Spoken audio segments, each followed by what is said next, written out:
but it has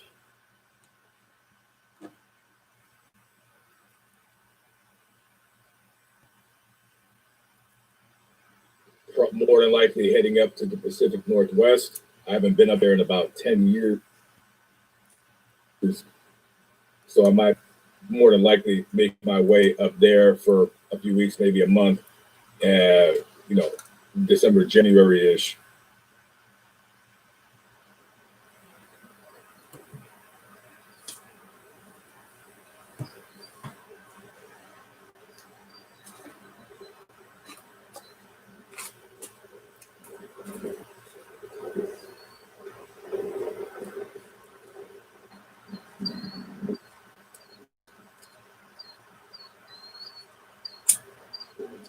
I am Lamont at Large. Today, we are at the Holy Cross Cemetery here in San Diego, California.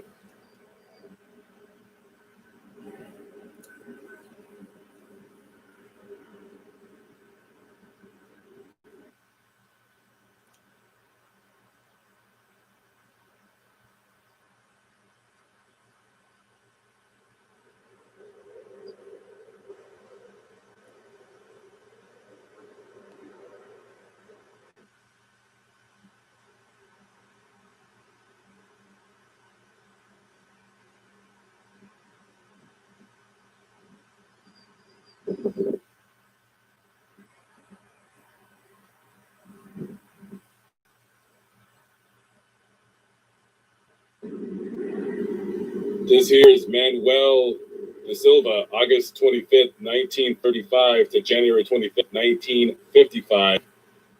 And he is buried alongside of his father, Jose, and his mother, Maria da Silva. At the time of his death, he was 19 years old. He was employed on a fishing boat. Basically, how that works is you get a job on the fishing boat. You don't get paid a salary. You get paid a percentage of the catch of what the boat gets for the whole season. Sometimes you can make a lot of money. Sometimes you don't make any money. It's really a dangerous job, and you don't know what you're going to get. So it is a gamble. And he was down somewhere off the coast of Mexico, and the captain of the ship had told him to sand down a boat. And while he was sanding it, I believe there was some type of a short in the wire, and he got electrocuted doing that, and that's how he died. His parents later sued the fishing company for his death, and eventually I believe they were awarded only $4,000. They sued them again, but that's where the article ends.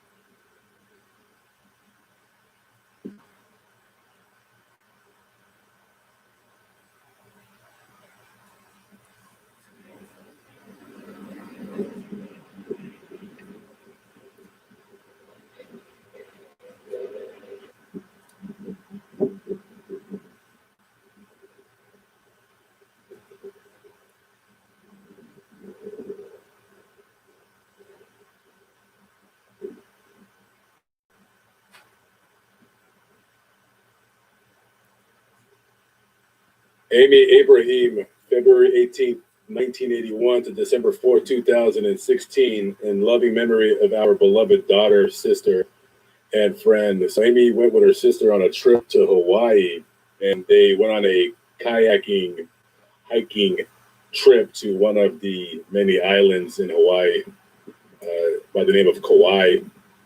And the day that her and her sister went on the trip, there was a flash flood warning, chances of heavy rainfall, but the warning was low, and they were crossing a stream going back to their kayaks, and all of a sudden, according to witnesses on the tour, a flash flood just literally came out of nowhere, and Amy's sister was able to make it across along with the guide, but Amy was caught up in the current and it swept her away, and they found her the next day.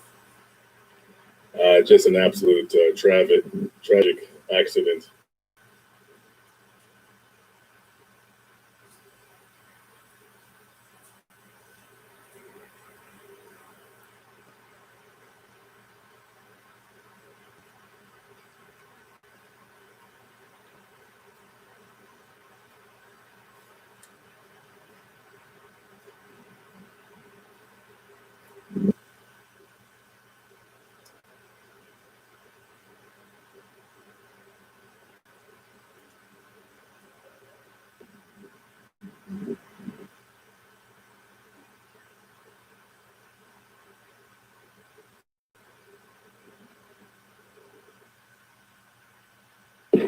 Type 2 diabetes isn't easy, but if you're the type to try hard to lower A1C, Steclochan is built to build on your efforts. One daily pill.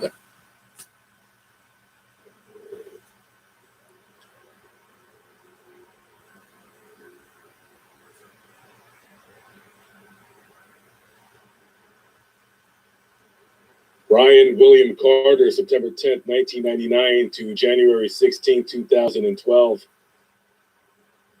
Ryan was stabbed to death by a 10-year-old playmate of his. He was stabbed and killed. He was defending that kid from someone that had severe mental problems. The 10-year-old boy that killed this kid right here was outside playing with another kid. When he got angry, he runs inside of a house to grab a knife to stab the kid that did something to him. The adopted mother stops the 10-year-old from going outside with the knife. She already knows he has severe anger and emotional issues. And instead of being a responsible parent and saying, okay, hey, I think we had enough for today. You need a timeout. I need to take you away from here. He somehow gets away from her, grabs another knife, goes outside to attack the kid that he had beef with, and Ryan stepped in front of him and said, "You're not gonna do anything." And he starts to stab Ryan and kills him right there. You talk about a foul, disgusting story about a death. And apparently this 10-year-old he's fine. Everything's okay. He's out of treatment. He killed this young boy. You know, when it comes to kids and committing crimes, you know, I know that you can't lock up a 10-year-old for the rest of his life, but there's something very unsettling about knowing the fact that this kid is probably either out today or is able to come out today, and his mental issues not being cured. This is a person that will carry severe anger issues into your communities, the communities where I stay, your children. And if the people think that letting him out and saying, oh, he's cured, everything's fine. No, everything's not fine, because Ryan's dead and he's lying in peace in front of me. And that parent or adopted parent, whoever you are, to know that your child has just uncontrollable mental issues. And I do commend you for trying to instill some kind of a life of normalcy in this child. But this was a child that was abused very young and has some severe demons in his head. And for you to see before how your child is capable, how he attacked you, and you know he has just awful intentions, and he grabs a knife and you know he's out there to hurt somebody. And instead of you grabbing him and taking him out of the scene, you let him get away to grab another knife to go out there and kill this kid.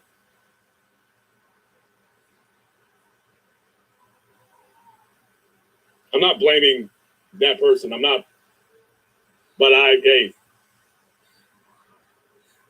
I'm angry because it should not have happened. You could have easily took a 10-year-old. I'm sorry, you're a grown adult. You can drag him away, and you failed to do though. You failed to do so. And this young boy never got a chance to do anything. Drive a car, date a girl, have a job, buy a house, pay taxes, root for the Padres, the Chargers, have his own children, have his own life. It's because of the actions of that little monster that, as far as I'm concerned, reading up about him, there is never going to be any cure, any redemption for him. And I'm sorry that his life was tragically started out before he was born messed up. But this is messed up too. This boy defended his friend.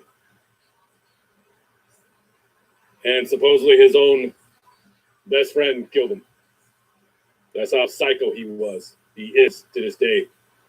And this psycho is able to go out into public society and perhaps hurt somebody again, perhaps get angry at somebody again. Uncontrollable rage, guys. And it's a very, very scary thing. Mental illness is something to not take lightly. I don't know this. I didn't know this boy, but I'm angry to hear that story. So rest in peace to Brian. I'm sorry this happened to you.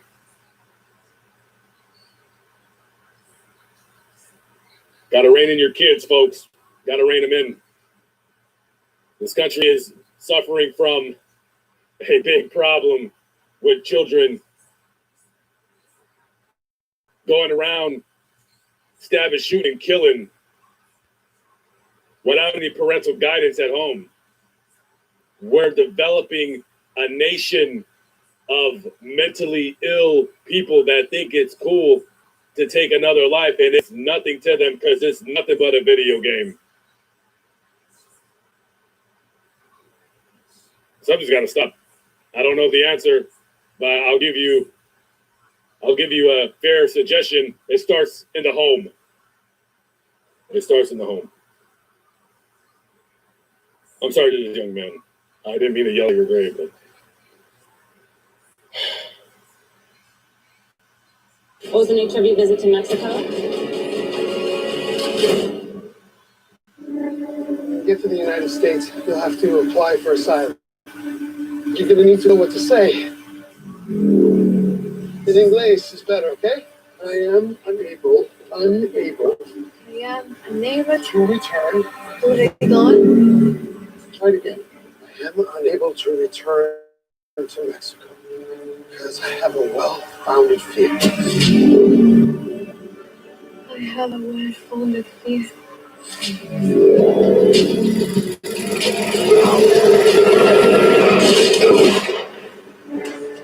After 32 years of distinguished service at the United States Customs and Border Protection, debate clever, Joe! How's the leader like? How well do you really know Ben? Ben's a good man. Down in Mexico, the mistake was wrong. My family, we're all in danger. As a man who knows how to cross the border, I want you to work for me. But do as you're told, tell no one. And I promise you, your family will be safe. If you are against me and my family, I swear, I'll kill you. You get plenty of coyotes. What do you need me for? Business, opportunities. When someone threatens a family, he'll do anything to keep them alive. They can't seem to stop fighting over the lines in the sign. Those lines were put there for a reason. They know I haven't always been the best father. The Ben I went with would have turned around. It's quite a change.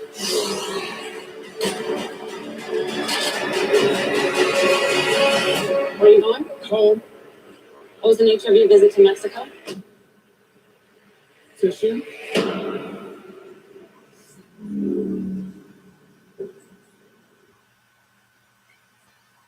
we're actually ready to start. It's time to get tracking and cooking and tasting and sharing. Let's everyone go around and show me what you've done. Let's do it together with cooking demos and more. Come find us at aarp.org/near you.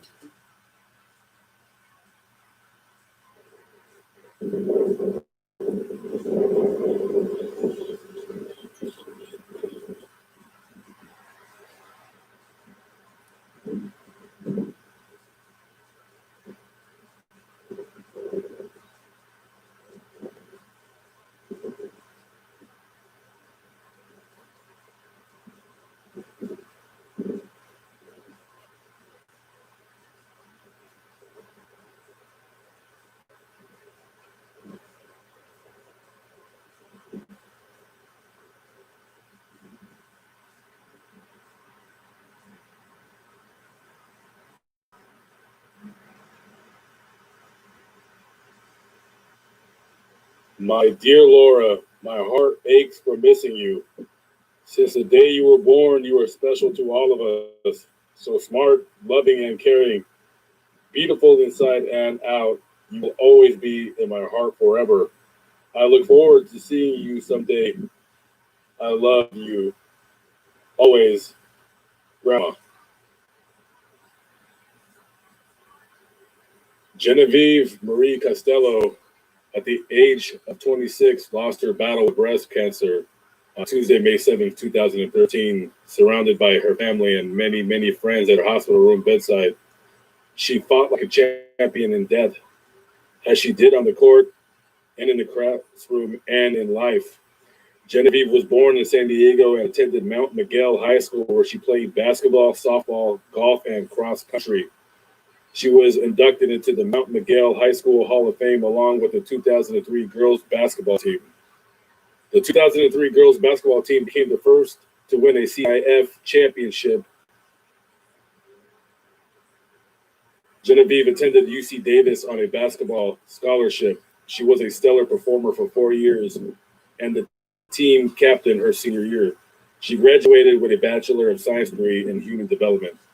Anyone who knew Genevieve was taken by her boundless enthusiasm, her love of life, and her genuine friendship.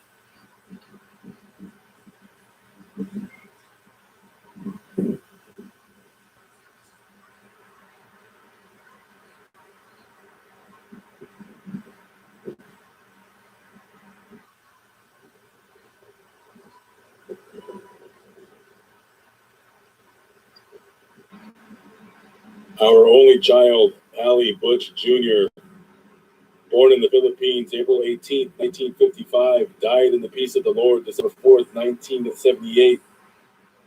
Death took me without any warning. I was well at night and got shot in the morning. That is what is inscribed on his stone. So, Hallie had taken a job at 7-Eleven, the graveyard shift, and his mother was very, very worried about him working there, but he told her, hey, it's fine. Don't worry, I got it. And on that night, said that two people came in there to rob the 7-Eleven. And according to the article online, it appeared that Hallie had gotten hit with the butt of a gun in the head a couple of times.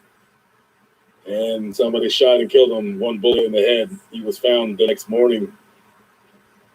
And all that the robbers got out of the drawer was $40. This man was killed for $40. And even though this murder occurred over 40 years ago, to this day, no one's been caught. No one's been convicted of his murder. I don't know if the murderers are still alive. They could be in prison. They could be dead. They could be living their best life out here, knowing the fact that they took a man's life over $40.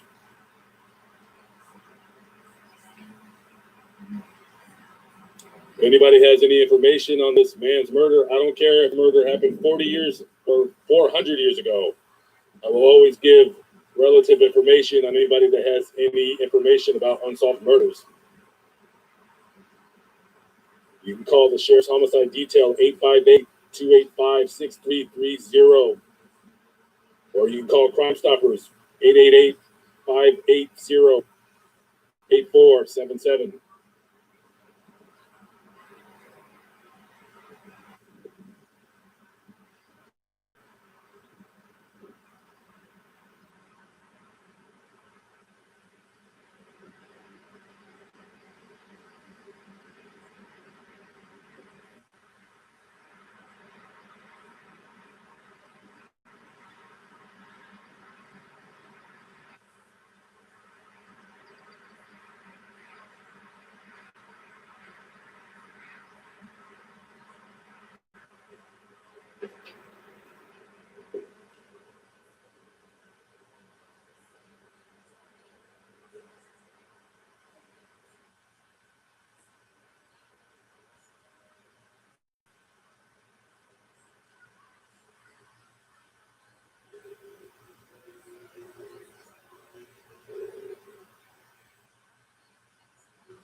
There is a mask ordinance in the state of California. You have to wear a mask in every single business and building that you go into. Of course, you don't have to wear the mask, but if you don't wear the mask, they're going to ask you to leave, so forth and so on. Something that I have to put up with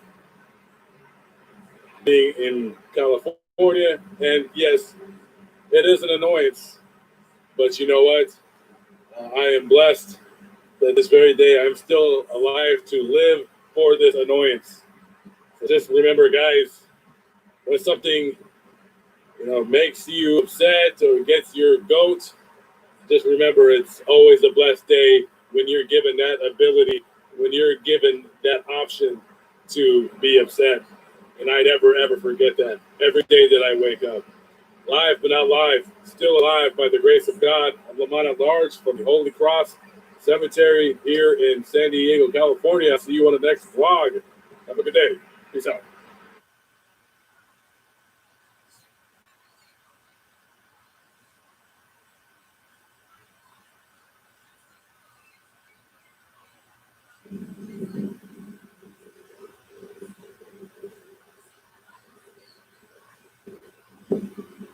I am Lamont at Large, and today I am at the Evergreen Cemetery here in Murfreesboro, Tennessee.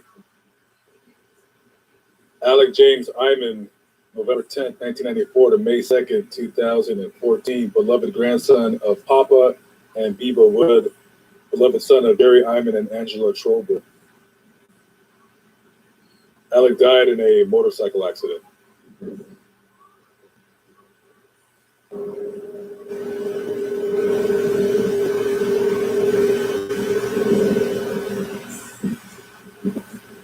He joined us in life, but even now we are not separated from you. We are bound in spirit by the deepest love, which is forever engraved in our hearts. You have given us precious memories, captivated us with your beautiful smile. We are forever grateful for the time we've shared with you. Mitchell Scott Maxwell was born July 19th, 1994 in Huntsville, Alabama. He grew up here in Murfreesboro, played for the Riverdale Warriors as a defensive lineman. He wore number 54. He was to attend Mississippi State University as a walk-on and pursue his lifelong dream of coaching collegiate football. On July 4th, 2013, Mitchell was found dead at his home. It doesn't say online how it happened.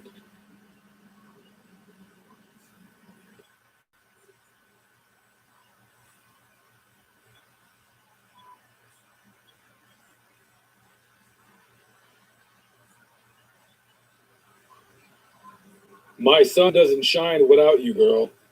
This is more for me than you. I finally see there's no substitute for what we had. Do you know how much I love you? Heaven knows what to say, even though for right now you're so far away. I'm going to tell you and show you, and I'm going to do whatever I can do to get back to you. I know we will meet again. You were the love of my life, my best friend. I talk to you every day, and I still find myself reaching for the phone to call you. I just miss you so much. I will never forget your laugh and your beautiful smile, and I feel like a part of me is missing. This is only till I see you next lifetime.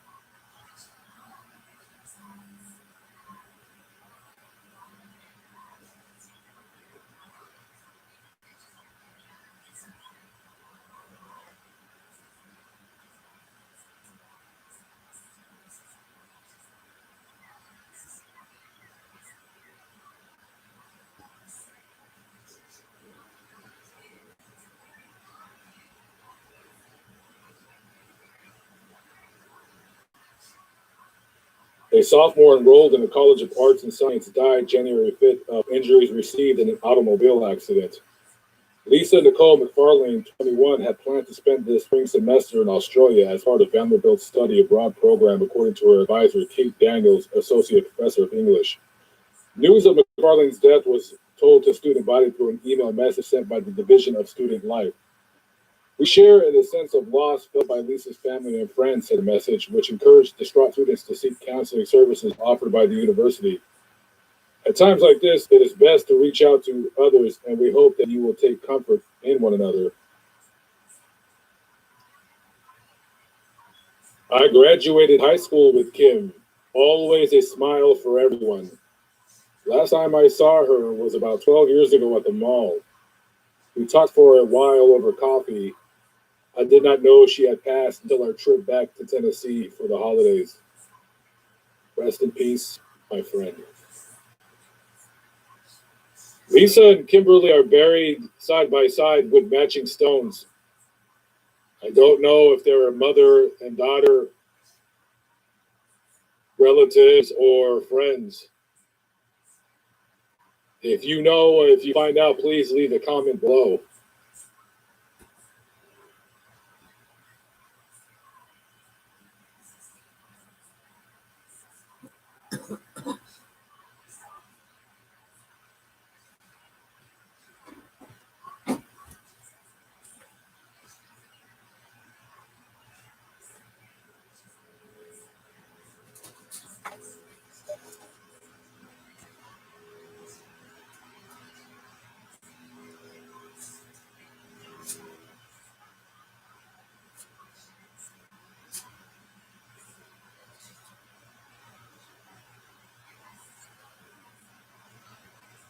It's pretty rare when I see a picture on a grave that just draws me. I seen her grave from across the yard over there, and I immediately came to see Malia, and it doesn't say how she passed away online. I'm sure some of you guys out there would be able to find out, but that picture is, she's very, very pretty. but something about the picture just drew me to her. I don't know why. I feel some kind of which way. I don't know. I feel very sad right now.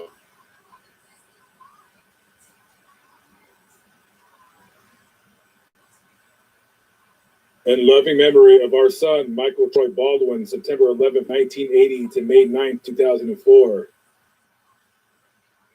So Troy, as he was commonly referred to, he was riding his motorcycle down the street when he approached an intersection. A car turned in front of him where he struck and hit the car at a high rate of speed. The person who turned in front of Troy fled the scene of the accident, but thank God there was a Good Samaritan who chased the person down while calling the police, and eventually they were caught and arrested. Now, it's already been 15 years since Troy's been dead, and I'm sure that person has long been released from jail. It's one thing if you cause an accident, okay, that was an accident. That's why we all pay insurance. That's why our insurance rates are so high. It's another thing to tuck your tail in between your legs and turn around and flee. This man could have been seriously hurt, and the last thing that you thought of was the person that you killed. You only thought of yourself. If it were up to me, you'd still be in prison today, just for the simple fact that you ran, not because you accidentally caused this man's death, but because of the cowardice that you showed and not wanting to be the one to own up to what you've done. And there's nothing more in this world that I hate, amongst a few things, is that of a coward. Rest in peace, Troy.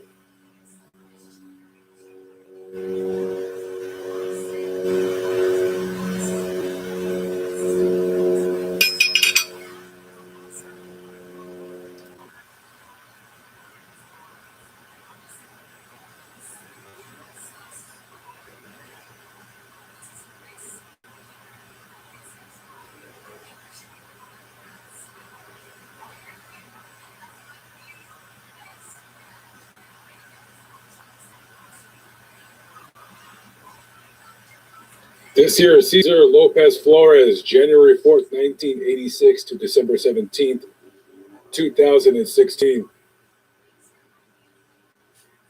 So on that night, January 4th, 1986, a woman was at a trailer park in Shelbyville, which isn't very far from Murfreesboro, when a man by the name of Danny Holmes and two other males dressed up as police officers abducted her, threw her in a car, and started beating her, asking her where Caesar's address was. They wanted this guy for some reason.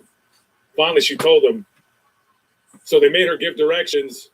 She took them to Caesar's house, and when she knocked on the door, he opened the door. They busted in,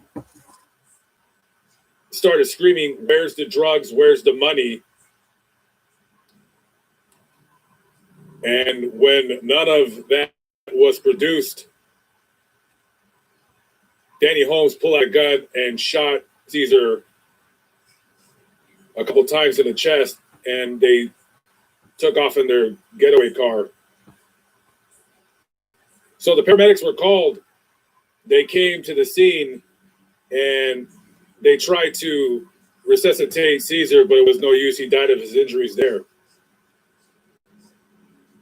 But the story doesn't end there. No, the story continues further. So Danny Holmes, the man responsible for the murder of Cesar Lopez Flores, was due to stand trial in the murder. And 15 minutes into the trial, Danny Holmes told the defense attorney he wanted to confess to the murder. And everybody was shocked. The courtroom went quiet. Danny stood up and said, "I murdered this man. I murdered this man. I'm a born-again Christian, and unless I confess to this man's murder." And he said he read was reading a Christian songbook, and he read a song called Redeemed.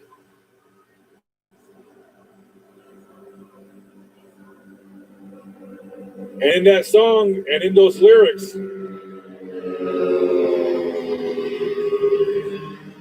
I guess the presence of wanting to speak the truth came over him, and he said, "If I didn't read that book, I wouldn't confess. I would have took this all the way to trial. Maybe I would have got off. Who knows? They didn't have very much evidence, but because of a Christian song."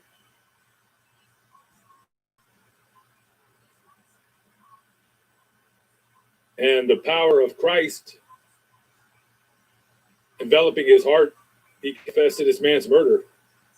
He got a life sentence, and he said, "Your Honor, I've had fancy cars, jewelry, clothes, money, girls. From this here day forward, for the rest of my life, I'm going to serve the Lord Jesus Christ." And he apologized to this man's family. Take a sorry for whichever way you want, but you're not going to hear very many stories like that.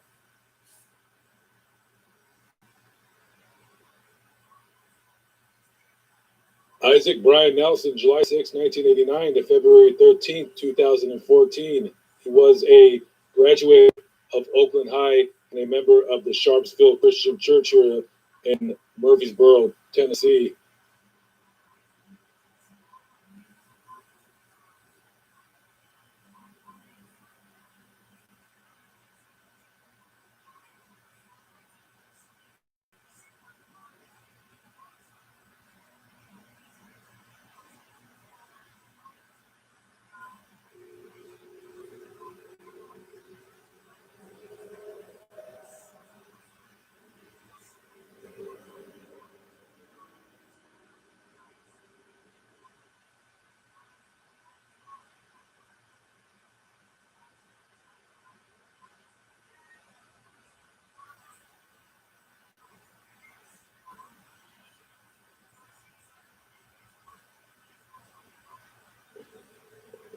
In loving memory of Lance Corporal Justin Kyle Luter, October 20, 1989 to November 4th, 2009. 2 weeks after he turned 20, he died in an automobile accident. He was a veteran of the Iraq War. He received the National Defense Service Medal, Iraqi Campaign Medal, and the Global War on Terrorism Service Medal, and a Sea Service Deployment Ribbon.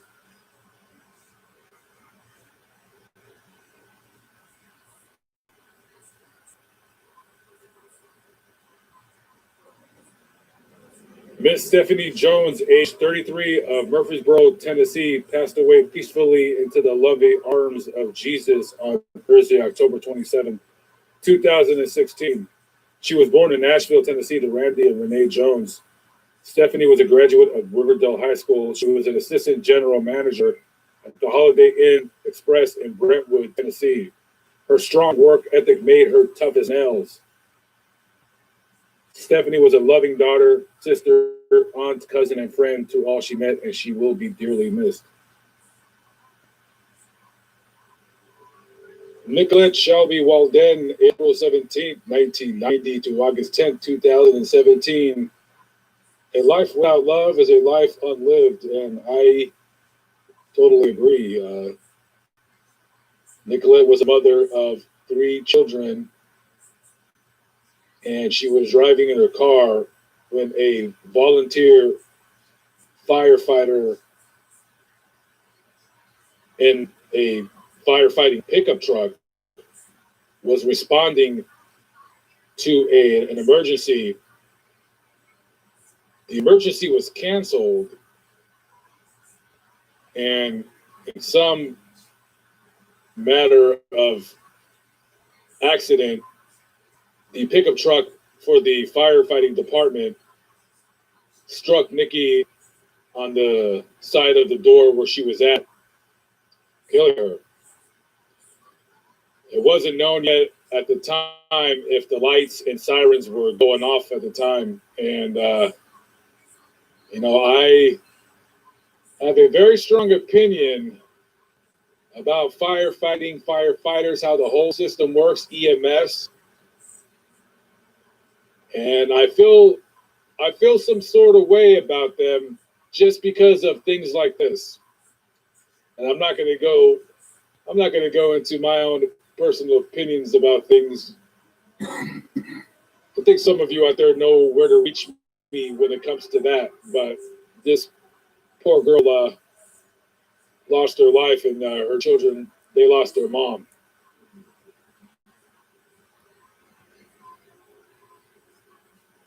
Believe it or not, guys, some things you have to see beyond. You have to see beyond the lights, the flashing lights. Some things aren't that important. This I can tell you. This I can tell you.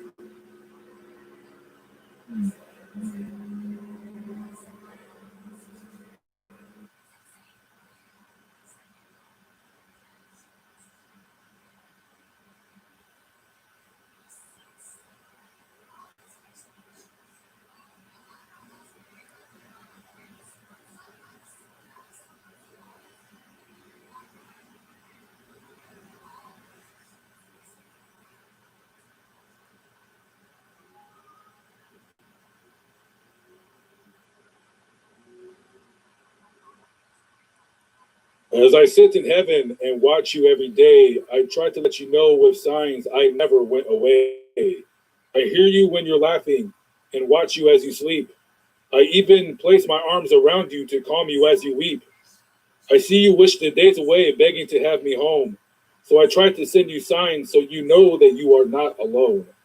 Don't feel guilty that you have life that was denied to me. Heaven is truly beautiful, just you wait and see. So live your life, laugh again, enjoy yourself, be free.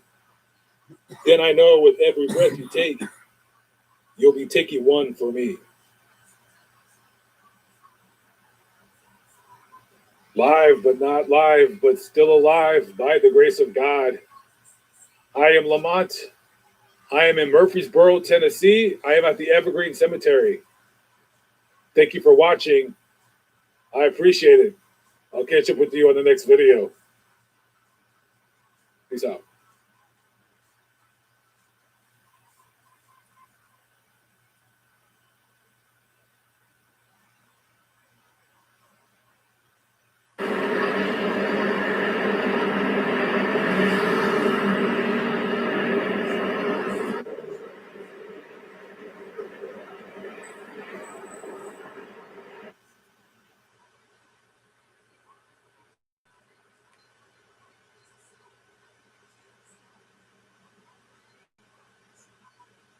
What is going on, YouTube? This is Lamont at Large. I'm coming to you from the Hollywood Forever Cemetery here in Hollywood, California, USA. Doing a Faces in Death video here. There is a couple of famous graves here. If I find any, I'll do possibly a separate video on them. Anyways, without further ado, let's go check out some graves. And by the way, I apologize for the noise in the background. There are peacocks here, and they're constantly doing work here, so you'll hear tractors going back and forth. But let's check it out. Some of you guys might know who this guy is. This is Douglas Glenn Colvin, also better known as Dee Dee Ramone. He was a bassist for the punk group The Ramones.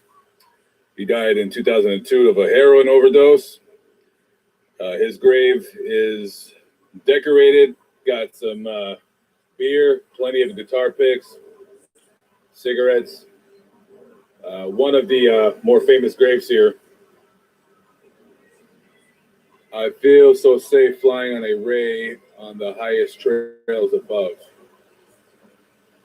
Lipstick Kisses. There you guys are, Dee Dee Ramone.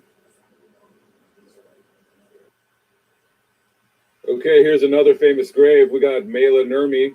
This is the lady that she played Vampira. She was the first Vampira.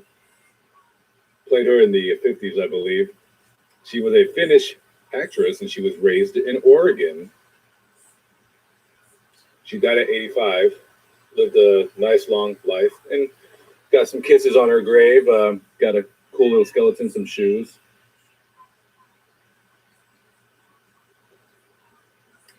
This is Dustin Michael Tunick. Get a picture of him right there. He was a writer out here. He went to the University of Georgia. They have a scholarship in his name for that school. He died of a heart attack. I don't know if it was an underlying problem or stress of working in Hollywood. I have no idea. He was very young. So this spot right here is reserved for Fred Armisen. I don't know if it's the same Fred Armisen from Saturday Night Live. I don't know how many Fred Armisens are around, but I guess this is where he's going to be.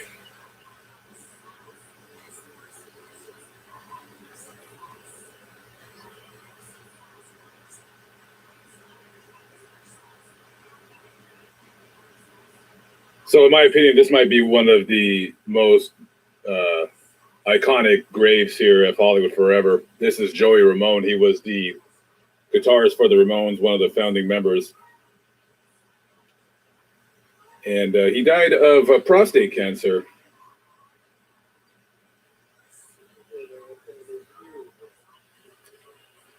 This is Edmund Simeon. He was born in Armenia in 1941. He had polio, as you can see, the statue right there has a cane. And he's not terribly famous in Los Angeles, but he has like a pretty big furniture store. It's called Edmund's Stone Gallery. He was a carpenter and he was a furniture maker. He was very, very famous. And he had a store on Melrose, like in the 70s. And his store was pretty famous because when he would make furniture, he didn't have the room to store the furniture in his store. So he was stored outside on the sidewalk. So people would see like the furniture all over the sidewalk down on Melrose. And he became very, very famous from just not having enough room to store his furniture. And also he was an excellent furniture maker.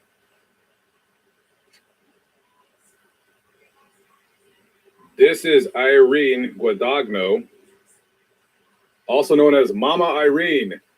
She was a businesswoman, importer of Italian furniture. She'd import it from Italy, sell it out here. It's a good business. And her son is quite famous.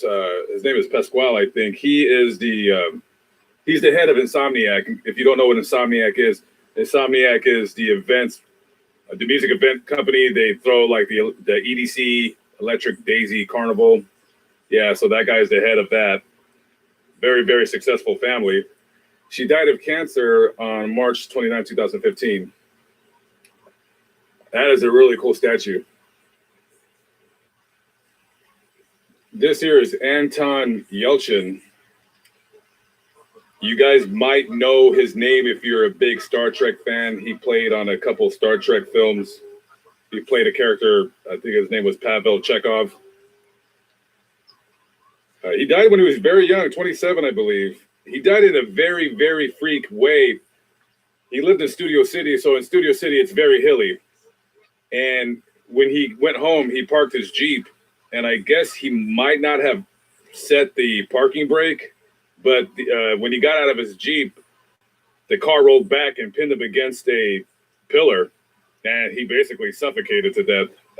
They did an autopsy on him, and the results came out that he died of asphyxiation. Just one of the weirder ways to die, but you can see there's a lot of adoring fans. Anton Yelchin, March 11, 1989, so forever.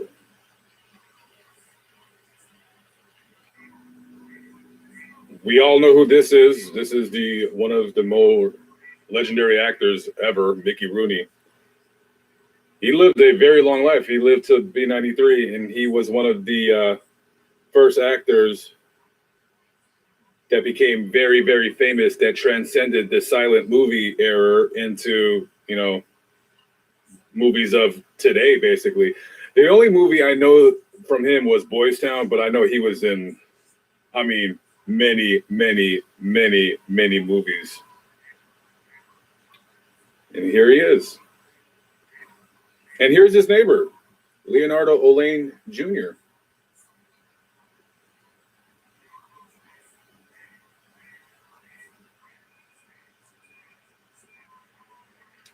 These are the Cohens, Joan and Joel.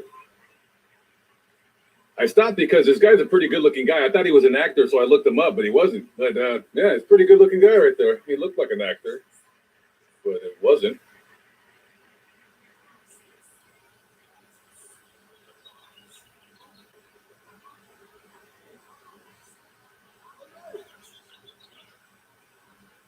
This here is Teddy Smith Grasset. He was a denim designer. I'm assuming designing jeans. He was only 30 years old. He was shot and killed in an attempted robbery in Nashville, Tennessee. I guess he was there for vacation. So his killers were caught and they were tried and convicted. They got life sentences.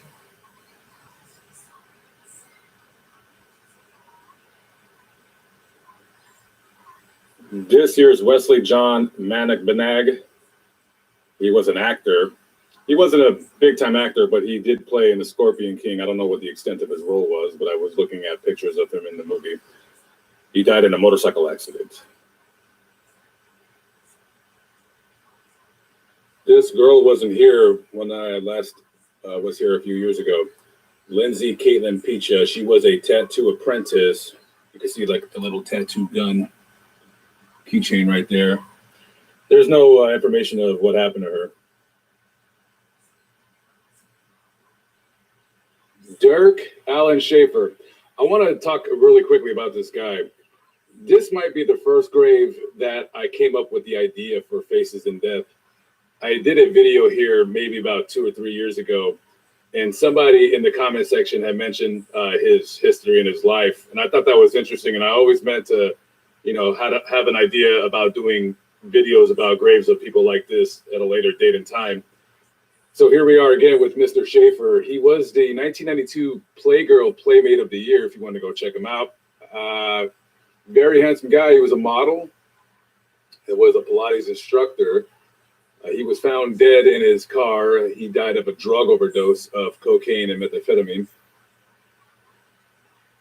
He said that he wanted to be a model and that he specifically did the Playgirl shoot to prove that he was attractive because he thought that he was not.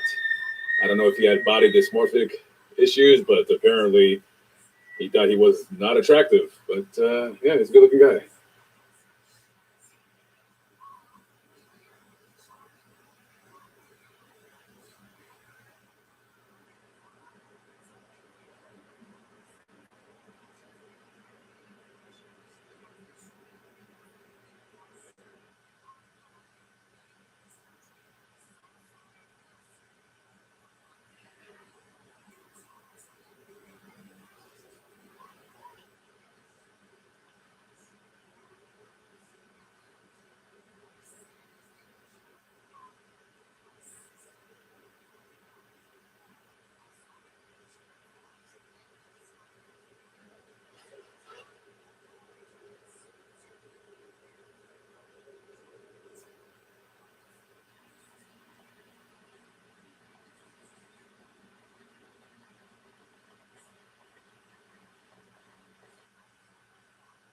This is a little monument to Toto the dog from The Wizard of Oz.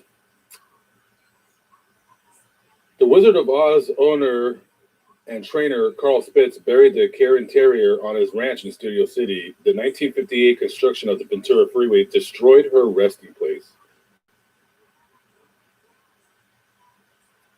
This is Jennifer Moon Kelly Davern. She was 37 years old when she died. I want to say she died of cancer. And she was loved by many, and people called from all over the world to wish her the best. She's very pretty. Amber Ann Mushwitz was 18 years old. She was hit and killed by a car. She had her whole life ahead of her, and she was killed when she was walking home.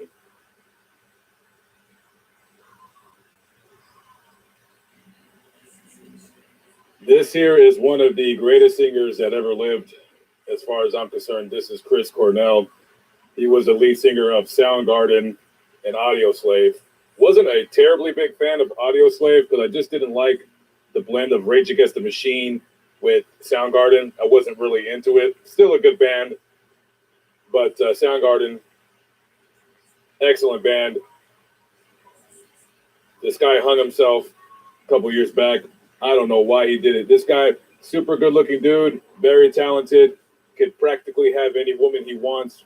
Not that that matters.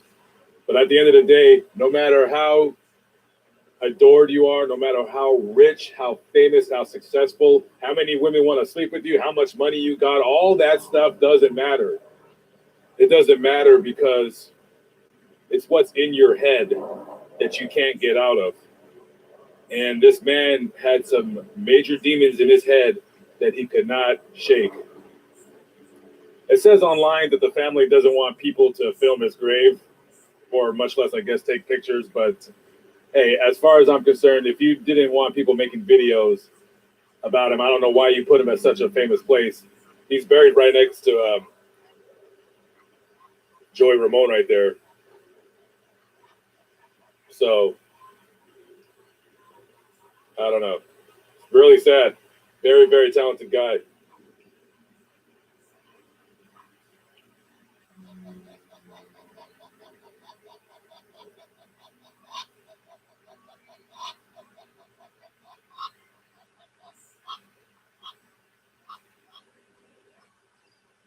Fletcher Sloan Silix. He was a set designer here in Hollywood. He died on December 10th, 2016 from a brain injury that he suffered previous years back.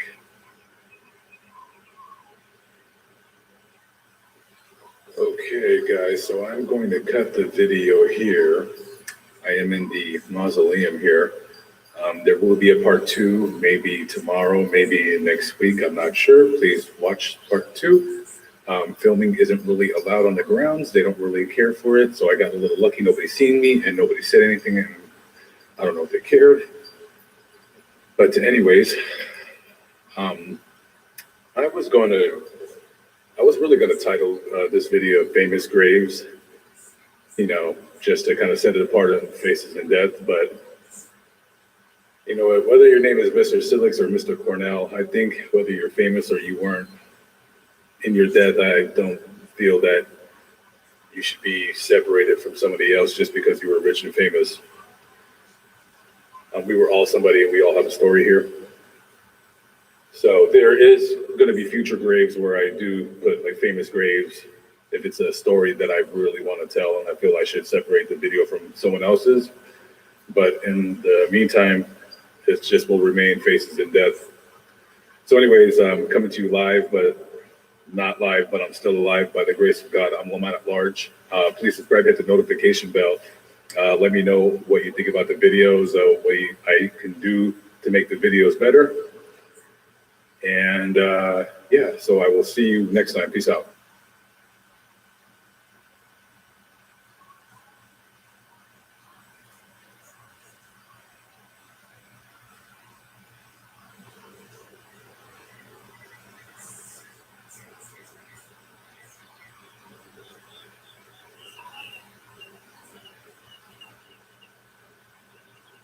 What up? Lamont at large, back here again at the Hollywood Forever Cemetery here in Hollywood, California, place of my birth. This is part 2 of the video of this place at the Hollywood Forever Cemetery. The first video will be in the link below, description box, so check it out. All right, without further ado, of all the graves in this cemetery, this grave by far and large always sticks out to me every time I come here. I'm going to say, in my personal opinion, this is the first grave that you really notice when you come here.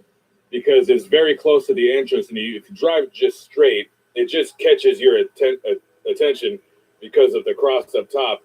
We got Sergei Filanov and his brother Terence Filanov died very, very young. There's no information on how they died, but Sergei Filanov appears that he was an actor because he's in the IMDb, which is a database of Hollywood actors and actresses out here. If you know what happened to him or his brother, put it in the comment section below. This is Marie Antoinette Witzling. She and her husband, John Witzling, owned and operated a chain of jewelry stores here in Southern California. She was dressed to the hilt in that picture. She was 86 when she passed and lived a very, very long life. She actually died on her birthday. I just seen it right now. The blade of grass was covering her date of birth.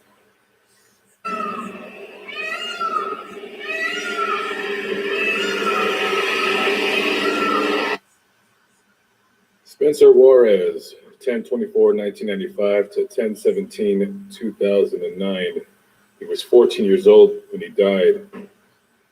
I can't read Spanish, so if somebody wants to leave something in the comments, I'd appreciate it. But he died while he was playing football at Hollywood High. We went to the same high school, me and him. And he just got hit, and he was jogging back to the sidelines when he collapsed. Justin Paul Abney, 5/21/1976 to Christmas 2009. Beloved husband, father, brother, son, and friend. He died of a heart attack at the age of 33.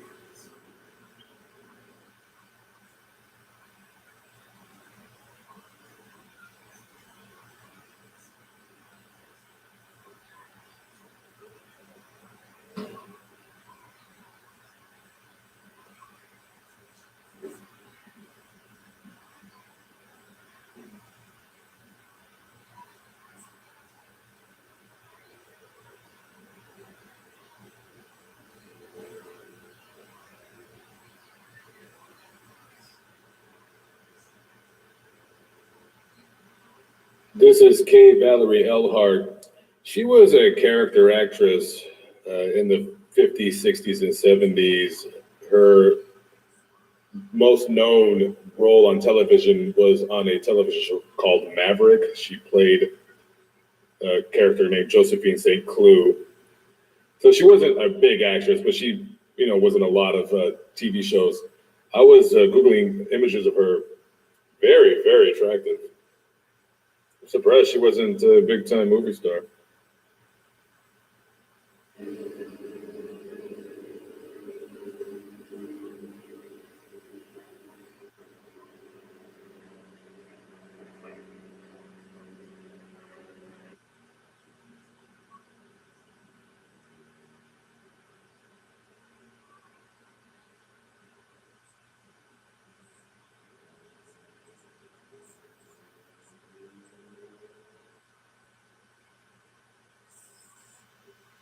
I knew a girl named Leah, too.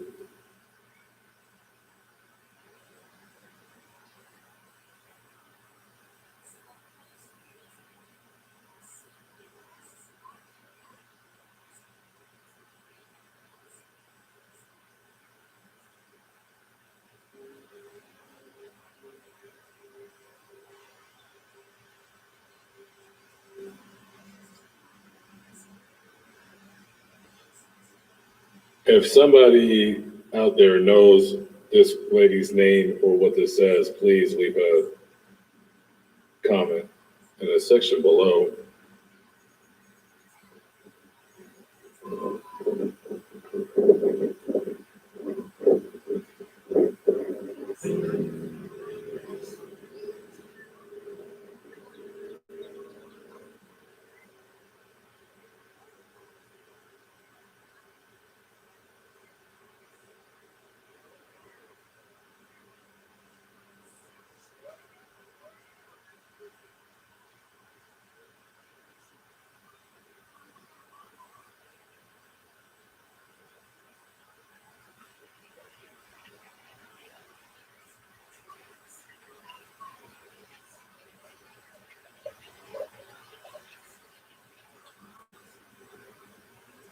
Forever 21.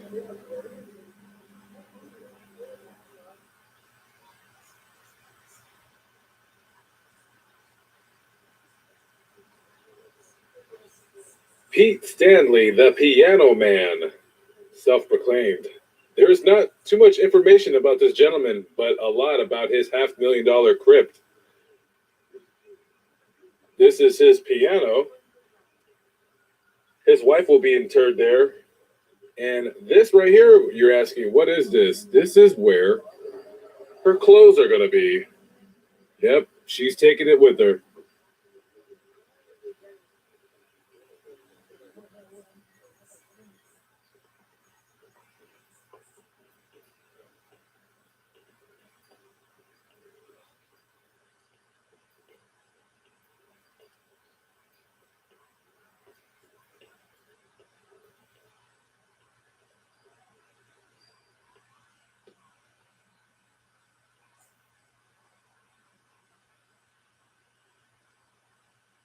There is a video tribute to Tobias Ali Ross Smith online. If you want to Google his name, the Hollywood Forever site comes up, and his family left him messages of love and just missing him. It's touching, so if you want, go check out the video the family made for him.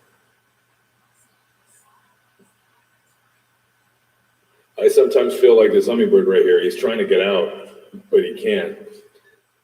He sees the trees in the sky, but yet his path is blocked, and he doesn't know where the road is led. You'll never get outside if you keep going through that glass. You got to come over here.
So I noticed this guy right here immediately had to stop because I seen a motorcycle right there. This was Ronald Kobos. He was a member of the Mongols Motorcycle Club. He was shot and killed November 4th, 2005. He was shot outside the Pantry. The Pantry is a very famous restaurant here. It used to be owned by former Mayor Richard Reardon. If anybody, wants a good place to eat for breakfast, Pantry is a very, very popular place. Food is very, very good. Portions are huge. So he got into a staring match with a guy in there. And when he went outside, the guy and him they just had a mad dog staring contest, just giving each other dirty looks. Well, the guy that Mr. Kobos was looking at called a dozen or so of his friends for backup because he's a fucking coward. So words were exchanged. One of the men pulls out a gun and shoots him in the chest. The ambulance comes, picks him up. He was on life support for 3 weeks. He was getting better, wasn't able to talk, but all of a sudden on the 4th of 2005, he died.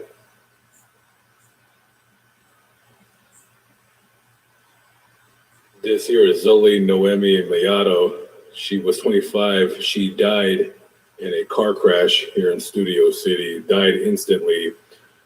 The car that she was driving in crossed the center lane and crashed into another car going in the opposite direction.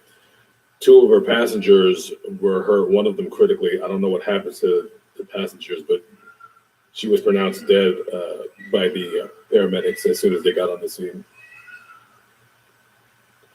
Wear your seatbelts, guys. Drive safe. Don't drive. Don't crazy. Don't speed.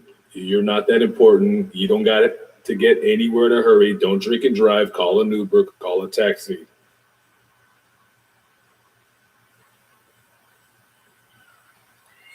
This is Jonathan Val. He was 17 when he died. He was shot and killed in Highland Park.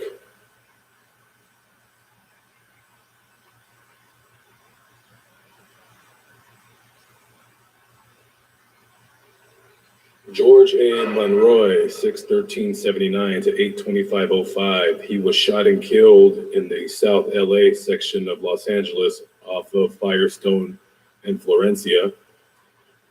And this is his younger brother, Eddie B. Monroy. There's no definitive information on how he got killed, but I'm going to assume it was a similar fate because you can see some gang graffiti. Rest in peace, Tricky.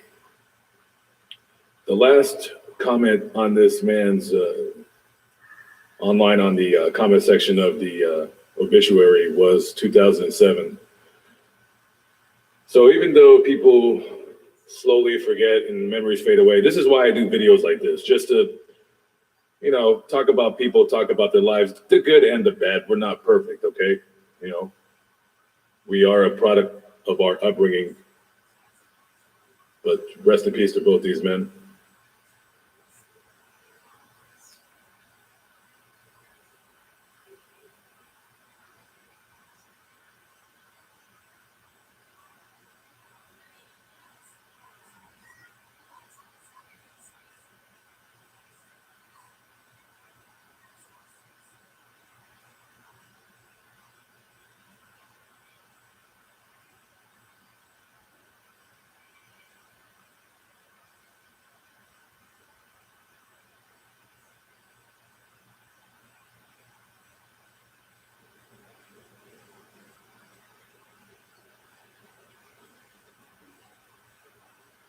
There's lots of videos on YouTube you can watch, famous graves.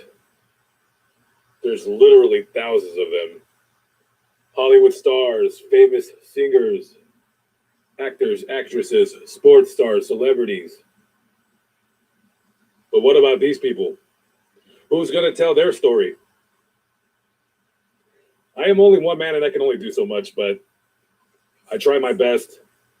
I only have one enemy, and my enemy is time. Time. I don't have enough time to show all these graves, to tell all these stories, to find out how these people came to be here. But anyways, I appreciate everybody who watches my channel, who leaves a comment, thumbs me up, thumbs me down, tell me what I'm doing right, what I'm doing wrong. I don't ask for money. I don't have a PayPal or a Patreon, but I do ask you to comment, thumbs up, thumbs down, share on social media. Like a boomerang, I always come back, and I will come back. So anyways, I am live, but I'm not live because when you watch this, I will be gone. But I'm still alive by the grace of God. I am Lamont Tad Large. Thank you for watching Hollywood Forever.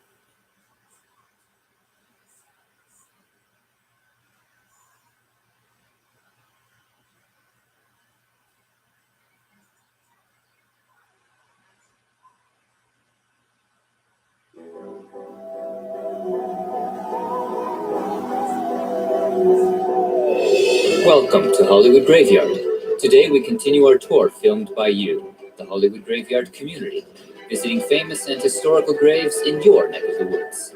Together we'll cross the country and the oceans to pay our respects to legends around the globe, like Alec Guinness, Bram Stoker, Amy Winehouse, and many more. My friends, the time is yours. Part 4 of our viewers' special brings us to Ireland and the United Kingdom. Today we'll be visiting many of England's legendary cemeteries like Highgate and Golders Green. But most of the sites we'll be visiting today are in churchyards. Long before the age of the commercial and public cemetery, it was tradition in the old world for burials to take place either on private land or, more commonly, in church graveyards. We've got a lot of ground to cover, so we'd better get rolling. If you haven't done so already, be sure to check out the first 3 parts of our viewers special.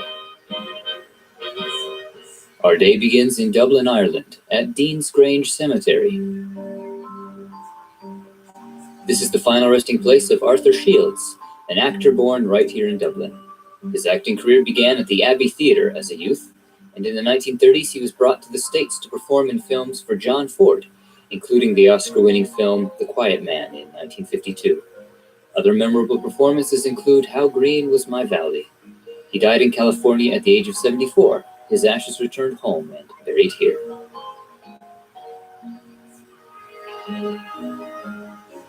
At Glasnevin Cemetery, we find the most visited grave in Ireland, that of Irish revolutionary Michael Collins. He was one of the leading figures in the Irish struggle for independence. During the War of Independence, he was a general for the Irish Volunteers and Director of Intelligence for the Irish Republican Army. After the ceasefire, he was among those sent to London to negotiate peace terms, establishing the Irish Free State. Collins was shot and killed in an ambush by anti-treaty forces in 1922, at the age of 31. In Comber, Northern Ireland, is the Comber Presbyterian Graveyard. On the grounds is the Andrews family plot and a monument to Thomas Andrews. He's noted for being the designer and builder of the Titanic. He was managing director and head of drafting for the shipbuilding company Harland and Wolff in Belfast, Ireland. Construction on the ship began in 1909 and tragically sunk on her maiden voyage in 1912, the most famous shipwreck in history. Andrews was lost at sea. He's been portrayed in several dramatizations of the Titanic sinking, including by Victor Garber in the 1997 film Titanic. As the Titanic sank, the ship's band played music, hymns like Nearer My God to Thee, to calm the passengers. We've crossed the Irish Sea and now find ourselves in England.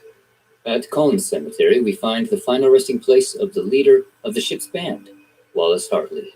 He played the violin, leading the 8-member band on Titanic's maiden voyage. Survivors recall the band playing until the very end, an act heralded as one of the noblest in the annals of heroism at sea. His body was recovered and laid to rest here, his tombstone bearing the inscription, Nearer My God to Thee.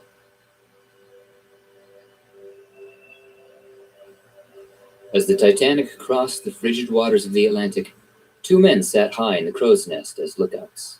We head south to Hollybrook in Southampton to find one of them. Frederick Fleet was a British sailor who was on duty as lookout the night the Titanic struck an iceberg.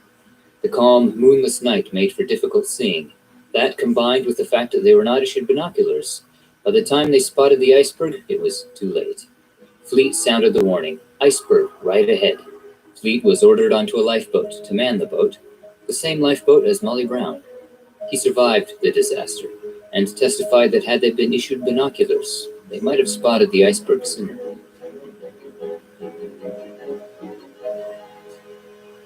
Also here at Hollybrook is one of Britain's legendary funny men. Just across the street from the chapel is the grave of Benny Hill. He's best remembered for his television program, The Benny Hill Show, which aired in various forms from 1955 to 1991 in over 140 countries. It was a sketch comedy show that combined high-energy slapstick with burlesque and naughty double entendre humor. It's also remembered for its frequent use of the novelty saxophone tune, Yakety Sax, during chase sequences and the closing titles.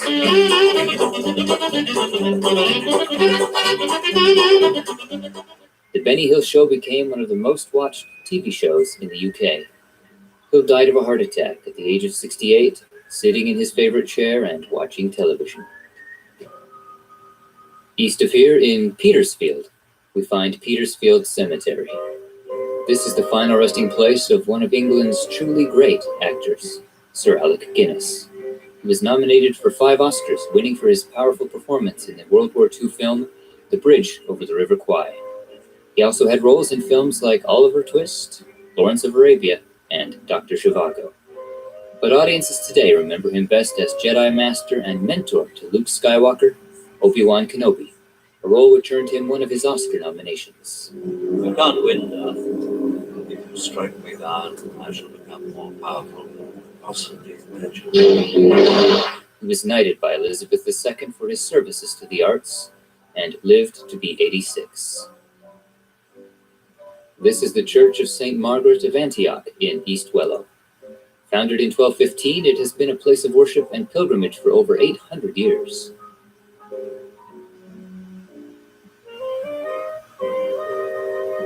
On the grounds of this church, we find the final resting place of Florence Nightingale. She was a social reformer and founder of modern nursing.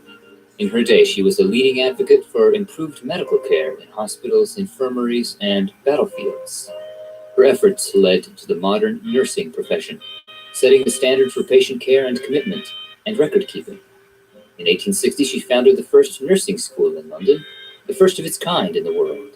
After her death at age 90, the offer for burial at Westminster Abbey was declined by her family, and she was laid to rest here. In Minstead, the lawnmowers are on vacation, and the donkeys are filling in. We now find ourselves at the All Saints Church here in Minstead.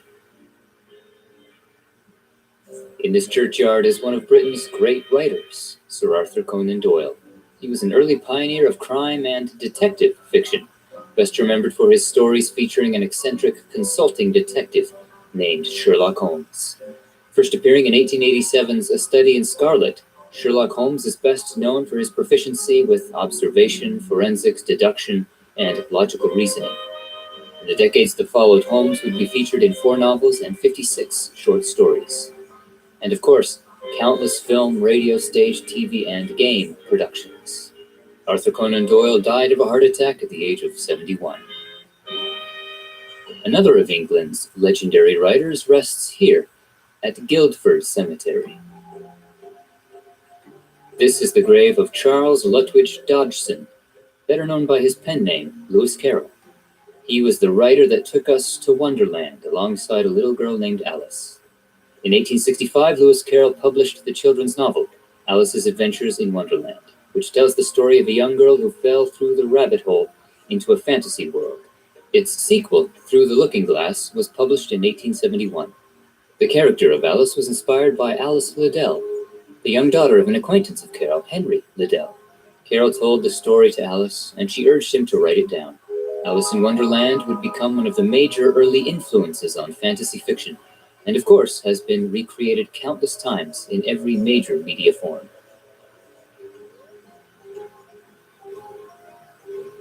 North in Merseyside, near Liverpool, is St. Peter's Church. It was at a festival at this church that a young John Lennon met an even younger Paul McCartney in 1957.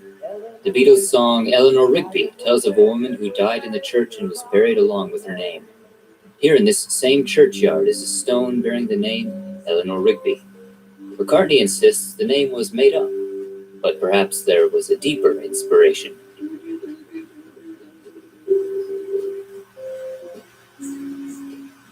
Also here in Merseyside is St. Michael Churchyard.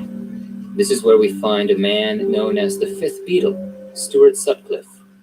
In 1960, Sutcliffe joined the band as the original bass player, and it was he and Lennon who came up with the name, the Beatles. In 1961, he left the group to pursue painting, and Paul McCartney took over the role as bass player.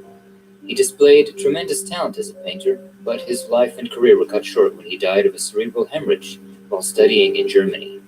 He was 21. Not far from here in Cheshire is Morrington Cemetery. Here lies George Formby, at one time the UK's highest paid entertainer. He was an actor, singer, and songwriter who became beloved to a worldwide audience, performing light comical songs on the ukulele and banjo-lele. In the 1930s and 40s, he began performing in films and became a major star. He died of a heart attack at the age of 56. Hopping over to the East Coast, in Scarborough, is St. Mary's Church. Here we find one of the Bronte sisters, Anne Bronte. She was a novelist and poet who wrote Agnes Grey and The Tenant of Wildfell Hall, considered one of the first feminist novels. She died of tuberculosis in 1849 at just 29. Her sister Charlotte wrote Jane Eyre, and another sister, Emily, wrote Wuthering Heights. In Derbyshire is St. Michael and All Angels Churchyard. This is, reputedly, where Little John is buried. He was said to have been Robin Hood's chief lieutenant and second in command of the Merry Men. Folk tales tell of a giant of a man, ironically nicknamed, who joined Robin's band of outlaws, as told in the earliest Robin Hood ballads and stories. When he lived and died, or even if he lived and died, remains unknown, but local lore places his final resting place here, under an old yew tree not far from where his cottage once stood.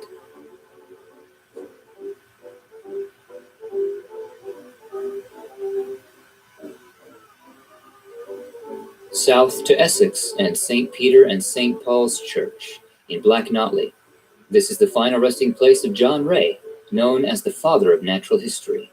He was a highly influential naturalist, botanist, and philosopher who made major contributions to taxonomy, the classification of living organisms. He was the first to produce biological definitions of species. He died at the age of 77 in 1705. In Shrewsbury, we find St. Chad's Church. On these grounds, we find a grave to the first fictional character we've ever visited, Ebenezer Scrooge. There have been many iterations of Charles Dickens' A Christmas Carol, but my personal favorite, the one I watch every year, is the 1984 version starring George C. Scott as Scrooge. When filmmakers were shooting the scene in the graveyard where Scrooge discovers his own grave, they found an actual tombstone that had worn beyond legibility, and asked to use it and inscribe Ebenezer Scrooge. I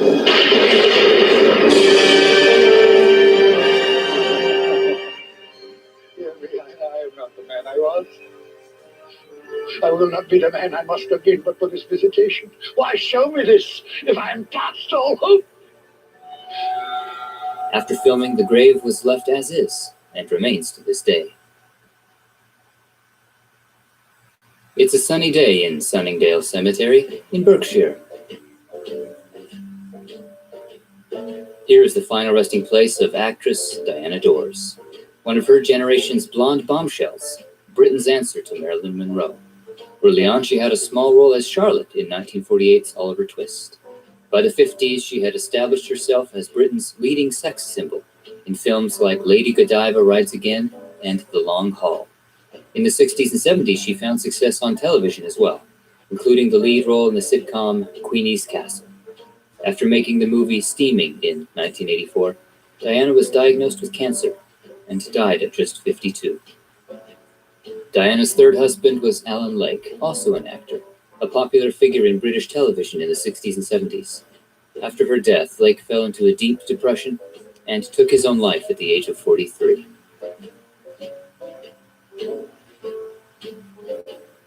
In Oxfordshire is the Church of All Saints, which dates way back to the 12th century.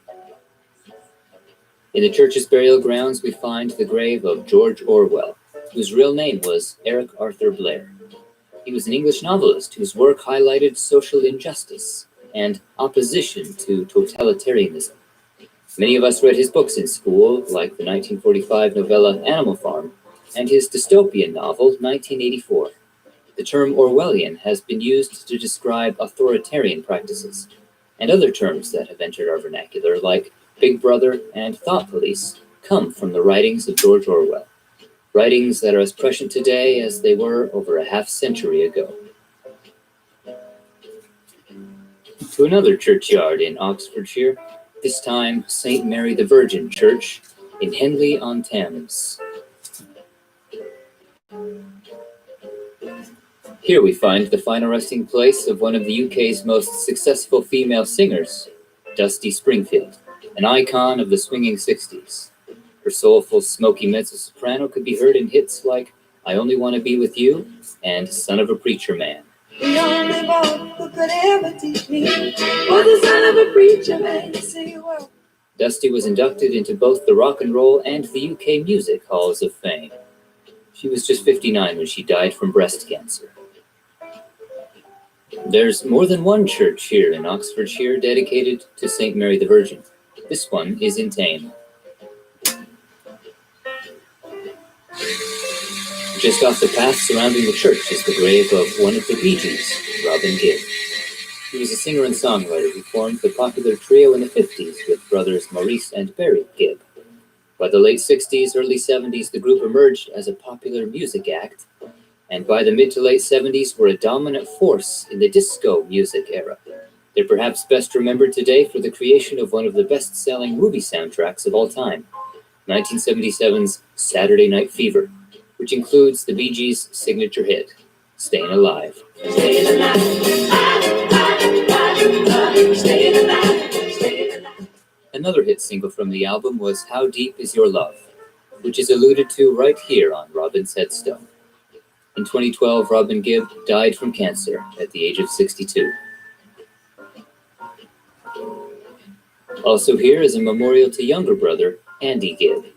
He was not part of the Bee Gees and chose to forge his own musical path, becoming a popular solo performer in the 80s. He had 3 consecutive #1 hits, including I Just Want to Be Your Everything. He died at the age of 30 from inflammation of the heart due to drug use. He was entombed at Forest Lawn in Hollywood Hills, which we visited in our very first video. This memorial was placed for fans here in the UK to be able to visit. In Chelsea, Oxfordshire, is yet another church dedicated to St. Mary, whose founding is believed to date back to approximately 986, with reconstruction taking place between 1150 and 1170. A regular amongst those who worshipped here was famous crime writer Agatha Christie. In the northwest corner of the churchyard, we find her grave. Her books have sold over 1 billion copies in the English language, only outsold by Shakespeare and the Bible. She's known for her 66 detective novels and 14 short story collections, particularly those featuring fictional detectives Hercule Poirot and Miss Marple, both of which have been made into popular TV series and movies, including Murder on the Orient Express. She was made a Dame Commander of the British Empire in 1971 and died in 1976 at the age of 85. To Denham in Buckinghamshire, and you guessed it, St. Mary the Virgin Churchyard.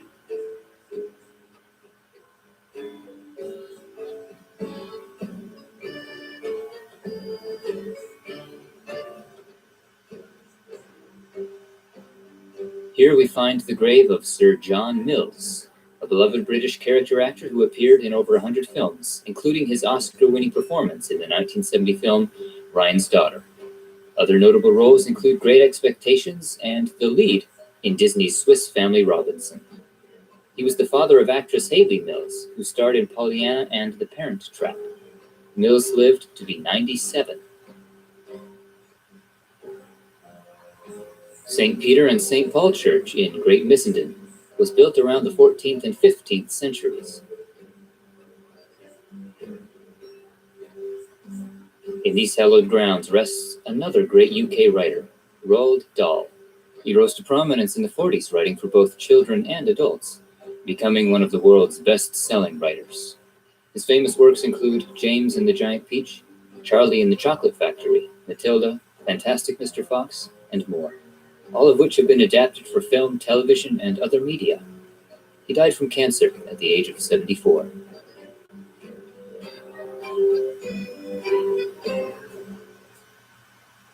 If you're from the state of Pennsylvania, you'll appreciate our next stop.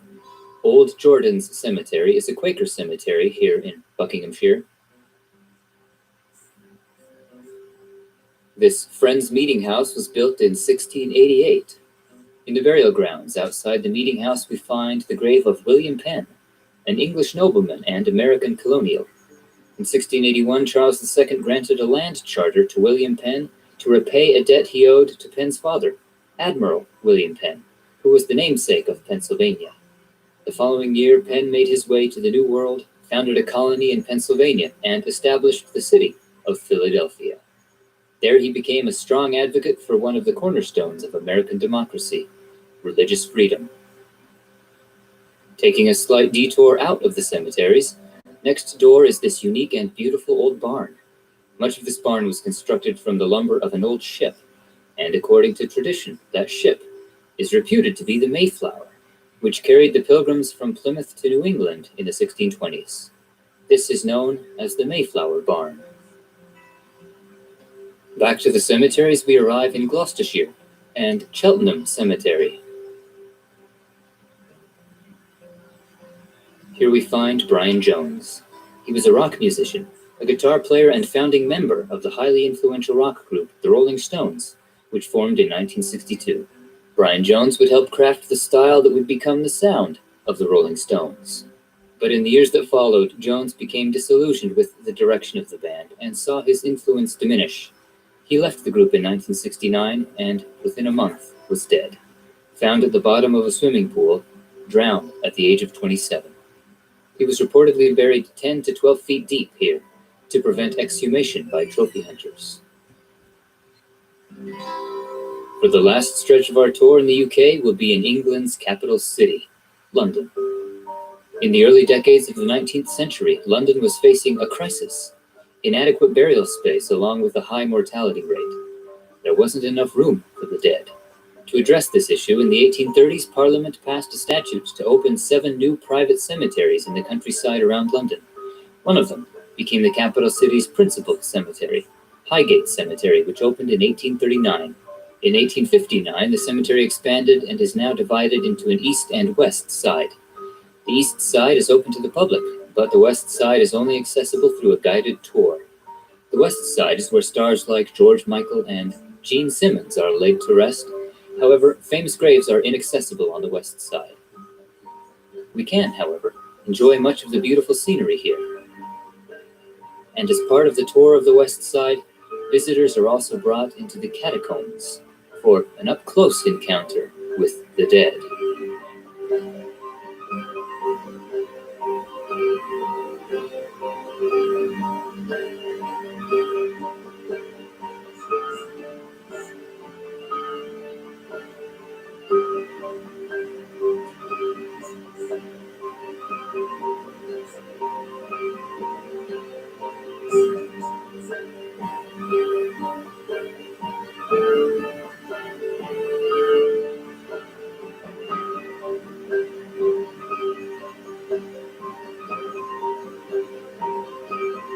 Over to the east side, there are a number of famous graves to see.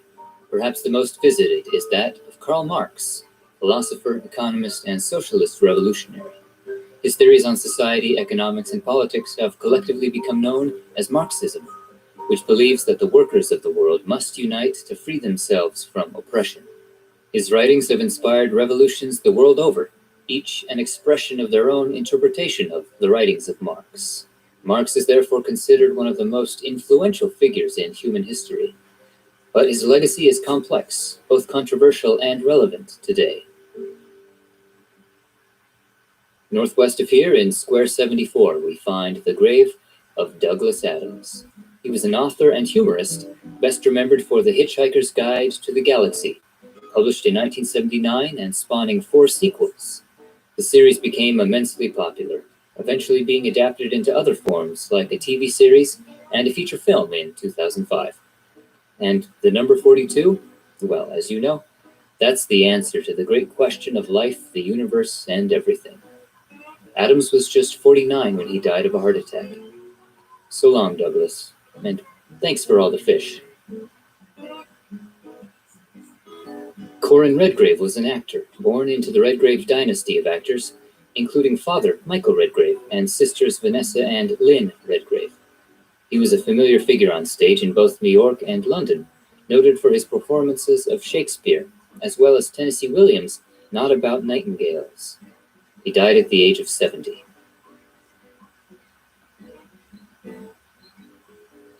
This is the grave of George Eliot. No, the picture isn't incorrect. George Eliot was the pen name of Mary Ann Evans, an English novelist of the Victorian era. She wrote under a male pen name to escape stereotypes associated with female writers. Among some of her best-known novels is Middlemarch, considered one of the great English novels. It's hard to miss the grave of entertainer and manager Malcolm McLaren. The stone features his death mask. McLaren rose to prominence as the manager of the 70s punk rock band, the Sex Pistols. He supported the fashion of the early punk era through his Chelsea boutique called Sex. He would go on to perform as well, experimenting in genres ranging from hip-hop to funk and even disco.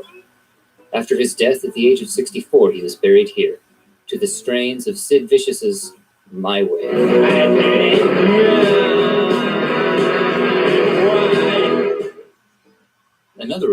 left his distinctive mark on Highgate Cemetery is Patrick Caulfield.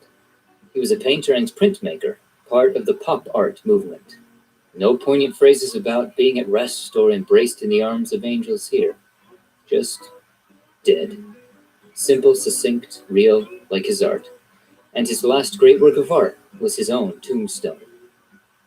Our last stop here at Highgate is considered one of the greatest actors of theater of the 20th century, Ralph Richardson, who was a star in London's West End and on Broadway in the 30s. He became the first actor of his generation to be knighted in 1947. He also had an illustrious film career, seen in movies like Dr. Zhivago. He was nominated for 2 Oscars for his film work, for The Heiress in 1949, and his final film, Greystoke, The Legend of Tarzan, Lord of the Apes. He died of a stroke at the age of 80. We head south now into the city to find St. Paul's Church in Covent Garden, consecrated in 1683. It's affectionately known as the Actors' Church for its long association with the local theater community. Theatre Royal Drury Lane and the Royal Opera House are both within its parish, and since 2007, St. Paul's has hosted its own in-house theater company. The walls of the church are lined with memorial plaques to actors, musicians, and other notables. Most of these plaques are simply memorials to those whose remains lie elsewhere, but a small handful are actually located here on the grounds, and others had their memorial services here. Dame Edith Evans was one of the greats of the British stage. In a career that spanned some 6 decades, she played roles in plays from Shakespeare to Shaw. She also had a number of film roles, receiving 3 Oscar nominations for films including Tom Jones. After her death at age 88, her ashes were interred here. Next to Edith, we find the urn which contains the ashes of actress Ellen Terry. She was Britain's leading Shakespearean actress of the late 1800s, receiving acclaim for her performances in roles like Lady Macbeth and Juliet. Later in her career, she focused on the plays of George Bernard Shaw, and even had a few silent film roles. After her death at age 88, she was cremated at Golders Green, her ashes kept here at the Actors' Church. One of the individuals memorialized here who actually is buried out in the churchyard is Thomas Arne. He was a composer who wrote one of Britain's great patriotic anthems, Rule Britannia, composed in 1740.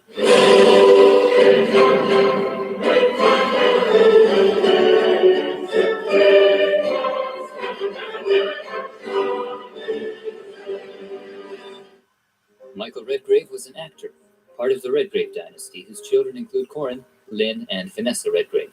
He's considered another of Britain's great stage performers of the 20th century. On film, he received an Academy Award nomination for his performance in Morning Becomes Electra. After his death at age 77, his ashes were scattered in the garden outside the church. Alan J. Lerner was a playwright and lyricist, known for his frequent collaboration with composer Frederick Loewe. Together, they were Lerner and Loewe, creating some of the most popular and enduring works of musical theater, including Camelot and My Fair Lady.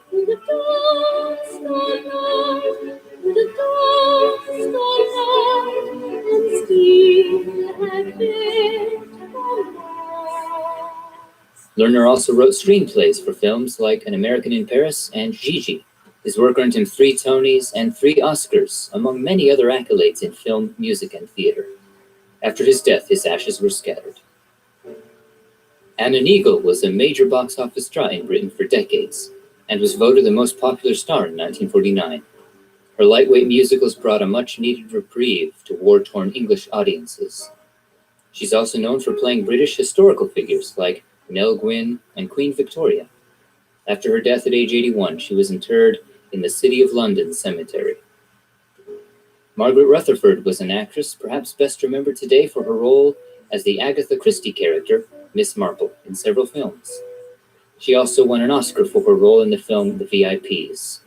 She's buried in the St. James Churchyard in Buckinghamshire. Horror fans will recognize this next name, Boris Karloff, one of the great icons of Hollywood's monster movies. Karloff is best remembered today for his role as Frankenstein's monster, which he played in the Universal films of the 30s, Frankenstein, Bride of Frankenstein, and Son of Frankenstein.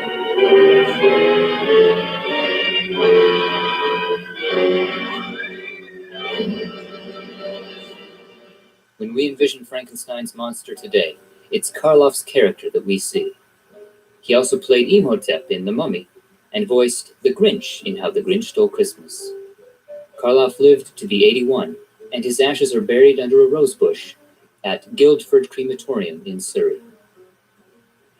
Actress and singer Gracie Fields became the most popular British film star of the 30s after her first film, Sally in Our Alley. Her strong, working-class character became a symbol of hope and courage during the Depression years. Other popular films include Holy Matrimony. She spent her final years in Italy, which is where she is laid to rest. Hattie Jacques was a well-regarded comedic actress in Britain, known mainly for her roles in the Carry On films of the 50s and 60s. After her death at age 56, she had a memorial service here and was cremated at Putney Vale. Also here at St. Paul's is a memorial to one of the film world's most iconic figures, Charlie Chaplin. When we think of silent comedies, the first thing many of us picture is Charlie Chaplin's Little Tramp character, with pants and shoes that are too big, a jacket that's too small, bowler cap, toothbrush mustache, and a bamboo cane. His tramp character debuted in the 1914 film Mabel's Strange Predicament with Mabel Normand. We would see the lovable tramp again in films considered among the all-time greats, like Modern Times and The Kid. Despite being known for his Little Tramp comedies during the silent era, many consider Chaplin's greatest film to be his first talkie, the 1940 film The Great Dictator, in which he satirized Adolf Hitler and condemned fascism, which was on the rise at the time. For those who can hear me, I say, do not despair. The misery that is now upon us is but the passing of greed, the bitterness of men who fear the way of human progress. The hate of men will pass, and dictators die, and the power they took from the people will return to the people. And so long as men die, liberty will never perish. He received an honorary Academy Award for the incalculable effect he had on the motion picture industry. After his death at age 88, Charlie was laid to rest in Switzerland. Above Charlie is a memorial to Noel Coward, author, composer, and actor. He published more than 50 plays in his career, like Private Lives and the musical play Bittersweet. He also wrote hundreds of songs, like Mad About the Boy. In 1944, Coward was nominated for an Oscar for his screenplay for the film In Which We Serve. After his death, he was buried in Jamaica. Peter O'Toole was a man of prodigious talents, a giant of the stage and screen whose work earned him no less than 8 Oscar nominations. He rose to prominence as a Shakespearean actor and went on to gain international fame for his role in Lawrence of Arabia in 1962, considered one of the all-time great performances given by an actor. What, in your opinion, do these people hope to gain from this war? They hope to gain their freedom. There's one born every minute. They're going to get it, Mr. Bentley. I'm going to give it to them. Other of his notable roles include The Lion in Winter and Goodbye, Mr. Chips. In 2003, he received an honorary Academy Award. After his death at age 81, he was cremated at Golders Green. His ashes are privately held. Richard Beckinsale was a comedic actor, fondly remembered for his roles in the TV sitcoms Porridge and Rising Damp. He died in his sleep of a massive heart attack at just 31 due to a congenital heart defect. His young daughter Kate was just 5 at the time. She would follow in her father's footsteps, becoming an actress, known for the Underworld series. The last memorial plaque we'll find here is to legendary actress Vivien Leigh. Her work in the film Fire Over London with future husband Laurence Olivier brought her to the attention of David O. Selznick, who was searching for the actress to play the lead in Gone with the Wind. It was the most coveted role in Hollywood at the time, and Vivien landed it. Her role as Scarlett O'Hara remains her best known, and won her an Oscar. Go home. I'll think of some way to get in. After all, tomorrow is another day. She also won an Oscar for her role as Blanche Dubois in A Streetcar Named Desire. Despite her film success, Vivien was primarily a stage performer, seen in works by Noel Coward to Shakespeare. She died at the age of 53, her life and career cut short by tuberculosis. After her death, she was cremated, her ashes scattered at her summer home. Vivien Leigh, like many others we've profiled here, was cremated at Golders Green Crematorium, not only London's premier crematorium, but one of the largest and best-known crematoria in the world. It was founded in 1902, and since then over 300,000 cremations have taken place here. The walls are lined with commemorative tablets with the names of those cremated here. Some have their ashes scattered here in the gardens, others planted under a rose bush, and some take the ashes elsewhere. Others still have their ashes inurned in the Golders Green columbarium. In addition to those already mentioned, just a few of the stars who were cremated here but their ashes taken elsewhere for scattering, private holding, or interment include B.B. Daniels, T.S. Eliot, Rudyard Kipling, and H.G. Wells. We'll begin our tour of Golders Green in the star-studded West Memorial Court. Along these walls are tablets to many of those cremated here, including quite a number of the UK's legendary musicians. Let's meet a few of them. Mark Bolan was a rock musician, remembered as the lead singer of the glam rock band T-Rex. Bolan was a pioneer of the glam rock movement of the 70s. Among the band's hits is Get It On. Get it on, get it on. He was just 29 when he died in a car crash. This marker was placed on the 25th anniversary of his death. The original marker is here, just next to it. His ashes are interred out in the Rose Garden. Just next to Mark is another rock legend, Keith Moon. Beginning in 1964, he was the drummer for the influential rock group The Who, whose hits include My Generation and Won't Get Fooled Again. We don't get fooled again. In 1978, Keith died of a drug overdose. He was 32. He was posthumously inducted into the Modern Drummers Hall of Fame and is still regarded as one of rock's all-time great drummers. His ashes were scattered out in the garden. David Guest was a producer and television personality. He produced Michael Jackson's 30th anniversary celebration in 2001. Guest is also known for his marriage to Liza Minnelli. After his death, he was cremated here, his ashes scattered in New York. Larry Adler was a harmonica player, considered one of the men responsible for popularizing the harmonica in serious music circles. He's remembered for performing great orchestral works on his harmonica, like Rhapsody in Blue and Bolero. He made appearances in a handful of films as a harmonica player and even composed music for film. His score for Genevieve earned him an Oscar nomination. Huey Green was a television personality, known as a presenter on a number of popular game and talent shows, like Double Your Money and Opportunity Knocks, which is alluded to right here on his marker. He died of cancer at the age of 77. Let's move on now to other parts of Golders Green. Here is a plaque commemorating Robert Harbin. He was a magician, the first British illusionist to make the move from stage to TV. He developed a number of his own illusions, like Neon Light Illusion and the Zigzag Girl. He also became an authority on origami, helping introduce the art form to the Western world with a series of origami programs for TV. He wrote a number of books on both magic and origami.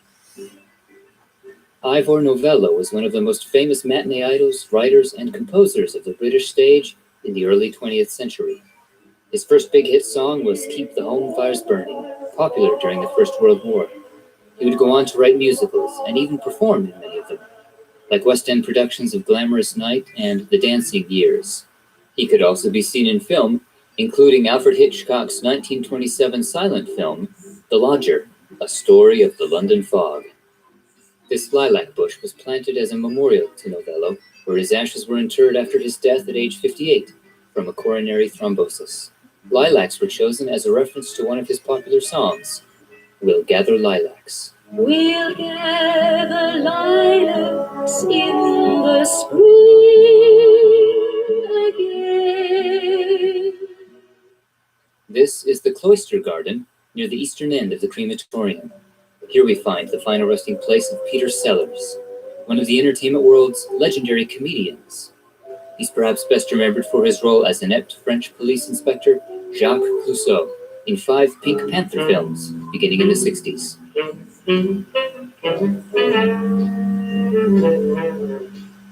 A beekeeper who has lost his voice, a cook who thinks he's a gardener, and a witness to murder.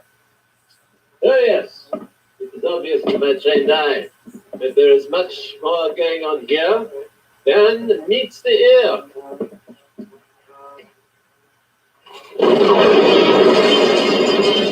He was the first actor to receive an Academy Award nomination for a film playing multiple roles, 3 to be precise, in Stanley Kubrick's Dr. Strangelove.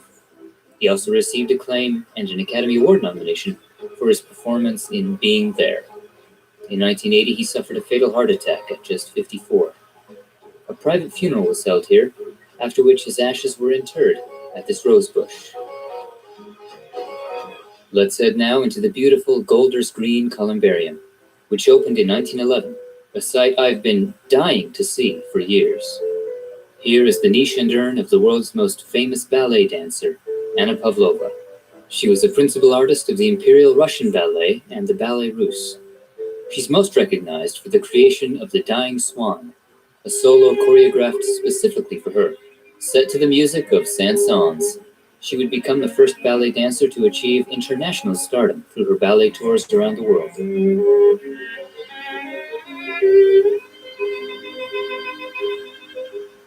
While touring The Hague, she was told she had pneumonia and required an operation. She was also informed that the surgery would mean she would never dance again. She refused, saying, "If I can't dance, I'd rather be dead." She died a short time later, at the age of 49. Her last words were reportedly, "Get my swan costume ready." In accordance with ballet tradition, at what would have been her next scheduled performance, the show went on, with a single spotlight circling an empty stage where she would have been. This niche once also featured a pair of Anna's ballet shoes, but they were stolen years ago. Below her is the niche of her husband, Victor Dandre, who was also her manager. These ballet shoes were gifted by an admirer. Here we also find Ella Shields. She was an actress and a music hall singer known for her male impersonation routine as Burlington Birdie. The role made her a sensation in both the UK and the States. Even the Golders Green Guide knows her signature song, Burlington Birdie from Bow. But everyone knows we've had many. So there's a story and a tale everywhere.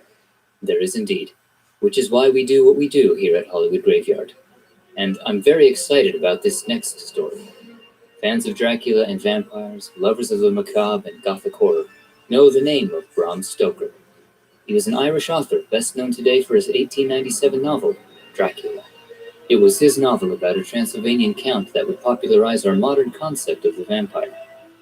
His writings were only moderately successful in his lifetime, and he died without knowing how influential they would become. Dracula has since become one of the most filmed characters from literature, along with Sherlock Holmes and the Bible. Perhaps the best-known film adaptation remains the 1931 Universal film starring Bela Lugosi as Dracula. I am Dracula. In addition to writing, Stoker worked for Sir Henry Irving as manager of the Lyceum Theatre in London. He died at 64 after suffering a number of strokes. This is the urn of Karl Mannheim. He was an influential early 20th century sociologist, sociology being the study of society, culture, and social interactions. One area he focused on was the sociology of knowledge, which studies the relationship between human ideas and beliefs and the social context in which they arise. His best-known work is Ideology and Utopia, published in 1929. At the rise of the Nazi Party, he fled Germany and settled in Great Britain, where he became a lecturer in London. Our last stop here at Golders Green is the world's most famous shrink, Sigmund Freud. He's considered the father of psychoanalysis, which is a clinical method for treating mental disorders through dialogue between patient and doctor. He became known for his free association sessions, where he would have patients lie comfortably on a couch and encourage them to tell him what was on their minds, to talk through their difficulties. Freud also delved into dream analysis and the study of the subconscious. His influence on the world of psychology and psychiatry are still seen today. A longtime cigar smoker, Freud suffered from cancer of the mouth later in life. So bad was his pain that he had his doctor administer fatal levels of morphine to end his life. He was 83. After his cremation, his ashes were placed in an ancient Greek urn from around 300 BC, which was a gift from Princess Marie Bonaparte, great-grandniece of Napoleon. In 2014, thieves broke in and attempted to steal it, but the urn was broken in the attempt. Workers at the crematorium found the urn, along with Freud's ashes, shattered and scattered on the floor. The urn was retrieved and repaired, while Freud's ashes were carefully swept up and replaced. Because of this, Freud is now safely under glass. One final star who was cremated at Golders Green, but whose ashes were taken elsewhere for burial, is singer Amy Winehouse, resting here with her family at Edgewarebury Cemetery. In her short life, Amy would become one of the most unique vocalists of her generation, known for her deep contralto vocals. Her style was a combination of soul, blues, and jazz. Her album Back to Black led to 5 Grammy Awards in 2008. It would also become one of the best-selling albums in UK history, with hits like Rehab. It was her signature song, highlighting her public battle with drug and alcohol addiction.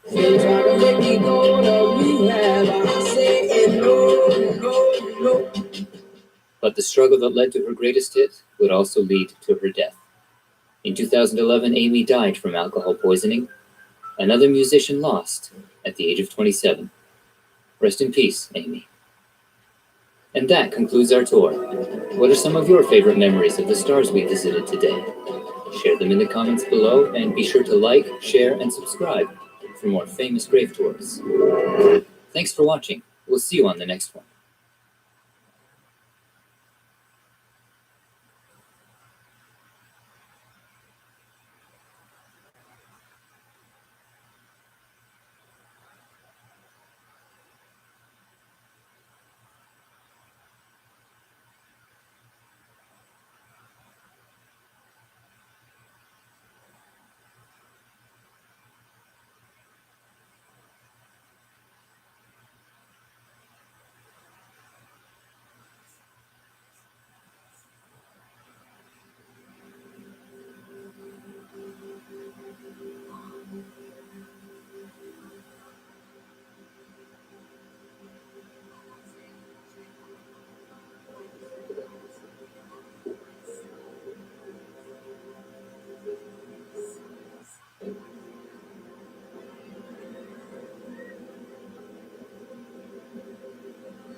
What's the address of your emergency? I was actually camping in Leadworth. Just outside of Leadworth. Uh-huh. My 2-year-old son, we can't find him. How long has he been missing? Around 4 hours. Yeah. Are you by water? Yes. Do you know which campground you're in? Timber Creek. Hold on. We need search and rescue.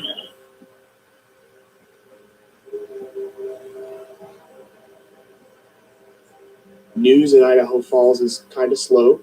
Not a lot of big things happen here. I had only been here a few weeks when this case, the biggest story of my career, happened.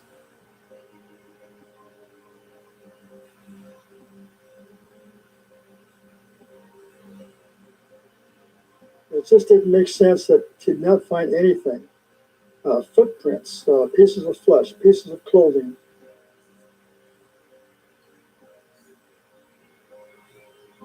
Well, it's troubling. I got, members of my search and rescue unit that aren't sleeping too well.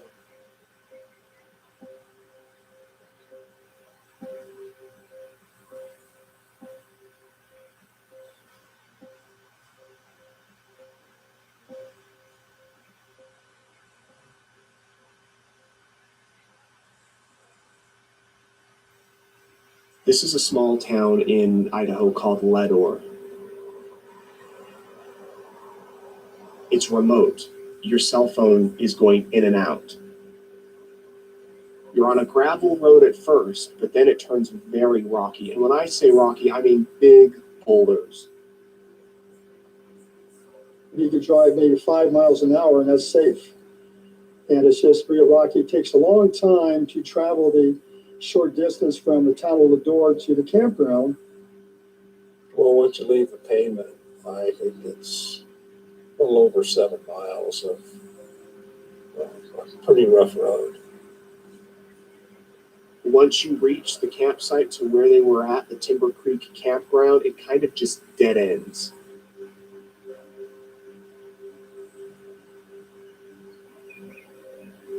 And you get out, and there's the campsite, there's a table, there's a fire pit.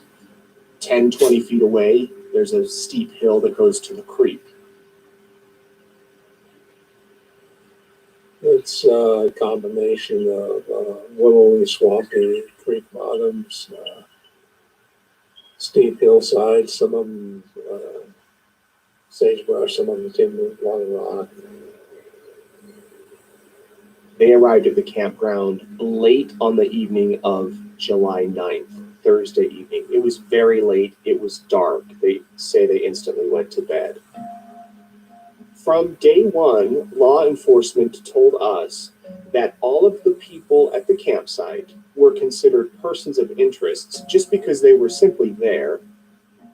Dior Sr. and Jessica Mitchell, the parents of young Dior, grandpa, Jessica's grandpa, and another man named Isaac Redwand, who was a friend of grandpa, who apparently at the last minute decided to go camping with them. It was dark when they got there. Dior said they parked the truck, parked the trailer, and the Suburban. Isaac pitched his tent.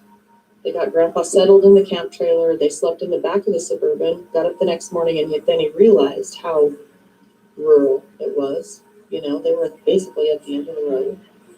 Thought it was a pretty safe place. You know, cliffs on all the way around. Not really any way for him to get out. You know.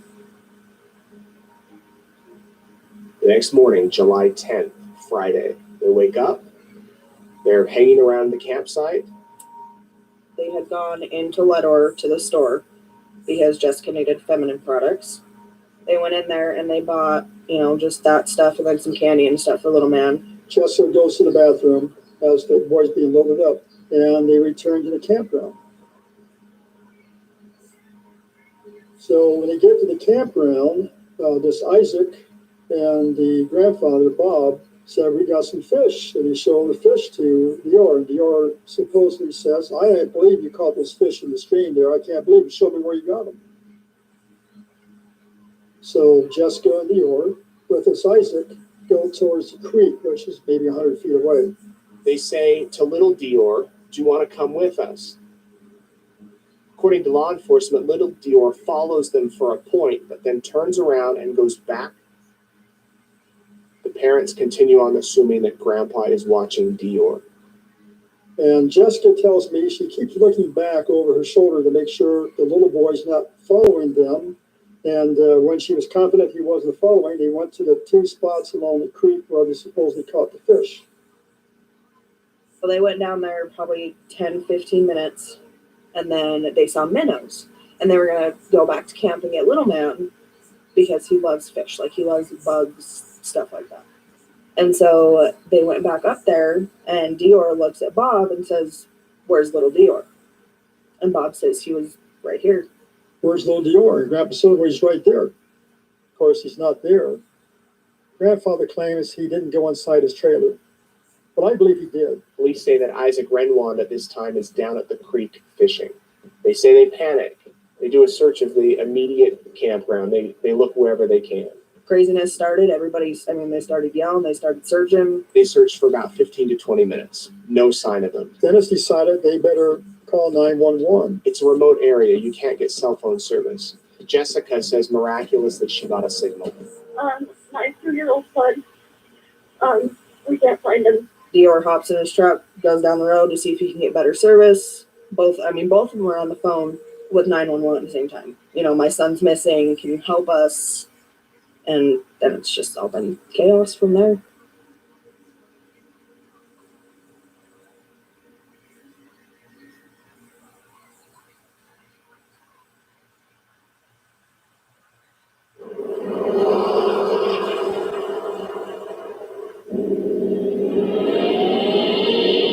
Good evening, everyone. You're in the right place at the right time. This is Coast to Coast AM. Tonight, we plunge once again into the deep end of the paranormal pool. Hundreds of people vanish from our national parks and forests, some right under the noses of parents or family members, under very unusual but very similar circumstances. Dave Gladys, welcome back to the program. Well, thanks for having me, George. All right, Dave, I want to jump right into this. Dior Kuntz, 2 years old. I mean, you were a cop. If you were investigating this case, abduction is one of the least likely events, right? I would probably say yes. And the reason for that is that the family was in a campground deep into the mountains. There was one very rocky, rough road going in and the same road out. If someone would have driven into that area, you would think that the family would have heard them. And if they would have walked up to the campsite, they for sure would have been seen. It's like in so many of the other cases, it's like he's plucked out of the sky. It's like just snatched out of the sky. That case is very reminiscent of a case that happened decades earlier, just outside of Estes Park, Colorado.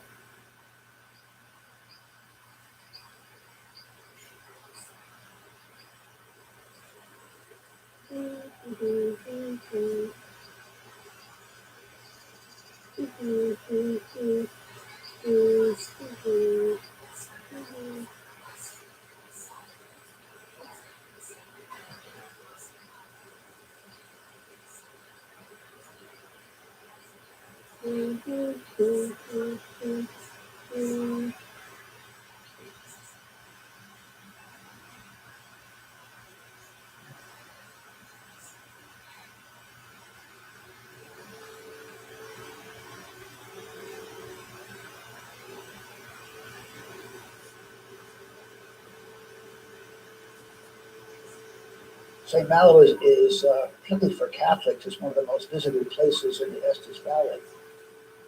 Up on the hill, you have the statue of Christ. And then right below that is St. Catherine's Chapel. The story of St. Malo is really wonderful. It goes back to a man named Father Joseph Bassetti, who was a Catholic priest. One day in 1916, he came up from the Hosa Valley, and he and 2 or 3 others were camping on the slopes of Mount Meeker when they saw a meteor in the sky. They got up, wandered toward the meteor, hoping they'd found where it came down, and ended up standing on the rock where St. Catherine's Chapel is located. And Father Bassetti said this would be a good place for a boys' camp, and the rest is history. I'm the caretaker here at St. Catherine of Sienna's Chapel on the Rock. This was built 1935 as a chapel for camp kids through all those years. Lots of camp kids came here.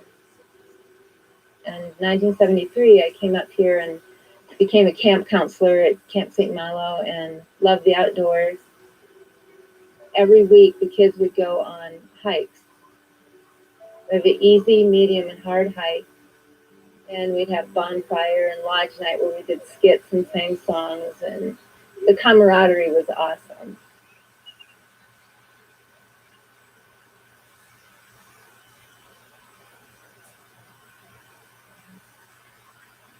It's August. It's a warm summer month. Bobby Bicep was a 10-year-old camper. He was partially deaf, wore a hearing aid, and he liked to fish. Well, on August 15th at about 6 p.m., Bobby was fishing in the small creek behind the retreat when a counselor approached him and told him it was dinner time. Bobby acknowledged the counselor and started to follow him downhill towards the retreat. As the counselor was walking back, he turned behind him to look, and Bobby was gone.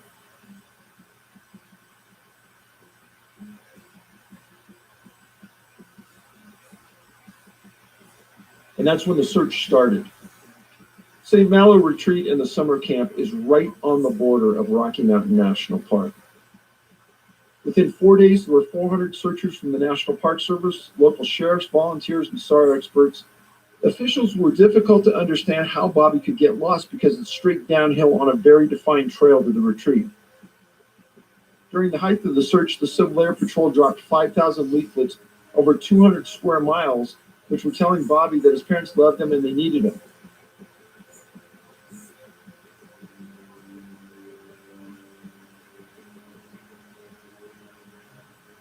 On August 25th, the formal search was terminated after a 9-day effort.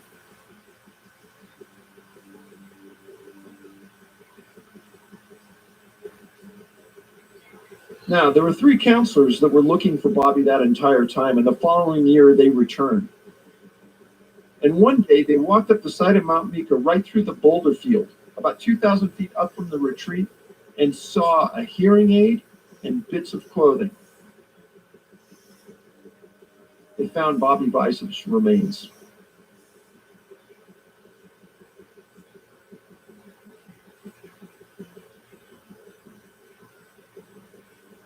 And they found him in a ravine up on the face of Mount Meeker, which is right here along Cabin Creek. He was in the ravine that they had searched at least 3 times the year before. Make no mistake, Bobby could not have been lost. Uphill to Meeker is an exhausting and treacherous hike in spots. Downhill to the retreat is dinner and an easy hike. You mentioned that Bobby is hearing impaired. When you look at the big picture and the number of cases that you have investigated, the fact that he's impaired, it's almost as if that's one of the factors on why they're targeted. And George, that's an interesting point. It seems as though an abnormal number of these people disappear with some type of physical impairment or genetic deficiency. So Bobby's case happened August 15th, 1958. These go back decades, but even today it's happening as we speak.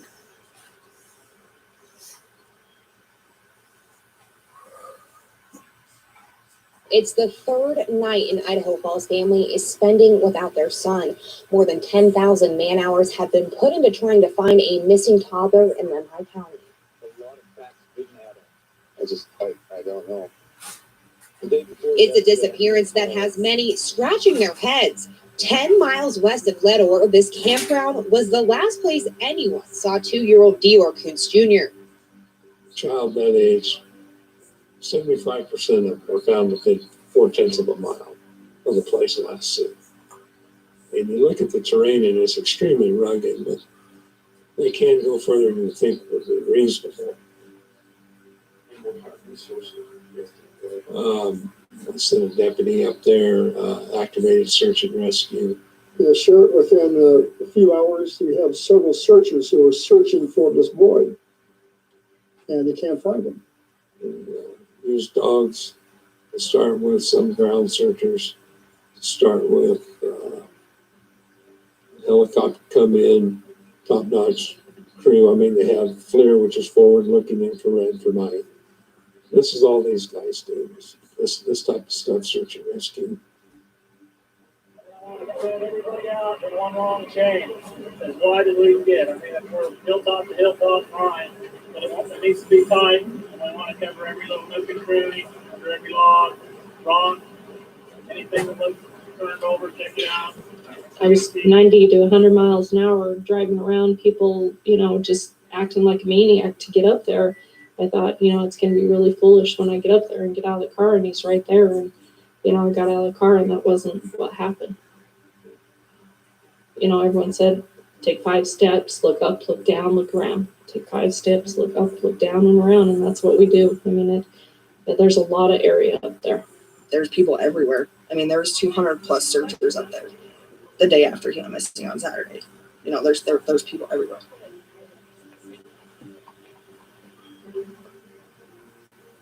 Maybe he fell into the creek. That creek, search and rescue crews went through on their hands and feet with poles, literally crawling through that creek. Nothing. They supposedly check wolf dens, they check bear den, they check eagle nests, because an eagle could pick up 30 pounds. Little Dior weighed approximately 27, 28 pounds. There are bears in the area. There's bobcats. There's mountain lions. There's other animals.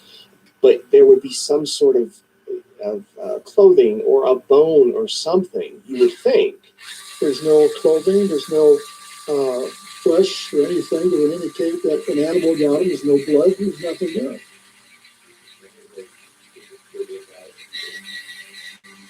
You know, you're thinking of something, you know, and then you're talking about the trace you're looking for. Well, maybe a boot camera, or a camouflage cover. You know, the thing that has everything there ain't that kind of years tall, you know, same size as him. It's possible. This little boot is similar. Actually, this is the exact boot, maybe just a couple sizes bigger, that Dior was wearing the day he went missing. I can tell you from experience that these boots don't stay on real good. My grandson kicks them off in the car seat every time we put him in there. They were too big for him, so they were sloppy, and he was clumsy anyway. When he would walk, he would just walk clumsily. Somebody picked him up, the car boot was going to fall off his feet. So if these were the boots that Dior was wearing that day, and they were too big, certainly if an animal would have grabbed him, even if somebody else had abducted him, I think we would have found something. The boots, his jacket, something would be found up there. We went for 3 or 4 days without any sleep, and I got to the point where I was an emotional mess.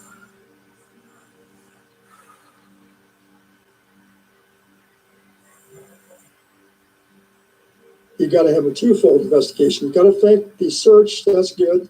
Then you can't find anything. Then you start focusing on the parents. Then you focus on people who else were in the campground at the time. And so now they're coming down hard on Jessica and Dior, try to play one against the other to see if one's going to tell. Law enforcement continually told us that all of the individuals were being cooperative. They were all questioned individually and together, and that they were working with them. There wasn't any sort of red flag that the police were saying that were pointing them toward one specific individual. I've had to grab her by the hand and go for walks with her and say, you just have to promise me if there's anything that's going on, you got to talk to me, you got to tell me, and those conversations have been very clear and straightforward. And she's come back and said, Mom, I don't know why you're doing this to me. I didn't have anything to do with this.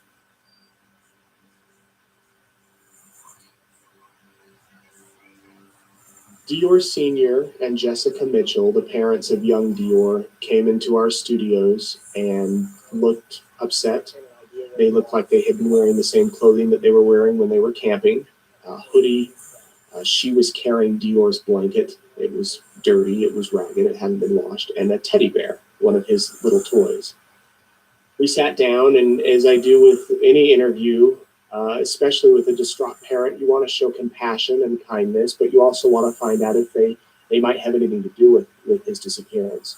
All right, Dior, so take us back. Was it Friday? I'm not sure what day it is today. Today's Monday. It was Friday. Friday, about 2:26 is when It was 2:36 when I called. 2:36 is when she called, and I was in the truck hauling down to the road to try and get service because I didn't think one bar would get it. We was just, we decided we're going to go a little exploring. He was going to be good with Grandpa by the campfire. We weren't more than probably 50 yards away in 10 minutes. But the time I seen him to the point I figured out he was gone. And the creek was empty. They had chainsaws moving because every few feet it was blocked off from nature, from trees, from branches, from debris. There was a lot of places that he could be, and that's what they wanted to eliminate. That was my biggest concern. And if he's not, where where we is were he? Because that means that there's a chance he's still alive, and that's all I need is a chance to know that he's still alive. And until I have him and closure for him, nothing to stop him. Nothing is. Do you know, did somebody have a vendetta against you? I mean, I'm sure you've gone through your mind. Racking our brains, and I don't know anybody that doesn't have a few people that either you like you or you hate you, But I but don't, not to harm a 2-year-old, almost not to 3-year-old. harm us this way, especially knowing how much he means to us. He's everything to us. Are you guys going to be married? No, we're actually getting married next month. Oh. I saw the rings and didn't know if it was engagement or Engagement. how long have you been together? Almost 5 years. Yeah. Jessica's always been very, very reserved. She does not like to let people see her emotionally. Yeah, she is quiet, and he's the one that's more dynamic. He does, and maybe you might say proud to a fault.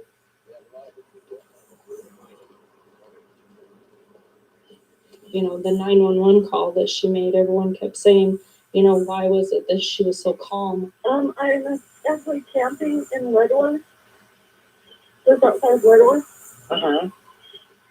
My 2-year-old son, we can't find him. I know they need money. I know they owe a lot of money in Montpelier, a lot of money for child care. And I know that she had her tubes tied and singed so she could never have reverse, never have another child.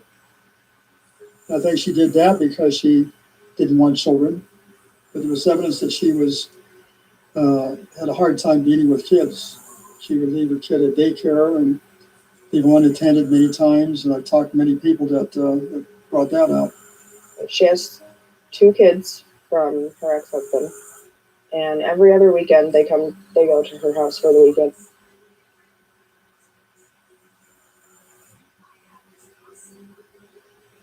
Seemed like good kids. Still think they are good kids. They're hurting bad. I've held Dior while he's cried. After we finished the interview, I said, well, I hope he's found today. I hope you find him today. And then that night, I saw them again at a vigil. Lord, that you would comfort the heart of Jessica and Dior and Katrina, Lord. He could be very, very close. He could be very far away. We don't know, but we are covering all bases at this point. There's not much to be said other than one small mistake as a parent. You know, leaving them with an adult that turns his head for a minute. They move, they go. Please cherish and love each other, because it could be changed in just a split second. And they said that they were leaving from the vigil to go back up to the campsite to continue to search.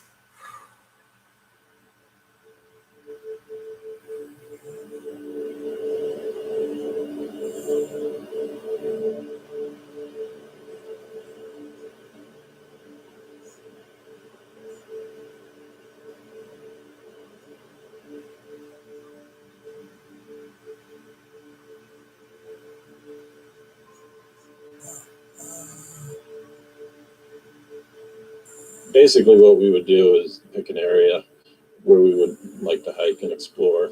And so when we went along Big South Trail for the first time, gorgeous hike, beautiful, beautiful river. You know, this is really a wild area, and the reason why Gary and I so much enjoy hiking together.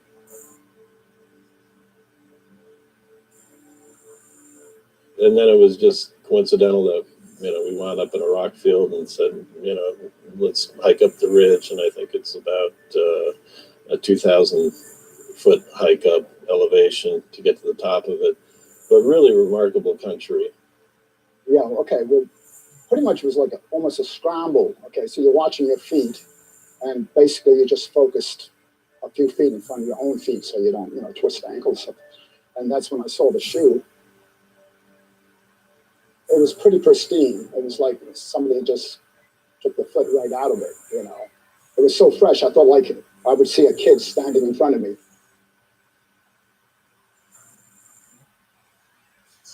And what's your name? Karen. Give me that big smile to give me. It wasn't so much that he liked the Raiders. He loved silver and black. And when he saw the Raiders on TV one day, he's like, yeah, there's a silver and black team. I said, yeah, there is. He said, that's my team, Dad. And I'm like, okay. So he's a Raiders fan. My name is Jocelyn Adadero, and my brother Jared Adadero went missing in the Colorado mountains in 1999. As I was younger, my dad will tell me that I would tell him certain memories I had of the hike. As I got older, though, I couldn't even tell you what I told him back then. The only memory I have of the resort or that whole time period is after Jared had disappeared. We were back at the resort in a room. I couldn't even tell you where, and my dad was kneeling on the ground crying, and I was hugging him.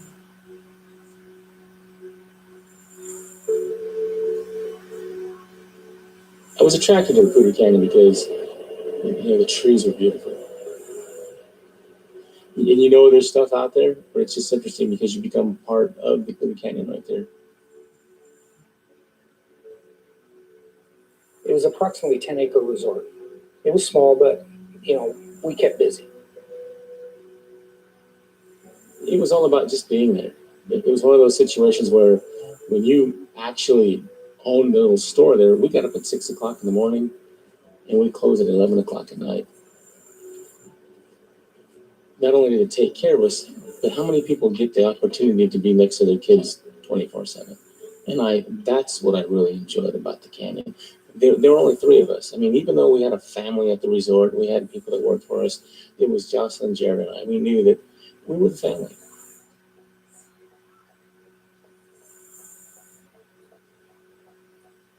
The group decided they wanted to go to the trout farm, fishery, right around the corner, maybe about 1.5 to 2 miles from the resort itself. Hey, Allie. Several of the people I knew quite well. So I gave permission for Jocelyn to go, not knowing that Jared would be saying, gee, Dad, if she can go, why can't I go too? He had his shoes on. He hated to tie his shoes, so I didn't make him tie his shoes. And he had like a beige colored jacket.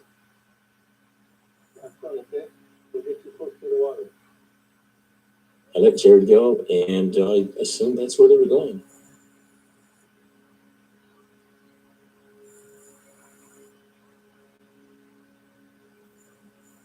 You describe the trail. Moderate, ups, downs. You could take a kid on it as long as you kept the kid in line and hung on to him. Because there were some areas where the ledges were only 24 inches wide, and you had loose shale all the way down to the river. And then there was rock fields. Being a moderate trail, it's pretty tough. If you're not in shape, it'll take it out on you. The church group went up to the Big South Trail. They parked at the trailhead and they started walking on the trail.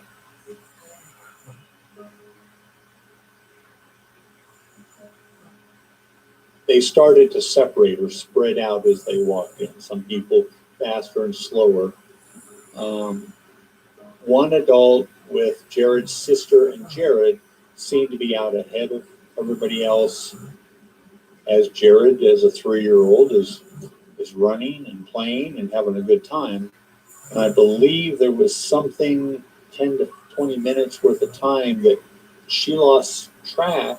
The adult realized, I haven't seen him for a while. And when they went up to try to find him, they kept going thinking they would catch up, and they didn't catch up. It was reported that he spoke to some fishermen, and he asked if there were bears around. And he's alone at this point in time. At least they have an idea, roughly where he was last seen.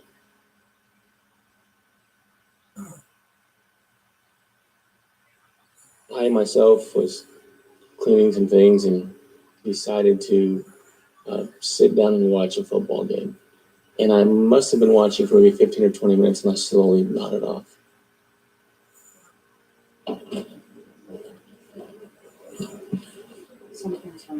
And they're like, Alan, we have to talk to you. What's going on? And they said, we had a problem with Jared. Well, what happened? Did he fall? Did he scrape his knee? Did he break his arm? What happened? And what they actually said to me was, he's okay. We just can't find him. At that moment, I realized I had to go up the road. We got in our cars, and I was in my truck. And I'm like, well, where are we going? They said it's about, I can't remember, 16 miles up the road. I'm like, Are you serious? How'd you guys get up that far up the road? And the entire way up the road, I just kept beating myself in the chest like someone had stuck me with a sword. Just beating my chest and yelling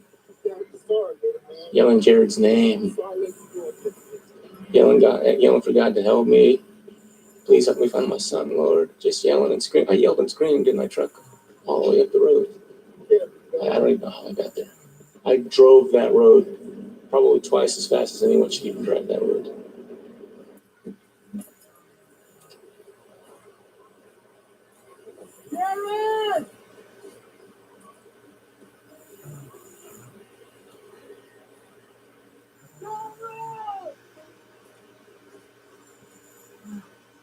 And as I ran up that trail, I yelled and screamed his name and screamed Jared, screamed J-Rod. I called him J-Rod. I called him my little man.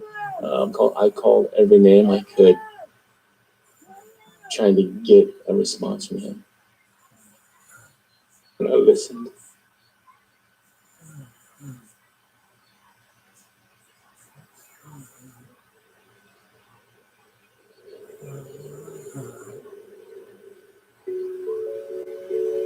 And I'm not sure exactly how far we got up on the trail, but I stopped and I realized, oh my God, this is not what I thought it was. I just can't get up here and find him.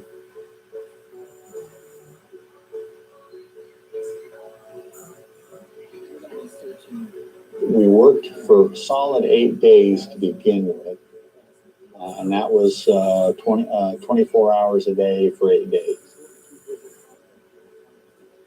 We did some night searching was limited to a certain extent, but we did always have people out in the field to make noise. So if somebody was out there now, Jared would have heard it, he would have maybe responded or went to it.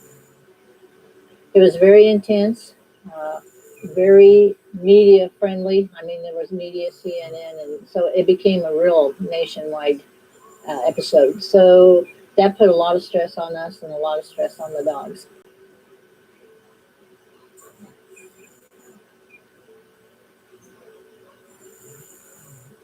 It was a situation to where people lost hope. It's like, we're not going to find him. You know, this is one of those situations where he disappeared.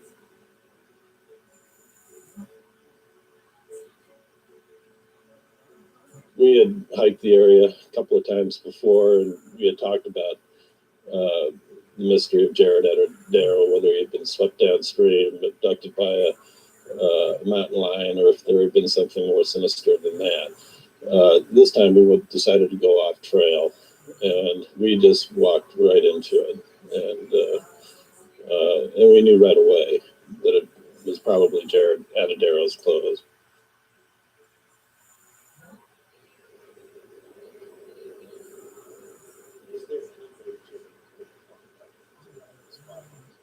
Not, No way. that's a hard one. No way. No way. Absolutely no way. Not all the way. I could see him going. He lived. And it He's happened in the a food 3-year-old. There's no way. There was no way that would happen. Yeah. I mean, it was a struggle for Gary in that. Yeah. Very rough terrain.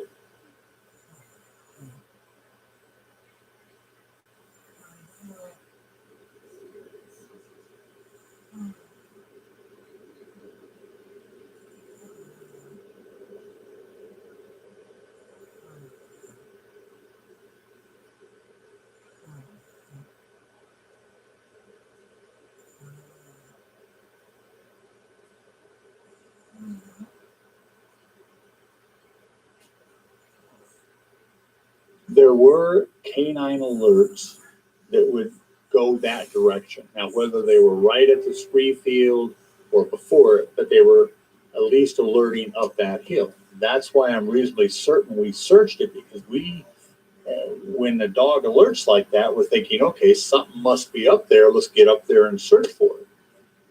But we never found anything. I think whatever is happening is beyond our understanding. In a lot of these cases, search and rescue, or the volunteers searching people, have already gone over certain areas, not once, not twice, but even dozens of times. And then the child is found there, maybe a year, maybe a few years later. When we had discovered the clothes and went back up there with some of the people involved in the search, they were all scratching their heads, like, they had all been around the area.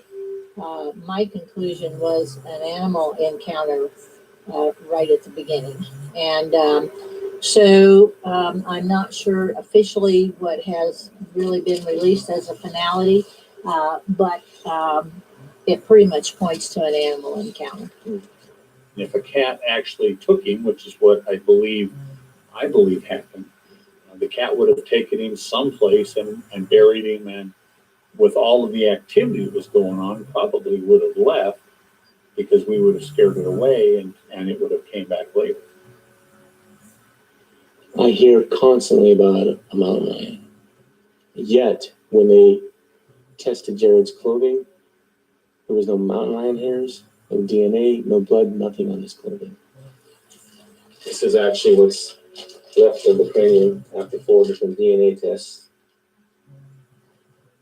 To think that I have a hard time comprehending this, but to think that I'm actually sitting here holding my son. But this is what I have left of him. The clothing was sent to the CBI. The clothing was tested by the CBI. No mountain lion hairs, no blood, nothing on any of the articles of clothing. If a mountain lion would have attacked him, they go for the stomach area.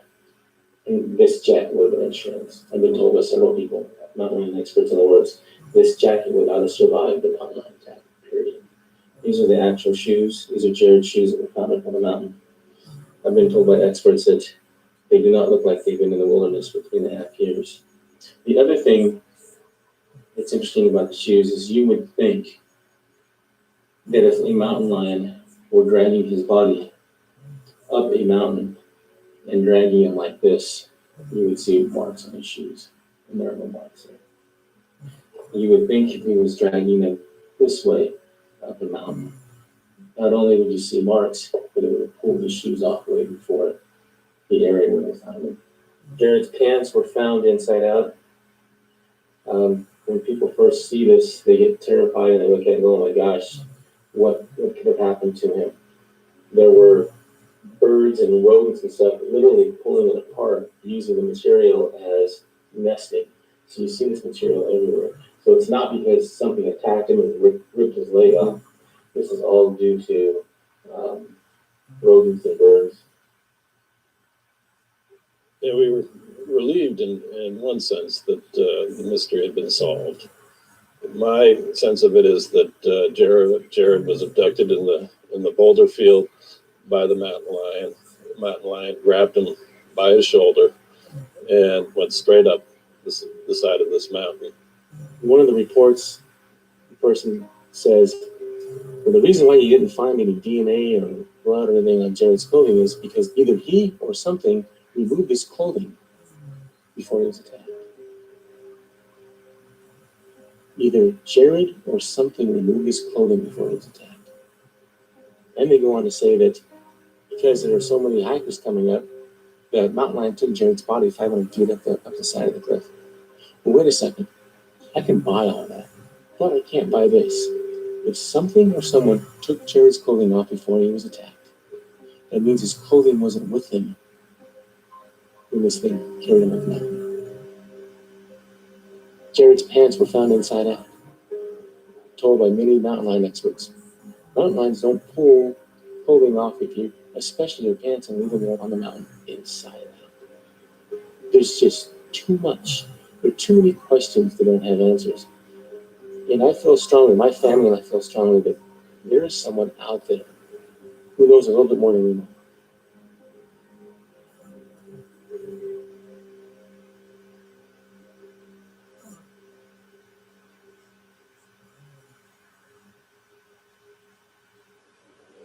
When I get questioned about this from people who've heard our interviews, people will stick to that. It's a bear, it's a mountain lion, it's some kind of an animal. But I mean, they leave clues. There's evidence, there's blood, there's tissue, there's indications of a struggle, right? Oh, absolutely. And when the trackers come in with search and rescue, they're looking for those indicators. There's going to be a massive scene there of blood, hair, drag marks, and things as the animal would be taking you away. That's one of the points that we vet before we even look into one of these cases. And in the last 100 years, there's only been 14 fatal mountain lion attacks in the United States and Canada.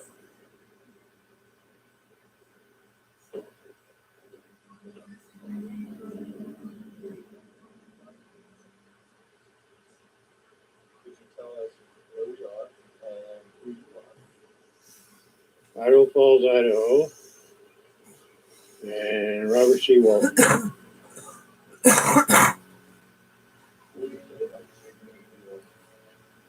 I didn't play with him much. He was just getting to the point where he could do something, you know. He was over here quite a bit with Jessica, and he'd come over here and bum candy off me.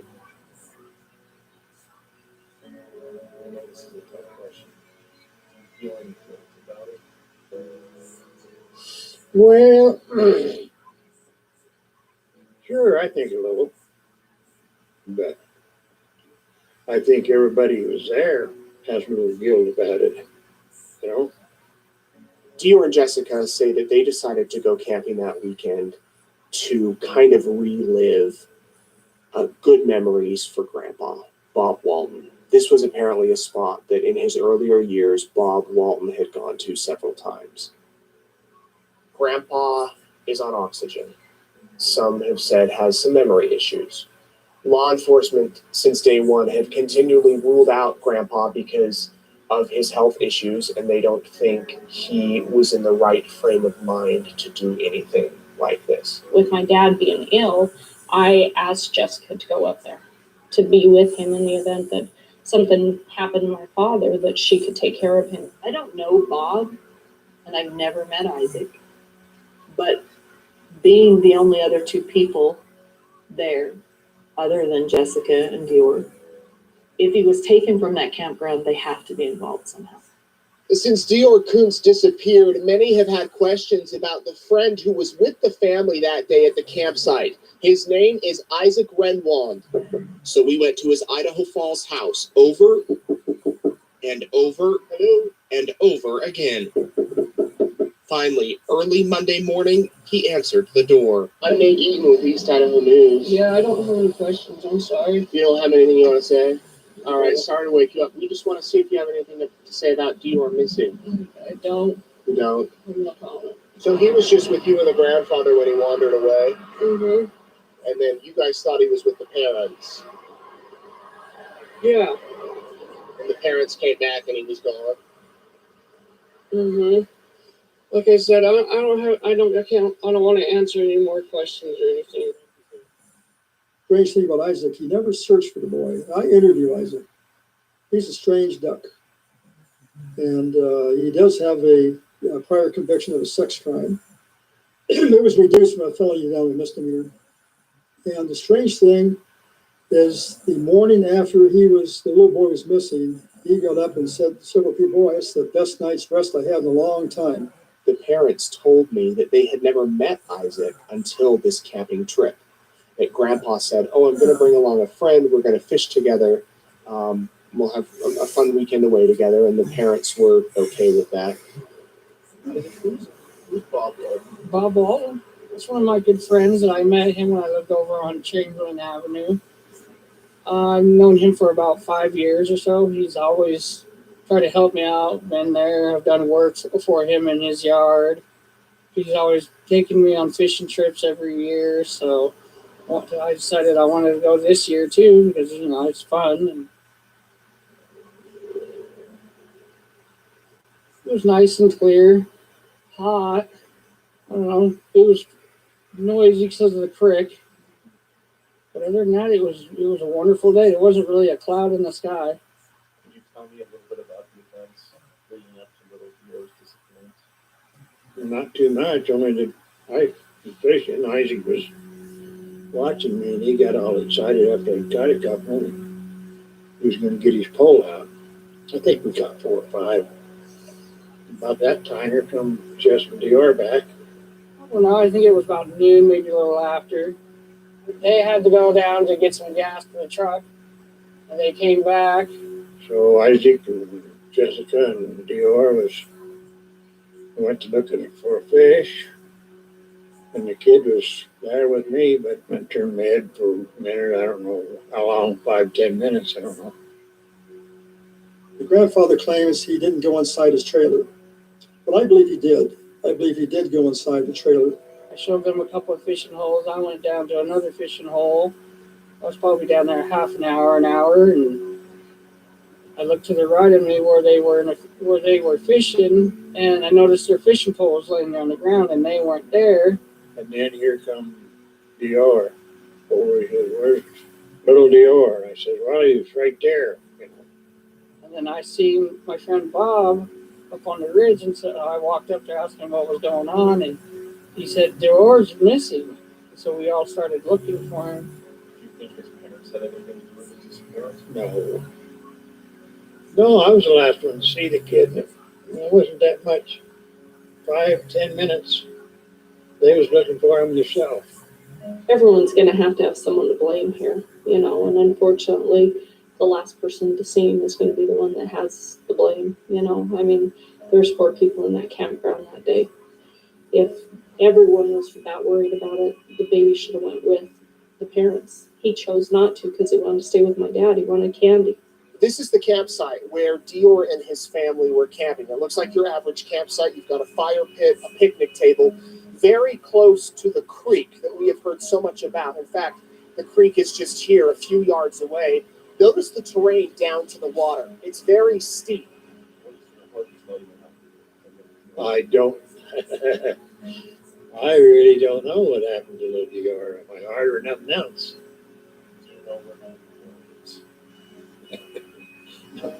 No, I don't.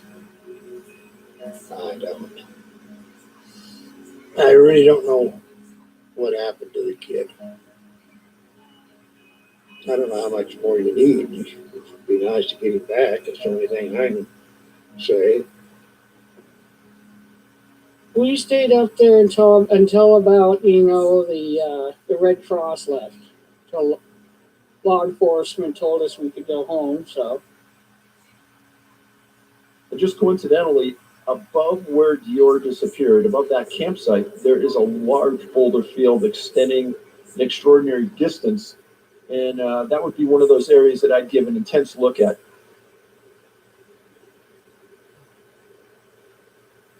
According to Oregon State Police, there are 41 missing children in Oregon. One of them is Samuel Belke. He was 8 years old when he vanished at Crater Lake 6.5 years ago.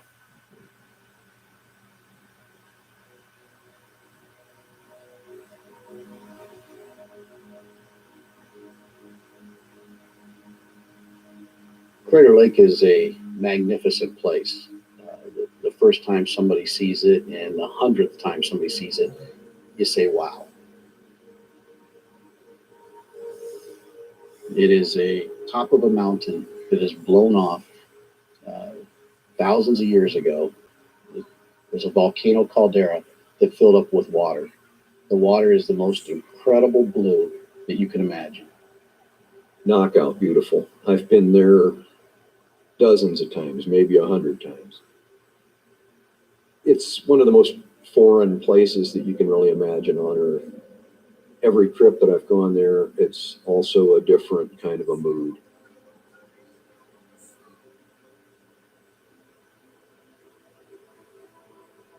Three, two, one. The best news about today's search and rescue effort is that the weather is starting. As a news guy, this was a story that was equally frustrating. Some of them just start off bad and they get worse. The way I understand Sammy's disappearance is that he was visiting Crater Lake with his dad, staying at Diamond Lake Resort. He's got some developmental problems, maybe some form of autism on a scale. And while he's at Crater Lake, they are near what's called the Cleetwood Cove Overlook. They got about a quarter mile to the east of Fleetwood Cove Trail and parked, and he kind of went running off. At some point, Sammy crosses the road and he's up this a scree hill, kind of some rock cut out where the road is there, and there was a cyclist riding by that had stopped to take a photo, and Sammy was getting ready or looked like he was going to throw a rock at the cyclist, and the cyclist cautioned him. Dad was yelling for Sammy to come back, and whether Sammy was just being a boy or if there was something to do with his condition also, he ran the other direction. His dad ran up the hill after him, and he had vanished.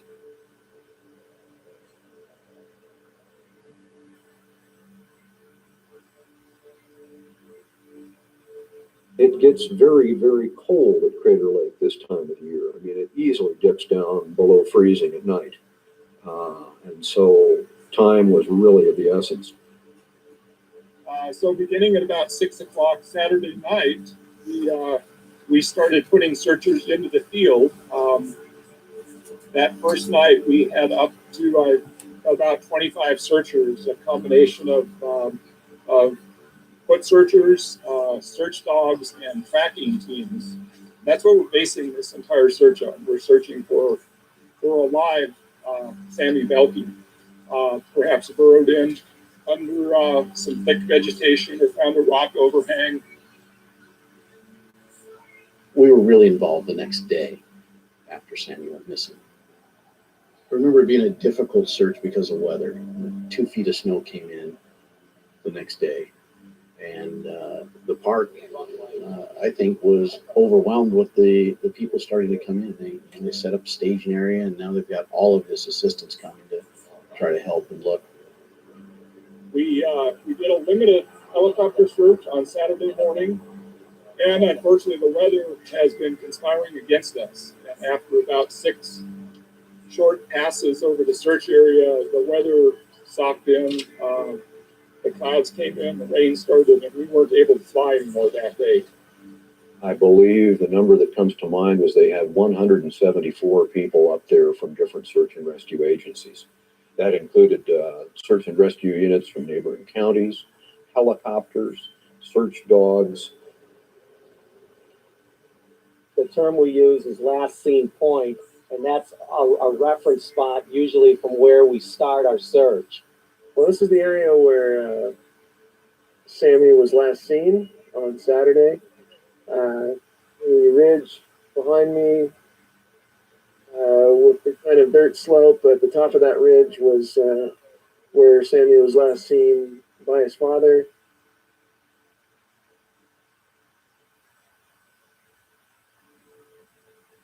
It appears that a national park is within a county.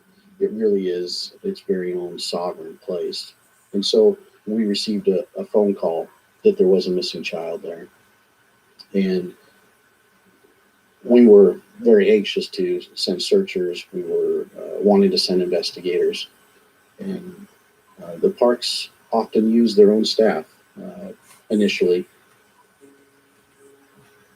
They are sometimes an island unto themselves. It's somewhat exclusive jurisdiction. We are over 400 national parks in the United States, which is something that we're very proud of.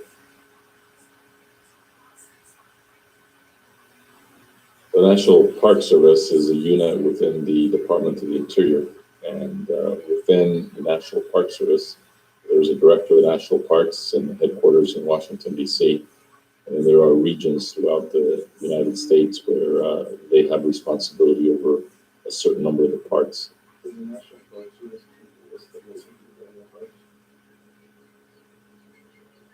don't recall. I would have regular briefings on different things that were going on.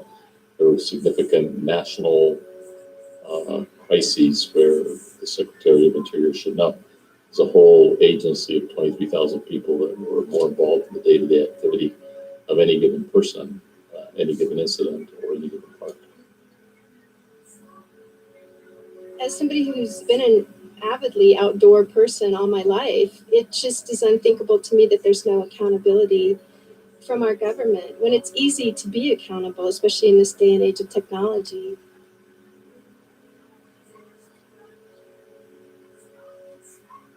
Sometimes records are kept and sometimes records are not kept. There's no requirement for the federal government to keep records of people who go missing on federal land.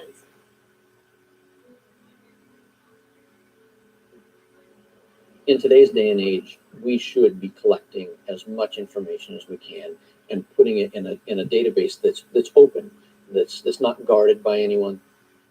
If we want to help find the next lost person, we can learn a lot by what went right in that previous search, what went wrong in that previous search, what would they have done differently, and good record keeping of a search, whether it was successful or not, needs to be on hand so that the next time we go there, the search leader can make informed decisions and use resources very wisely.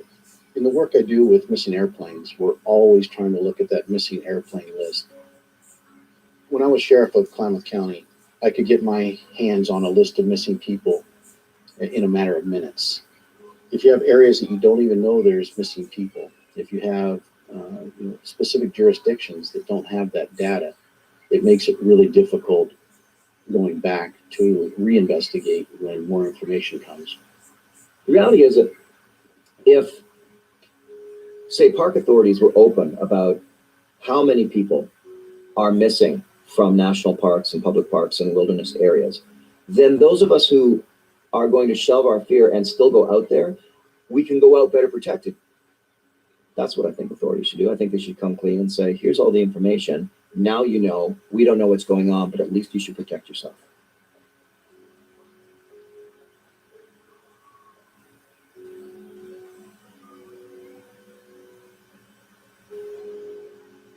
It's obviously an unsolved mystery. It's one of those things that you kind of carry it in the back of your mind every time that you go and visit Crater Lake. I mean, it's a tourist destination. It's a happy place to be, but you go up there and you do think it's a beautiful place, but it's not without tragedy. The strongest theory, well, there's many. The strongest theory is that he was in those woods somehow, and he likely, in my opinion, got covered up by snow, and then maybe became victim of an animal later on. I believe that when a child goes missing, that you throw every resource you have at it initially. And I would have liked to have seen that happen with Sammy that night.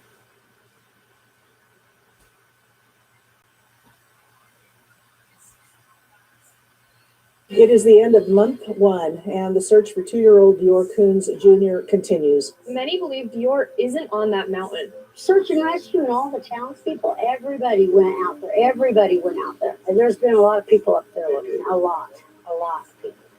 Even after the search was done, there's been people. I think he'd have been found if he was, don't you? Several people have mentioned other people that live in Lemhi County. There's a woman that runs a restaurant there. Some people have said that she may have been involved. The mother and father knew that the baby was dead, so they said, please help us. They paid her $1,000 to dispose of the body. Police have cleared her. There's so many theories out there. People, the parents did something to him, or it was an accident. They said the boy was up there. Just used that as a ruse to say that he's missing, but he was never up there to begin with. Oh, he was there. I seen him trying to play in the campfire. He was playing with his dad. Several people have said there's sex offenders that live in town, and that maybe they knew this little boy was up there, and so that they concocted this plan to go up and take him. They're thinking more like it was somebody kidnapped him. They followed him back to the door and caught me when I wasn't looking and snatched him. I've heard everything from Bigfoot took Dior, to maybe a trucker picked him up, to maybe he's a child sex slave in Canada. A lot of Facebook groups have been set up where anytime any sort of update on Dior is out, they'll post the link and then 100 people will comment. There's probably a dozen different Facebook pages out there that people have started. And there's a lot of it that's positive support for the family, but there's a lot of it that's just condemning, call them murderers, said they're neglectful parents, that they should never have kids. Social media has its upside, but a terrible downside as well. people jumping to conclusions, spreading rumors, and that just complicates the grief so much more. The parents are having to defend themselves at the same time as they're trying to grieve and trying to wrap their arms around the fact that their child is missing. The family's been accused of drug use and of sleeping with certain people. Everything from their looks to their demeanor to how they speak. In fact, I even told them, stay off social media. So I said, you want the broadcast media, the print media to be on your side. And whatever comes out, the social media may misinterpret that and say some things that are cruel or not true, but don't even pay attention to them. And it may be that people have become fixated with this case and they're craving something. They want some sort of nugget of news or new information. And when they don't get that, they speculate. And then it spreads and you can't control it.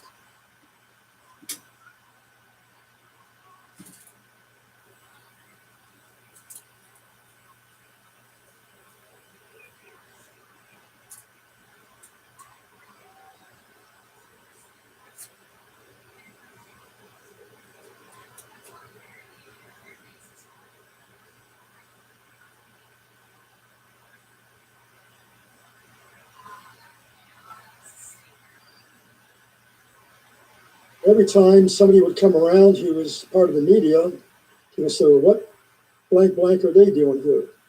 Why are they here? And that bothered me. So why would they not want coverage? I knew that they were offered Nancy Grace for an hour. Good Morning America called them and they wouldn't go.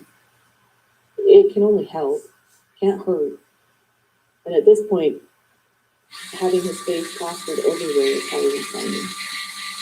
You know, every time somebody goes to Walmart, wherever they're at, or get out of their car, I want Dior's face to be in their mind.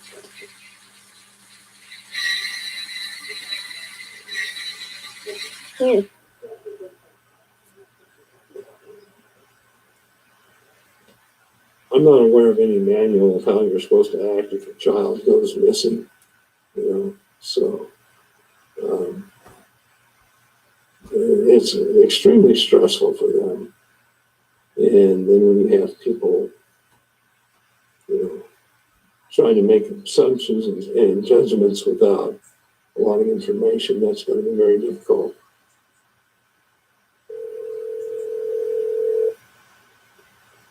Hi, this is Jessica. Leave me a message and I'll get right back to you.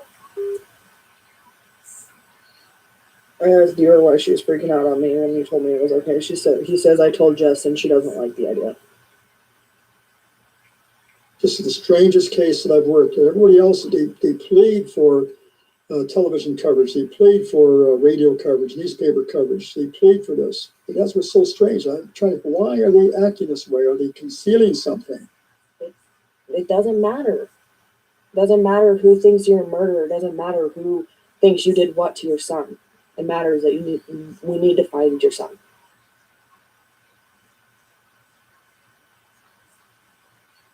Basically, I notified them in writing that because they didn't want to cooperate with the broadcast media or print media, that I was going to back out of the case, and they withdrew my $20,000 offer of a reward. One of them didn't really care. The other one said, well, thanks for giving up on our son. Brenton.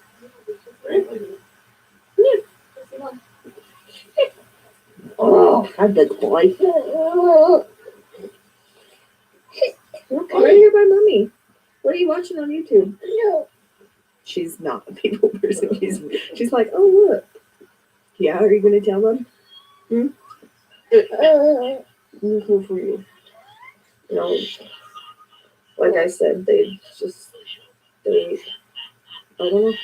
You know, I think they cope with it different, and maybe they have different ideas of what is a good idea to help find their son.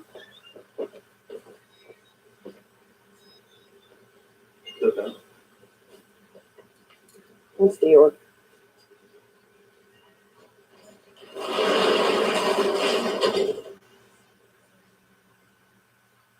What the is going on?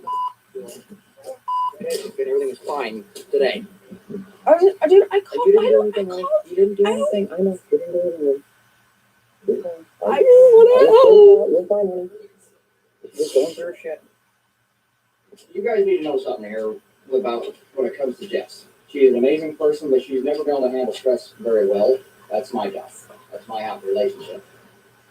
She's fine, but she's not. A lot of it is Jessica's very impressionable. So what she's fine with right now, all she had to do is talk to her mom, and mom can help her to do anything. And if her mom is, I don't trust her mother. I don't trust that Bob and I didn't have something to do with this. I don't trust that her mother, Trina, is not trying to hide that as well. So you guys did nothing wrong. None of you guys did. And I will fix it.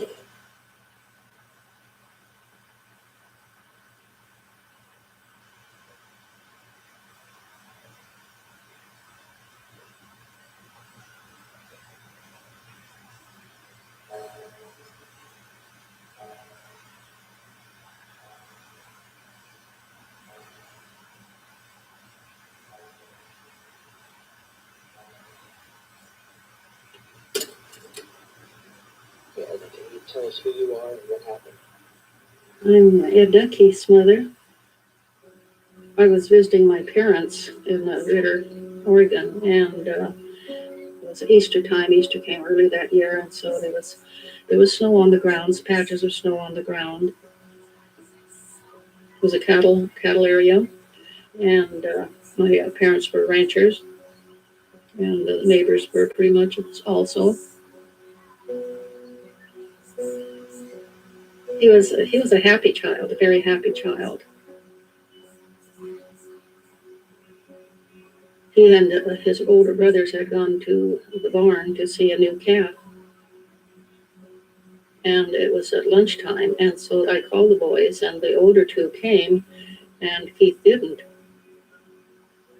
And so I said, "Oh, where's your brother?" And he said, "Oh, he went around the barn." And so we went to find him, and he wasn't there. We were able to start a search immediately for him. It was long before search and rescue was organized like it is today, but they knew how to search, and so they went within speaking distance of each other so that they were able to communicate. Everyone is just marvelous. We felt that there was about 200 people there. And they searched through the night.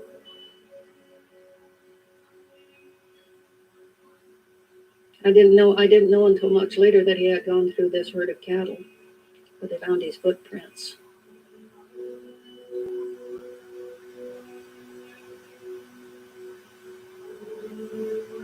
Even as the crow flies, his journey from his house to where his tracks were found is 3 miles. And then his body is found way over here, 5 miles away. 8 miles in total. He was stiff. His whole body couldn't move. He was found face down in the snow, and his little face was scratched pretty bad when we found him. And it was at lunchtime when he had disappeared, and it was about 7 o'clock the next morning when he was found. 8 miles. That's as the crow flies. It's impossible to walk out here as a crow would fly. In the span of less than 24 hours, you'd have to believe that this 2-year-old covered perhaps as many as 12 miles.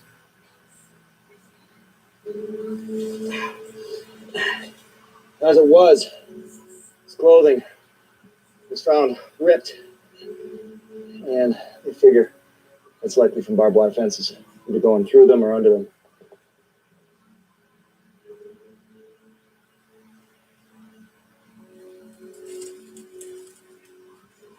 And even with a full moon tonight, I can't see anything going through this bush. So if I'm a 2-year-old child and I've got to walk through this or crawl through this, I get to this time of night, I can't see Keith going anywhere. I can't go anywhere.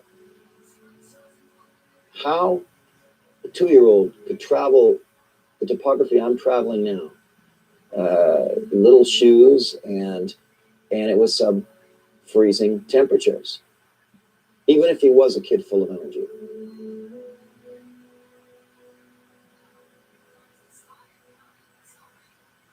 This is roughly the area the searchers found him. His father was about 100 yards that way,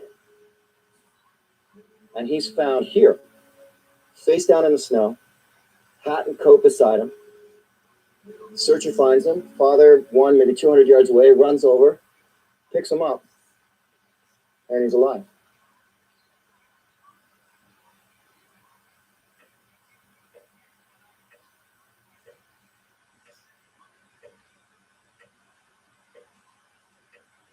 Over the years in the Ritter area, when we'd go visit there, someone would come visit and say, "Oh yeah, I remember we looked for you, you know, and thank goodness you were found." And I said, "Oh, well, that's great, and thank you for looking."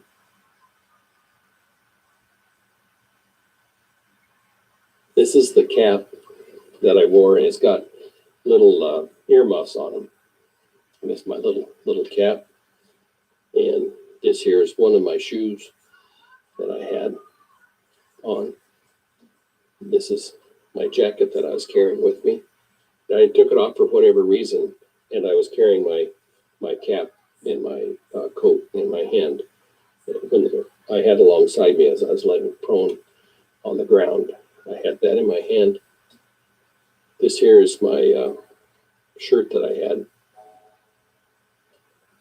And then, as you can see on my bib overalls, you can see the tears on them where I caught it in the fence, trying to go through the fence and stuff. And it tore I've got a tear in the back where the barbed wires caught it and tore it. Those are the clothes my mom kept for all these years.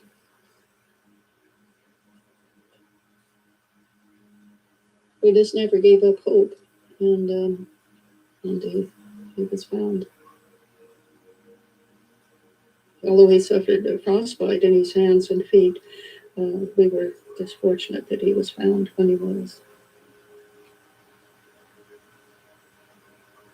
We never made a big issue of him being lost because we didn't want to frighten him and to make him afraid of dark or to be frightened.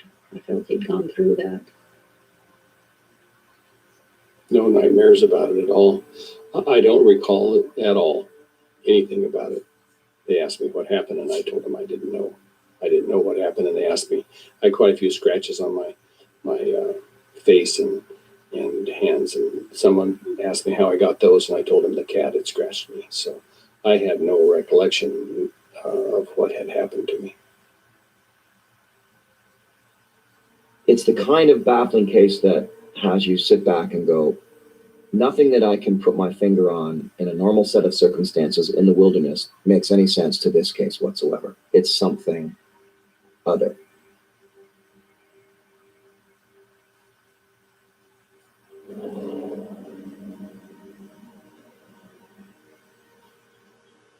Very quiet now, because that's not usual for him. You get all kinds of little motor noises coming out of there from him, and he's just with his cars, and it's very quiet. And usually you're stepping on Hot Wheels or Legos or something. the whole house is the same way. The whole house is very quiet now. It's not anywhere at home. You go day by day, hoping you can get your life back, hoping he's okay, because this ain't it. This sucks.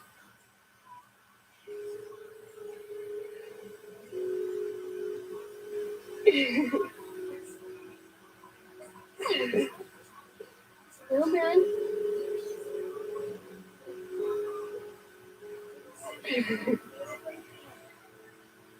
Every day I was happy because I got to spend it with him. I could go to work and take him to work with me and still have that time with him.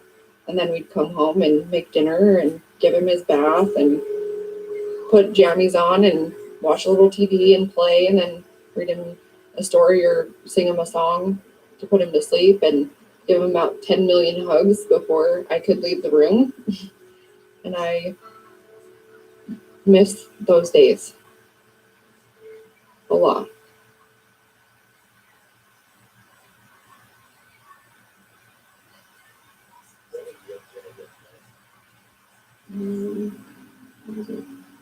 About a month. 3, yeah, it was 3 like weeks a to a month. month 3 weeks after to you a went month missing. after we went missing. Is when they brought FBI. The FBI originally called on High County and said, We heard about this case. Do you guys need any assistance? We'll help you out. And they said, yeah, can you handle like the forensic part of this? I don't know if he showed you inside his truck. It's an old beat up truck. It was still on the light, the dome light. It was covered with FBI evidence tape. Like that's one thing they had to take down. So he did let them swap their truck. We were told that a report should come out within 6 to 8 weeks, and we're at the 8-week mark now with still no answers. They're coming up with any sort of theory or any sort of hypothesis as to what could have happened with Dior Coons. We want them to come back and say we have reason to believe because of this and this Right. that he was abducted. So we're looking taking at this over individual. We're looking here. We're doing that's. It gives us more of a direction to go in. And some people are like, well, they're afraid of the FBI, and no, we are not. I have nothing to hide. I didn't do anything wrong. Bob's friend Isaac stayed in his own tent. Bob stayed in the camper. Jessica, I, and little Dior stayed in Bob's Suburban. I got out of the Suburban that morning, and her and my son were already up and out, and they were just getting ready to start breakfast. So we decided, okay, well, Bob, what's the plan? Him and Isaac were going to go fishing. And I said, well, we're going to go down to Ledor, get a few things, and we'll come back up. And he says, well, be back here by 1 if you can. Got our groceries, and Jessica went to the restroom. I loaded little Dior in the truck with the groceries, and she came out, and we headed back up. They'll say it's 45 minutes up. And Bob and Isaac were just coming back into camp because they were fishing down in the creek right by where we were camping. And just got little Dior out. And we parked where that Jeep is right now. My grandpa was sitting in a chair right here, and we had our double chair right about in here. And I handed my grandpa the candy that we bought him. Isaac and my grandpa were talking about how they went fishing in the creek and caught fish just down up in there. And we decided that we were going to go up and look to see if there was fish in the creek. After we decided that we were going to go up there, I asked my grandpa if it was okay if we could leave little man with him. And he said, yeah, he's fine. He wants candy anyways. And he was about ready due for a nap anyways. If you can tell, he was getting pretty tired. So we didn't want to leave him with Bob instead of making him walk and all that. So we headed up this road right here, right about where that smaller tree is. We stopped and noticed that little man was following us. So Dior asked him, do you want to go with us or do you want to stay with Grandpa Bob? He said, no, yeah, and turned around and started walking back towards my grandpa. So we realized that he was going to go back to camp with my grandpa, so we headed up. I figured he was with my grandpa. He was fine. And we walked up to the creek, and Isaac said that right here is where we were fishing and caught fish, and he turned around and walked back towards this way. Dior and I stayed up by the creek and kind of just looked in the water and looked to see if we could see any fish. I started getting my fishing gear ready because I figured this was kind of a good spot to fish. And there's one spot that had minnows in it, and they were just stuck there. They couldn't get out from the low level, and I thought, God, this would be neat for him to see. Jessica stayed at the creek, and I walked up the bank and got back up on the bank and went towards camp, and I yelled to Bob, where's little Dior? I could hear voices up in the camping area.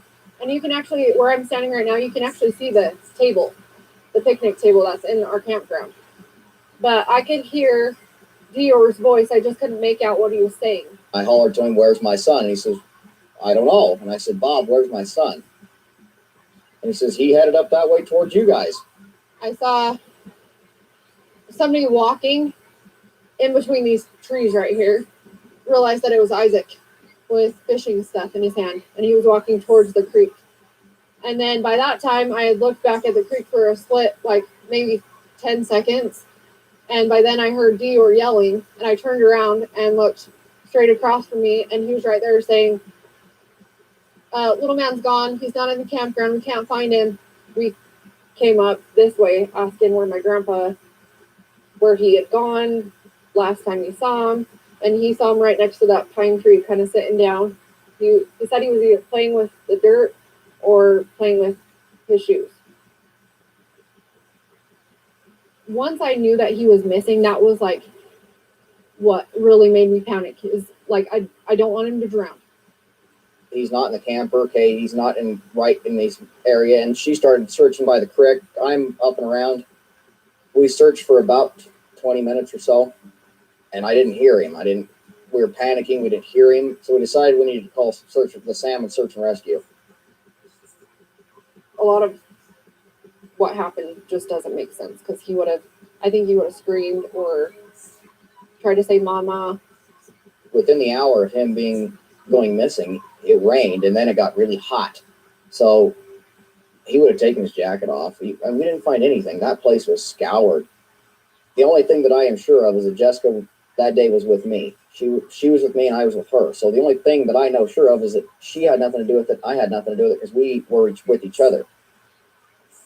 And I was searching the creek and in the water the whole time up until Ray Stevens got here with search and rescue, and he asked me to come up and sit in the campground. That, as a parent, is one of the hardest things when you have all these professionals telling you to stay at the camp, and they have reasonings for that. It's because if they found my son, then they got to go looking for me.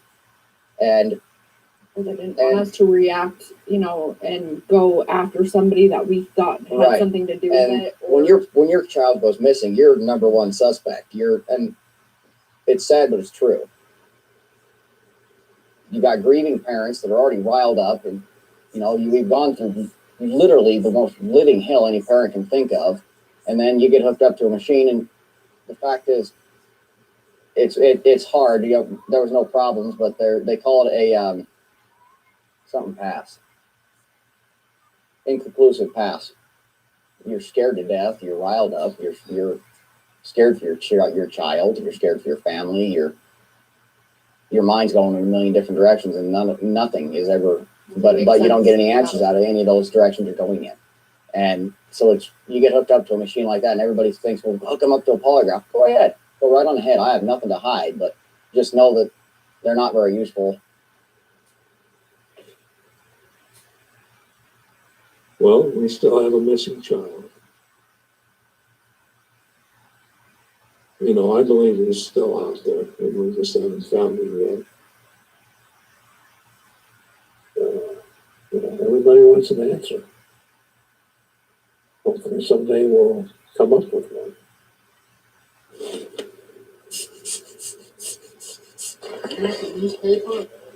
What are you doing? Working on the documentary about a little kid that went missing in Lador. And the parents killed him. Duh. You know about the case? I know about it. Guess what? He didn't wander off.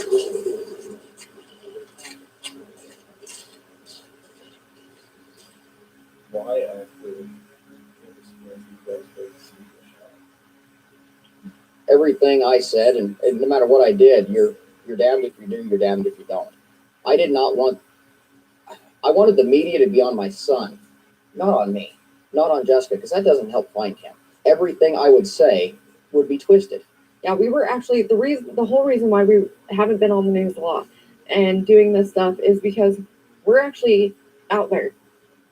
Like, we've been, I don't even know how many times how many hours, how many days, how many weekends, how much money, our money that we have spent just going up there to search for him. But all these people saying their hearsay stuff and saying that, there's something wrong because we're not on the news and this and this and this. No, we're doing something for our son. I didn't want to spend all this time in front of the public every day and pet the pride of everybody to let them know that I didn't do anything, because I know I didn't do anything. I know she didn't do anything. I had one job, and I still have that job, find that little boy. He knew his name was Dior J. Coons, and he knew his mom's name was Jessica Mitchell. I just pray that if someone does see him, that they ask, what is your name? Because I believe that he will still be able to tell you. When individuals aren't found on a search and rescue, I can tell you that it's something that you think about regularly.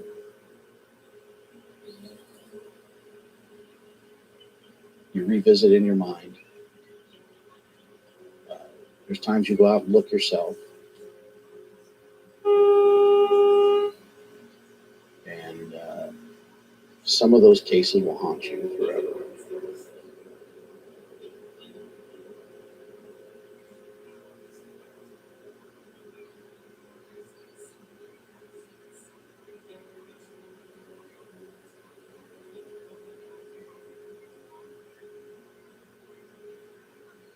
Throughout my tenure as a sheriff, there was nothing more important than keeping communication open with the family.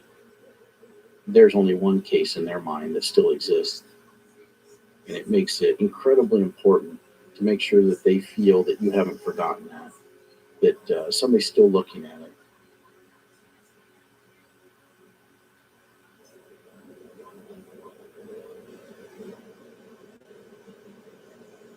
I don't come up here that often.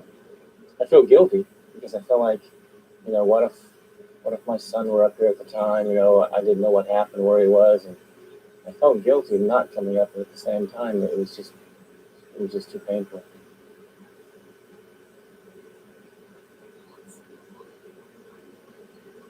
It was hard comprehending that was it. I was going down the mountain and I was going home without my son. And it was the hardest thing I think I've ever done in my life, drive off this mountain. The Big South Trail right here. I've never been up here with snow on a trail.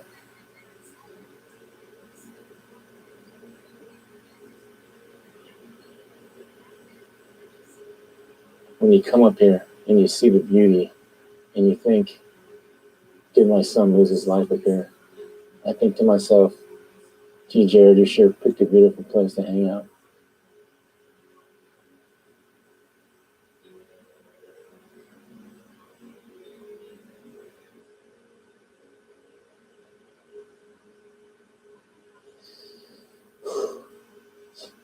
I don't comprehend an animal getting it. It's too painful.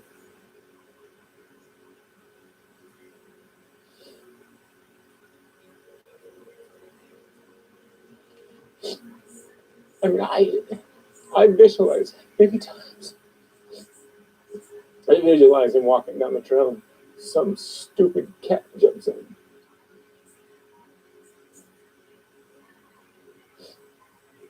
I visualize it a lot of times, but at the same time, I never believe it either. But I still visualize it because that's something that was constantly thrown on me.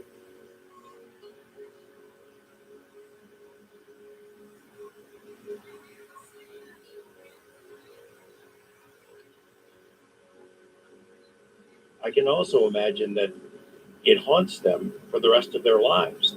Just the weird circumstances and the fact that they will probably never have an answer to what really happened. I think the natural inclination for all parents and all relatives is they want closure. It's an unknown what happened to these people, and it extends far beyond just kids. We're at 1,600 cases, and with every month, there's a new case that comes across my desk that's an exact match for what we've talked about.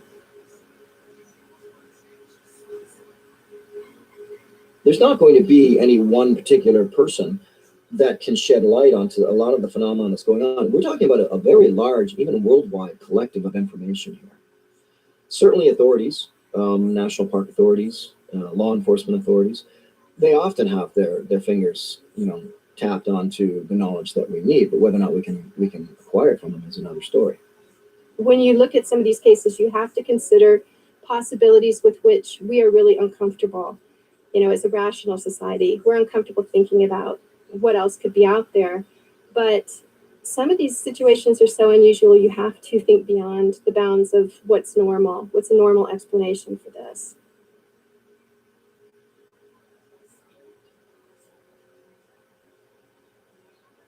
I think one of the most impressive was a search in South Dakota. It was for a little toddler that had wandered away, and this was, I forget, it was January, February. It was cold weather, and we could not get any clues on the little toddler at all. It had been like 3 days. So we knew it was probably not going to be a good result. Anyway, we were, make a long story short, coming through some willows, and it was all foggy, and the dogs were alerting that we could not come to any, conclusion. And all of a sudden, my dog turned around and just let out a real startled howl, just it was scared.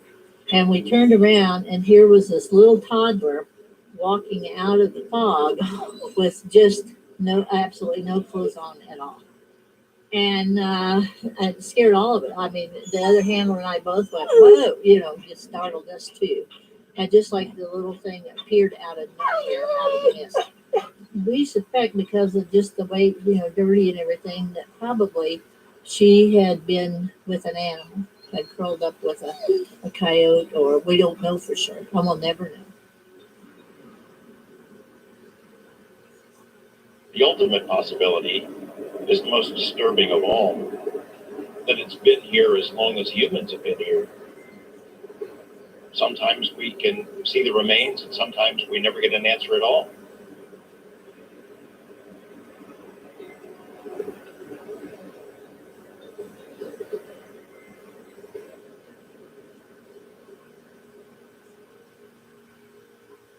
And he had monster trucks and semis. And I think the boots that he was wearing were like 6s or 5.5. But every time he wore this, he said he was super fast and he would run everywhere. We deserve to know what happened, but that little boy at least deserves to come home or have closure. I owe that to at least that much to my little boy, is to at least give him his life back or his closure.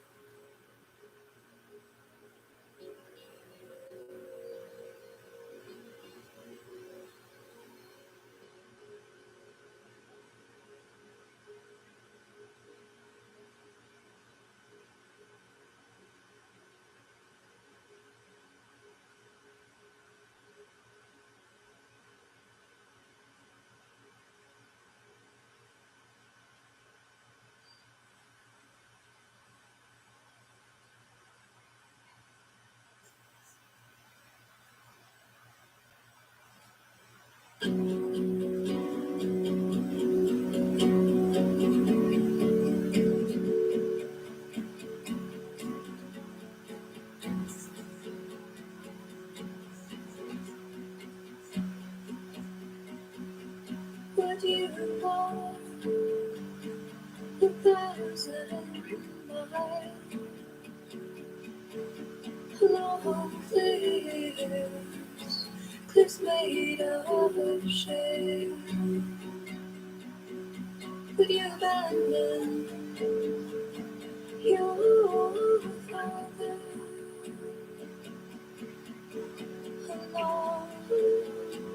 along the trail? 'Cause there's a road leads through mountains, never cut through your world. There's a place called the glacier.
O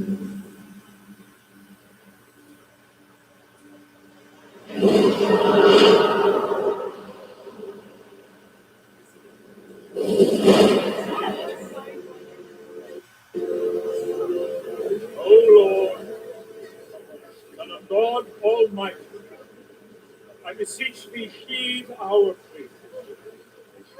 Accept into your divine grace the tormented prayers of these your worshipped servants. Can you not feel it, children? God's presence. Perhaps they are possessed. Yes! Perhaps the devil orders them not to sin. These innocents are afflicted. They are not possessed. What affliction? Get away! Get away! Get off my baby! My baby! My baby! Get away! Get away! Fear not, be not afraid. Ye are in the house of God. Be not afraid. What afflicts you? A witch! A witch! A witch! A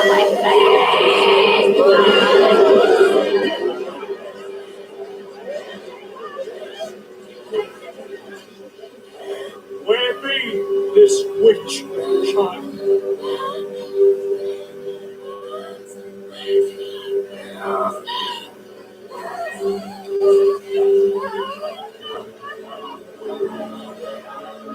What say you, child?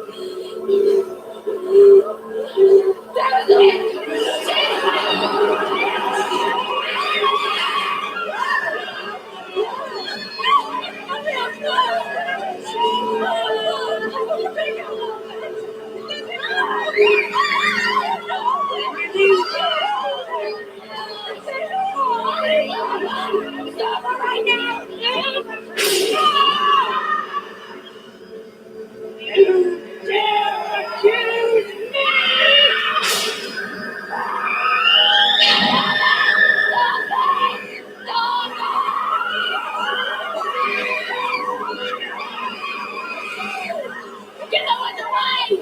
She'll make us all go!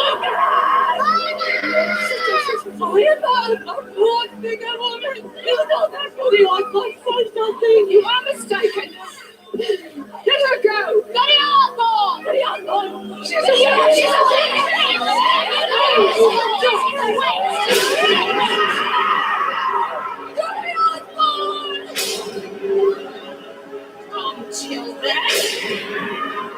Children, you have no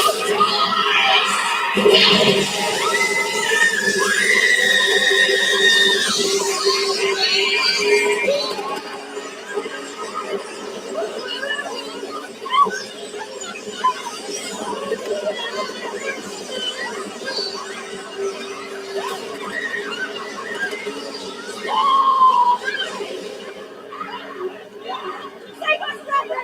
The devil is here! Children of God, the dark forces of the devil are lurking within our God. Did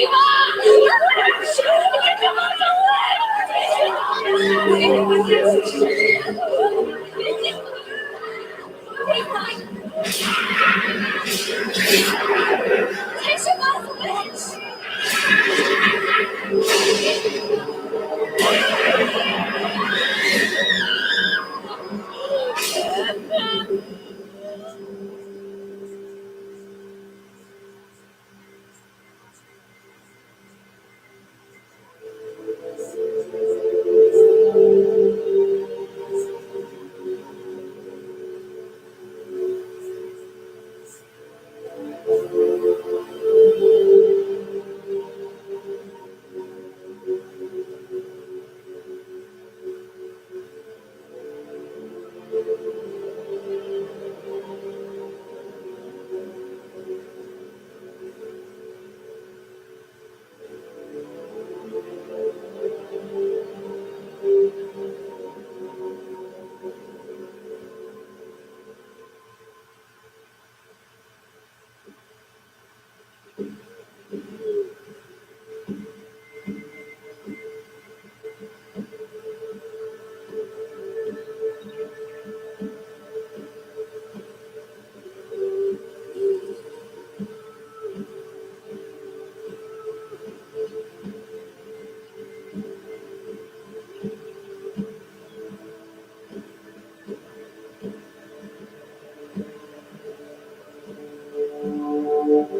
Where is his father?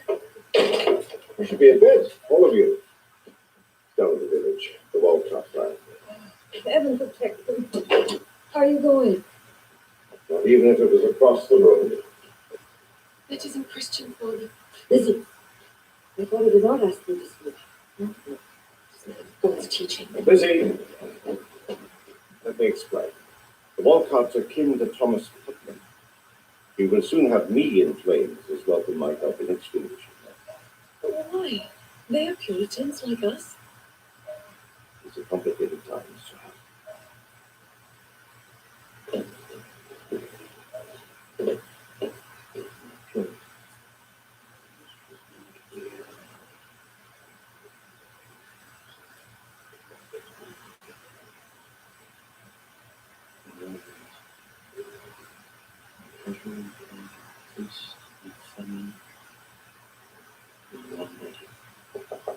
Finally, there is a fire.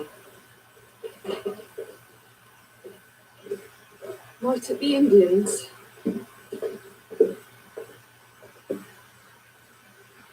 Protect the children as well.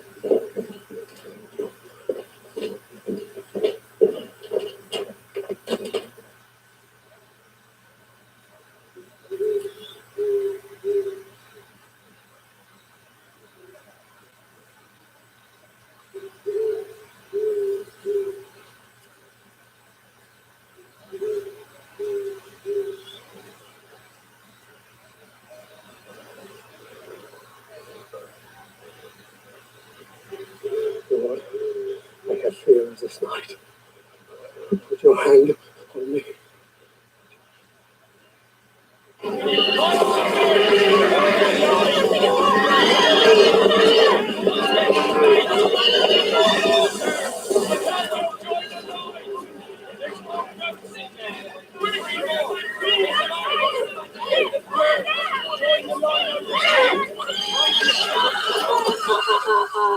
Oh, now push. Harder. Push, that's it. No more. No, come on, Goody Putnam. Push the new baby.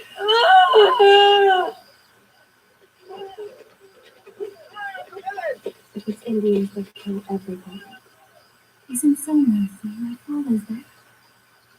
Is father going to be killed by Indians? They killed my father. And my mother. And the children. Indians kill everybody. One by one. Annie, it's time. Why are you standing around for useless things? Maid, wash these clothes. Annie, don't just stand there staring, child. You've got to learn how to bring a baby into the world, and then you'll stay there. Annie, fetch another candle. Harder. That's it. Come on now, Goody Putnam, push for the new baby. Oh, why is this taking so long? Get in closer, child. I can't see your hands in the shadows. Is she dying? Bring the candle closer, for God's sake, help me, child.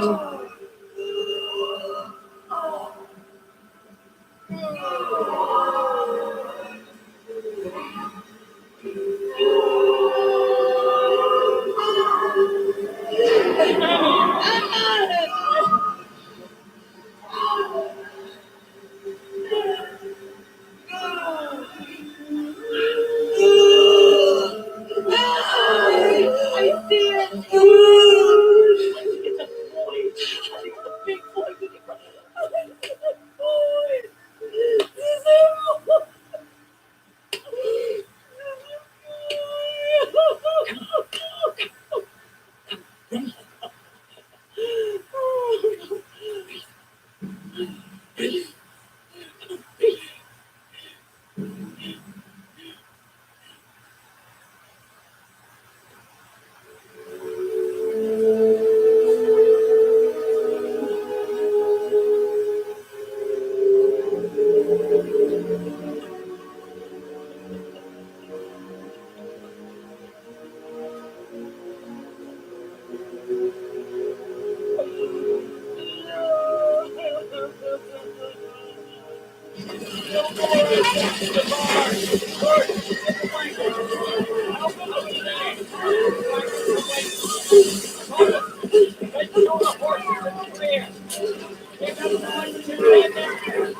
Going the embers here.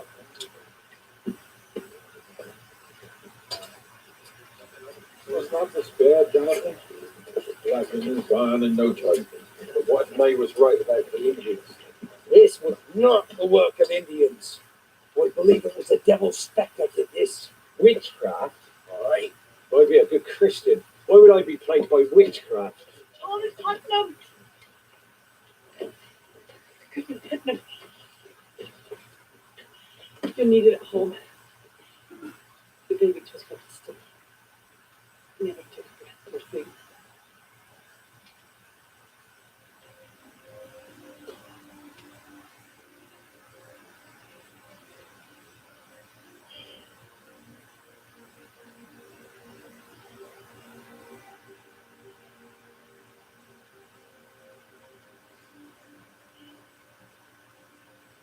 Was it a son? Goodman Putnam, the child. He is not alive.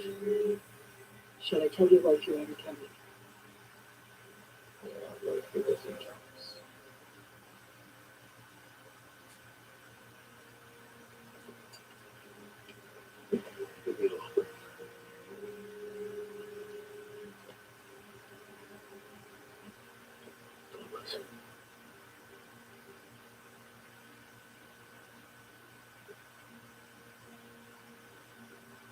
But yeah, could be tough. Was right about the specters. And I guess he's a dark force with us.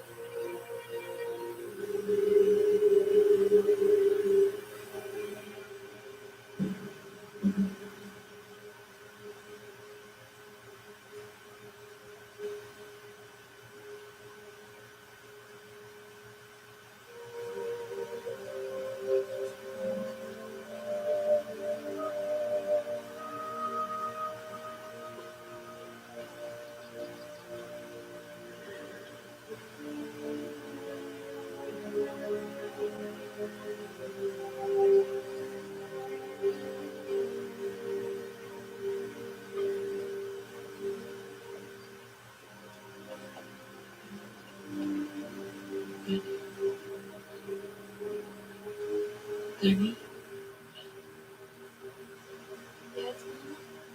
I want to know. I want to hold him. No, Mama, I don't want him.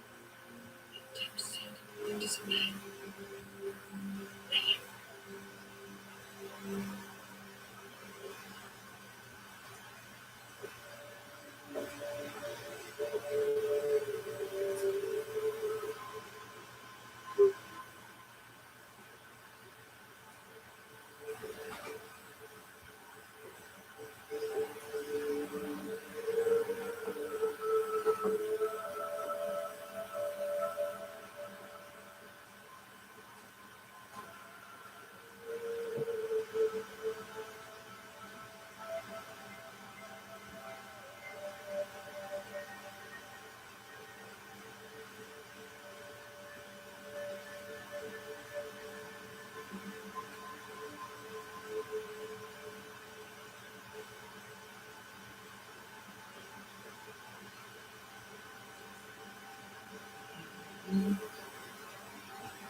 My home holds another son that is dying. It is a grief I've known before, yet the pain of it still cuts as sharp as the first. You know this. We've all lost children. Aye. And we all share your sorrow. I promise. God bless you. God bless you. And Billy Putnam promised. Which is why I have come here. To appeal to you. Neighbor to neighbor. Carrier to carrier. On a single night, our village has lost a barn to fire. A child's life. Forces of darkness.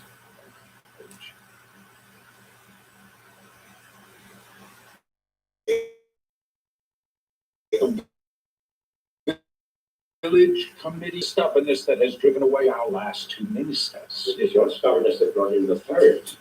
You've no right to give away that land. If indeed dark forces have descended upon Salem Village, what will happen to one united Demigod?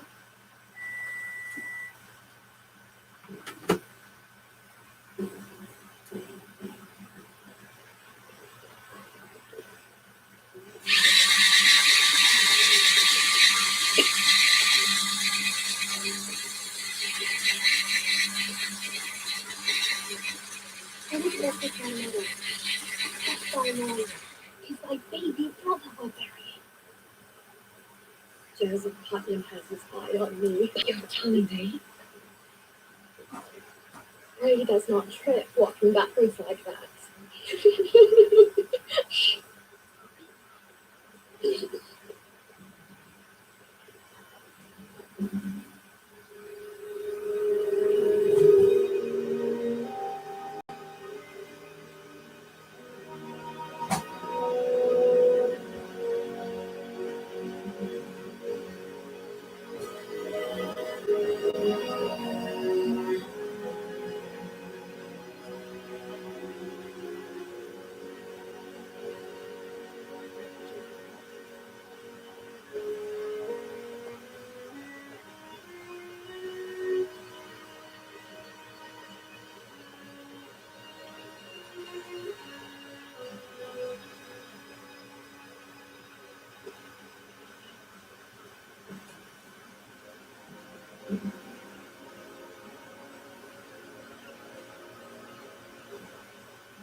Bring these biscuits to the children outside, did you? Yes, Mum. Dear. Have you taken food? No, I'm no matron. Prayer, surely beneath the that is not literature. God is waiting to hear you. Isn't he, Reverend Ferris? He awaits us all, good in us. Show your faith, then, brother.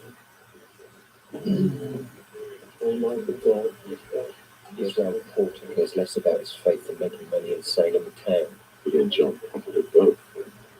They're even discouraging others from paying their church taxes.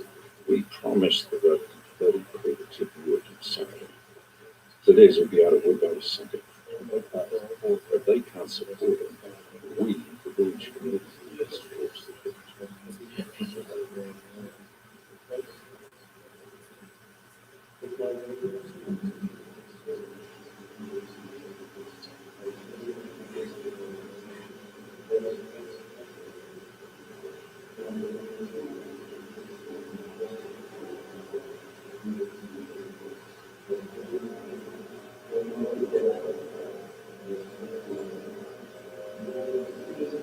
Why are you taking them?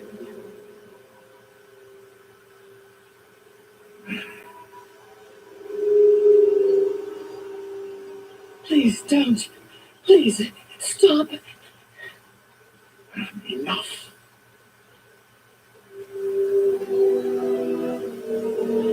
Three of my babies, dead at birth. You are Christ's ambassador. Please tell me, why is God doing this to me?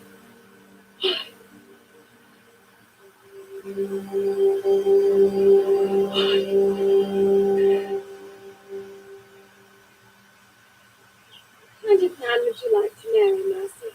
A butcher. A butcher? Yes. You live in town and every night goes to bed with a full belly. I don't care. It's Taylor, like the new palace. Husband whose hands are fine and always clean. Always clean. Cleaner than your own, then. And how should that look? Stop it. Kiss the string.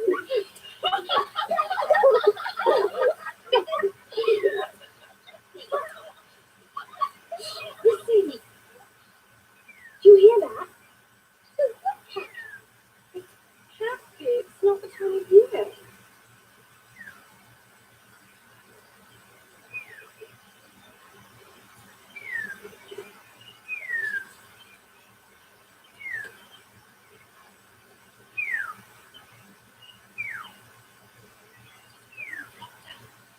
We had a school name, Doctor. He can mimic any bird you can name. Ask him. Anthony. Can you do a horned owl? A whiplash. A whippoorwill. Oh, please, William. Can you do a lovebird?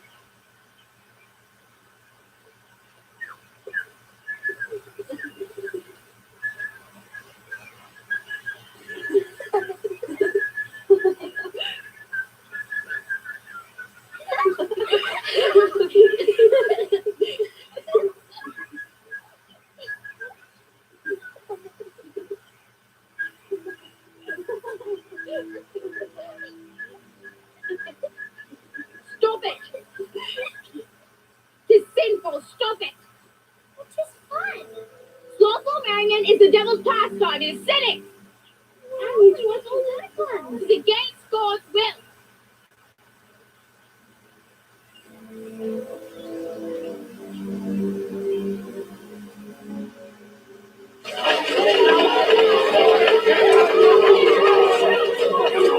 How can a possibility move you to be forgiven? Shame on you!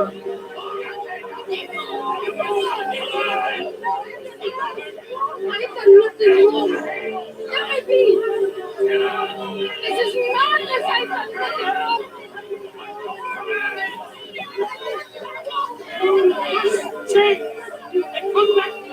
I've done nothing wrong to get a story.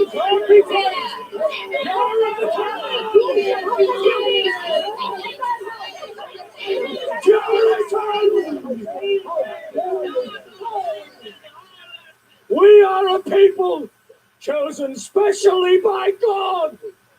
When you fail him, you open the door to Satan. With your unseemly speeches, you open the door to Satan. With your theft, you open the door. You are a sinner. With your unholy fornication, you are a sinner. With your doubts about God's presence, you are a sinner. You will be taken from village to village so that all can see your sins, and by this public humiliation you will be purged of your private weaknesses. And may God be with you. Mary. Take this hand. Take Johnny. You can keep harm away. Bridget Bishop! You keep away from me, filthy hat! There you are, Mary! Stay away from me! Get away! Get away! Not thou witch woman! Not thou witch woman! Know ye this! As you make your journey, the pain you are suffering without the spurious comfort of amulets wrought on the anvils of witchcraft is for your own salvation, and therefore it is righteous.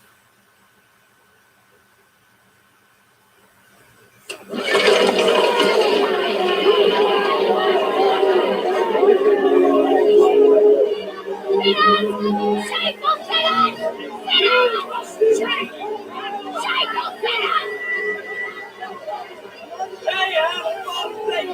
Teacher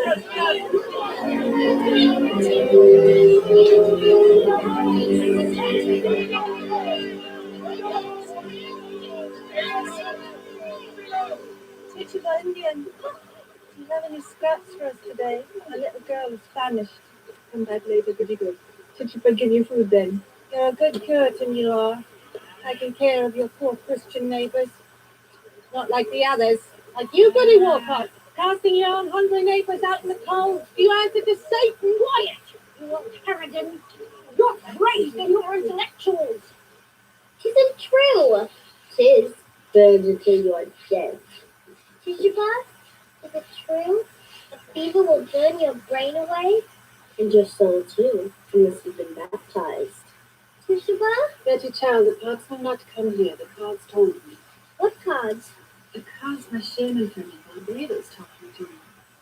Tell the future. The ones that are told will be scalped by Indians. Scalped? Except for you. Because then you would be an orphan like Mercy Lewis. Abigail, you mustn't scare your cousin anymore. Listen to Titty Bob. Mama, what is an orphan? Am I one? Quiet, children. You must not speak unless you're all dressed. But Mama! Enough. I must go rest, Titty Bob. There's a distemper in my head. It feels that it will burst. It's a consumption. Pray that it's not. Mom, we're almost out of wood again. I should mention it to the vet. Mama, am I an orphan? Please, Reverend, I have done my penance. That is enough, Mary Godfrey. Show me your obedience. Please, Reverend. I have confessed to my guilt of unseemly practices. I did covet a bolt of fabric. My husband struck me for it, and I did strike him back. Will you not forgive my sin? I wish to be part of this church. You plead to me with words, but by your actions of lustful covetousness, you have chosen to align yourself with the devil. This church does not harbor sinners.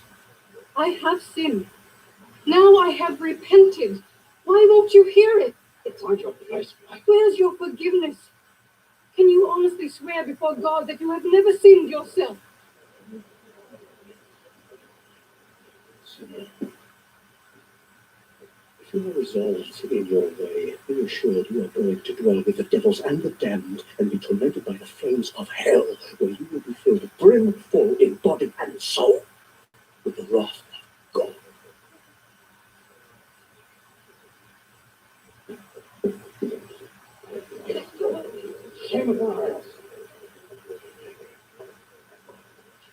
Who next wishes to speak?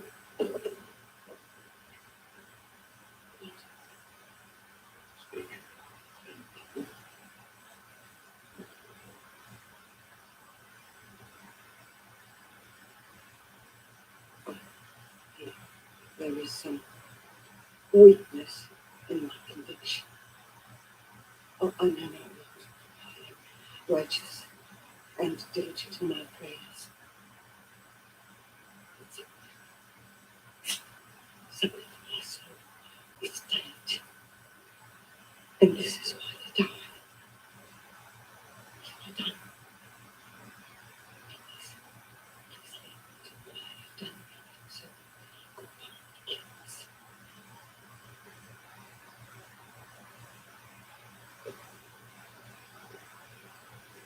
Heaven is large and ugly. If you are virtuous, yet there is but one way into this happiness. It is narrow, with a little gate. And if you miss this gate, you lose all your labor and shall never come to salvation. Do this. Lose your faith and Can't you tell me what I've done? do not lose your faith.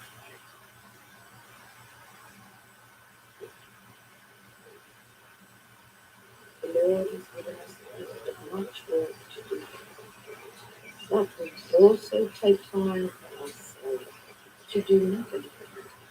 Like this. Walk. It helps ease the heart, make you forget. And what will make my body forget? My breath still full of milk for the child. And my arms ache to hold it. How much love can you tell my body against this? The good Lord will not let us suffer. Ever. Have faith in that.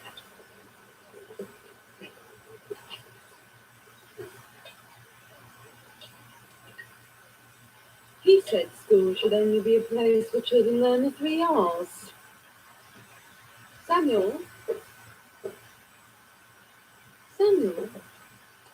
You not heard a word?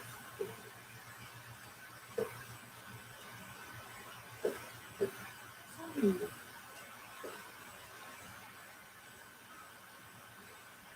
What else can I do?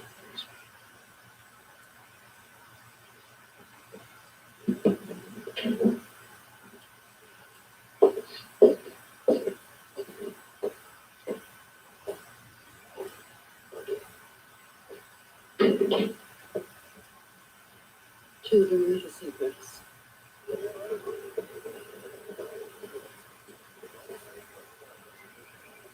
Is it not enough them to sue me for my land for all these years? Now Thomas Putnam is ordering my wood to be taken for the minister's salary. How much will the Putnams themselves tithing, if any? Is all anyone is discussing. Have you the oil of flaxseed and the roots of the bee? What kind of oil? It cures distemper of the womb and solves the mystery of the stillbirth. There is no transcendence in suffering.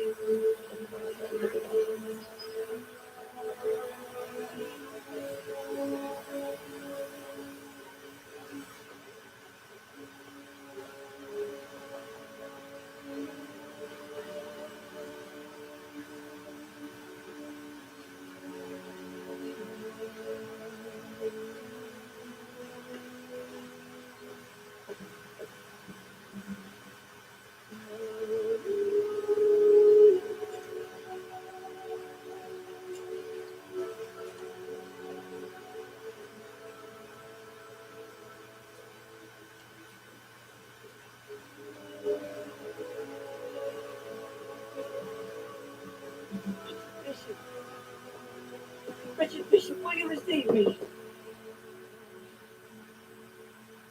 I am empty. I know who you I am glad. And turn to your God, church woman. Pray for your mercy there, not here. I have tried. No people call me. You'll be excommunicated around here. Are you not afraid of hell? Not that you are called a witch, and I am already in hell. Please, tell me why my children are dying.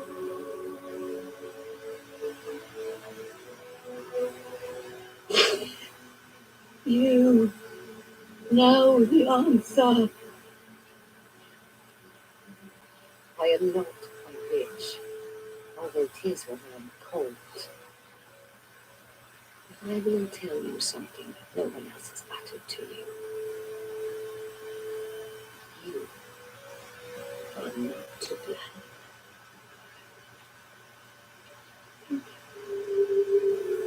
I'm sorry. I'll tell you all I know.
That's enough. This will stop. Satan's witch! Satan's witch!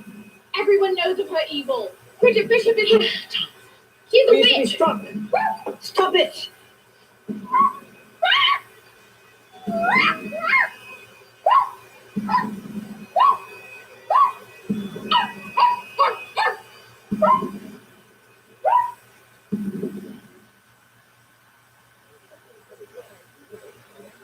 Those Marias will be arrested. Arrested for keeping me on work to myself. Will the Putnams do that? They are the village committee. They can do it.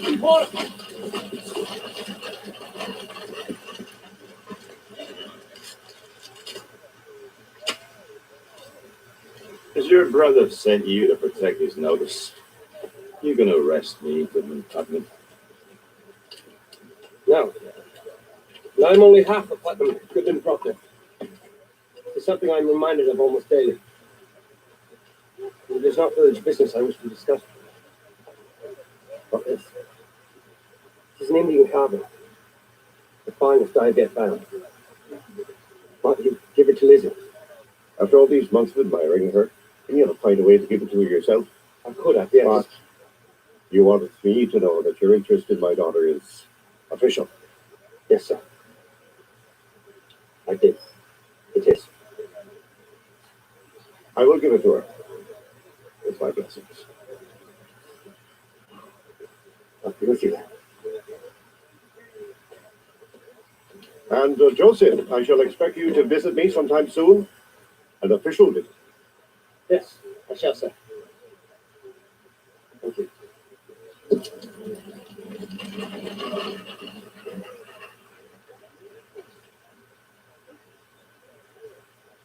Did you feel the air shift just then?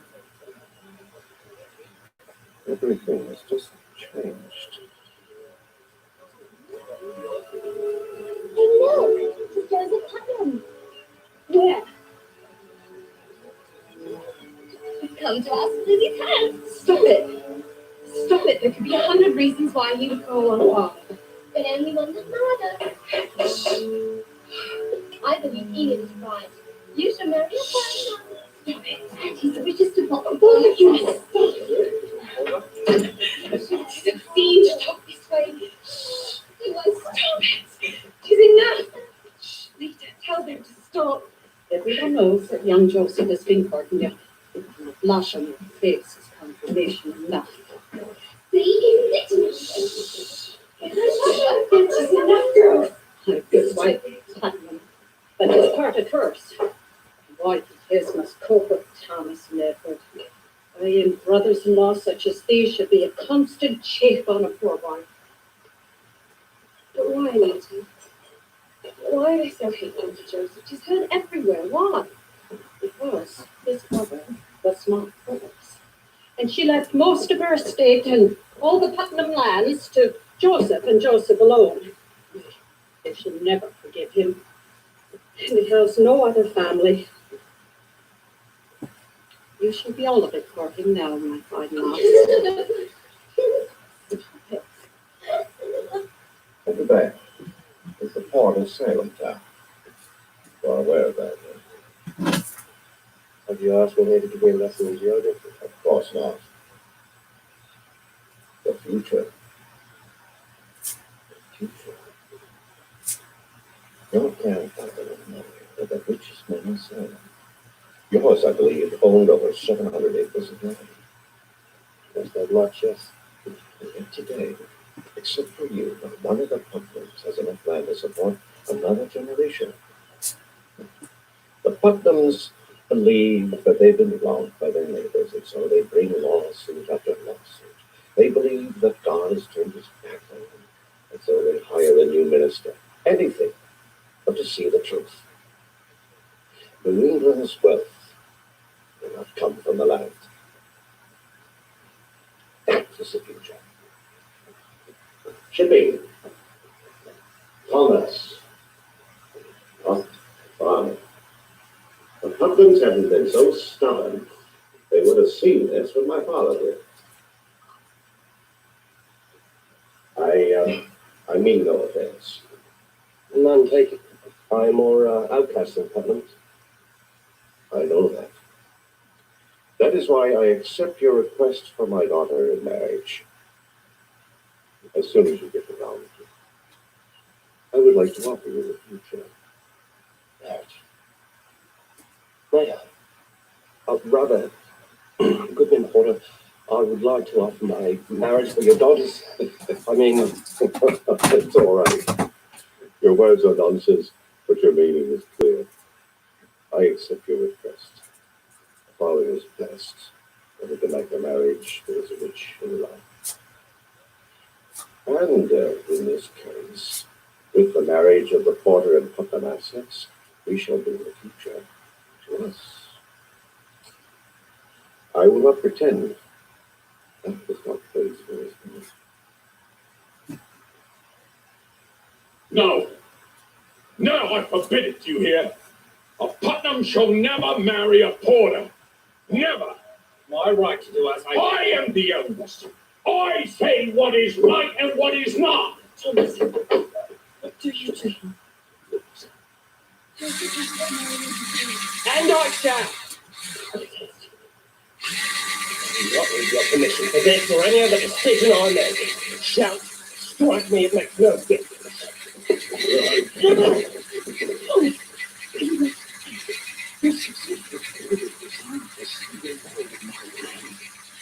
He betrayed his own daughter for a liar. Speak this up. Israel Porter was the executor of your mother's estate. He's not been planning this for the 18 years of your life. Hold your tongue! You shame yourself for such slander. It is you who have wished me here for all my years. Right! And if you raise your hand to me, I swear to God you shall lose it.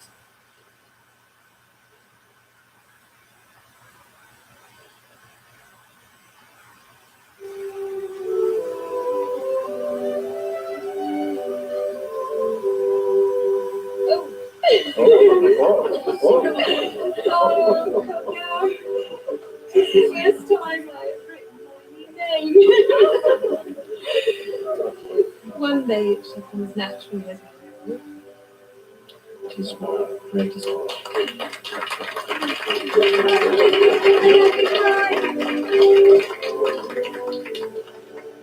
Now, all of you into the keeping room. We have victuals and spiced wine.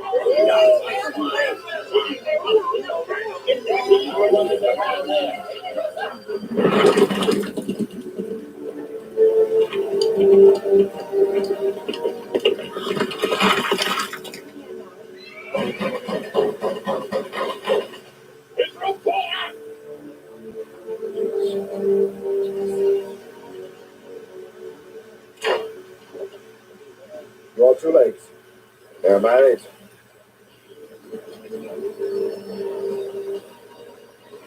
You shall pay for this, Israel Porter. You and that thieving brother. There's naught you can do. Not your anger, not another legal suit. You cannot harm them now. You shall pay for conniving against me, Israel Porter. Let God care me now. You shall pay for this.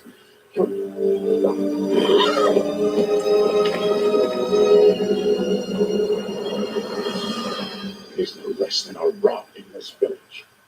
Has God determined that the Putnam shall inherit no more than an aggregate of loss? This is not the Puritanism that my grandfather came to Salem for.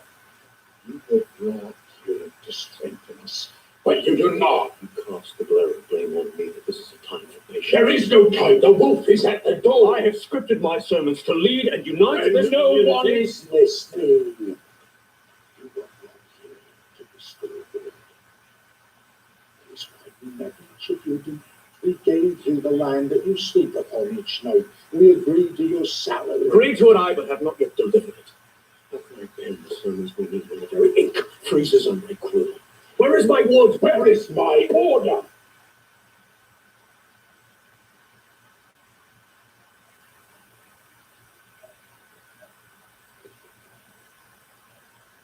You shall have your word. You shall expect the return to Puritanism that you will bear.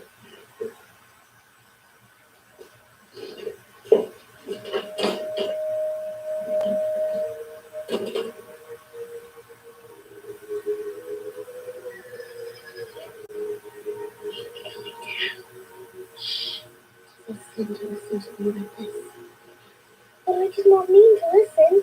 Quiet. Do not speak too much. Think. The devil will hear you and will make you his witch.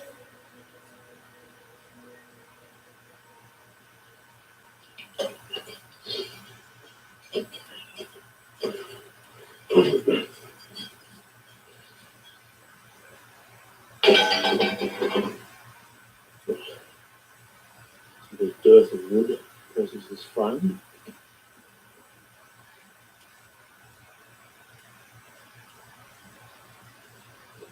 If that at least you may say. I am afraid, yes. The villagers would pay us in wood. Why aren't they so?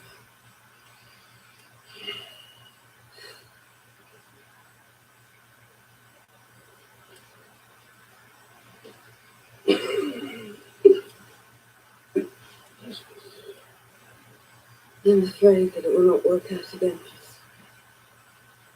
And I haven't the strength right now to start afresh.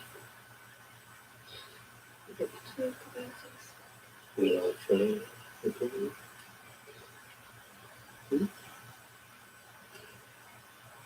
We need not discuss it. Past has made me stronger than ever. That is what we need to understand. Past has given me a knowledge of the hardship that the two reverends before me did not. And that is why they think I can heal this place. I know you can. There is a fear in this village. Stronger evil than you.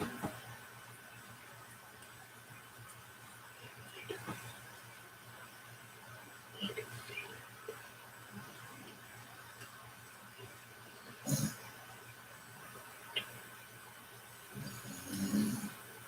Rest assured. Stop! Stop! Are you thieving? Do not stop. Keep working, keep working. What is this?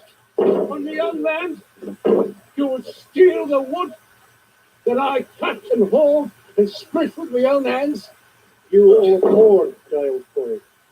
By order of Thomas Putnam and vote of the village committee, you have been assessed 1 quart of wood in tax. 1 quart of wood? Well, I refuse. Put down that wood. Then you shall be arrested. Here is my order.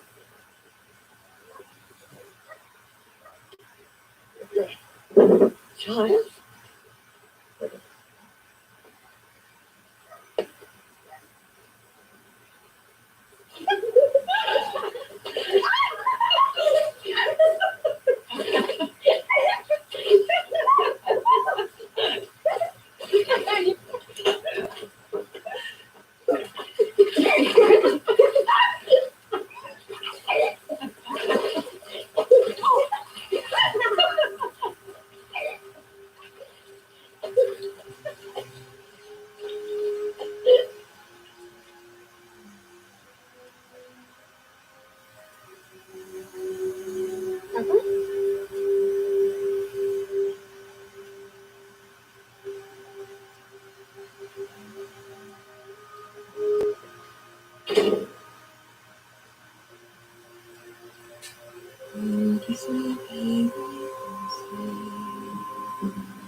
Mama has gone to sleep. When she comes, she won't go to sleep.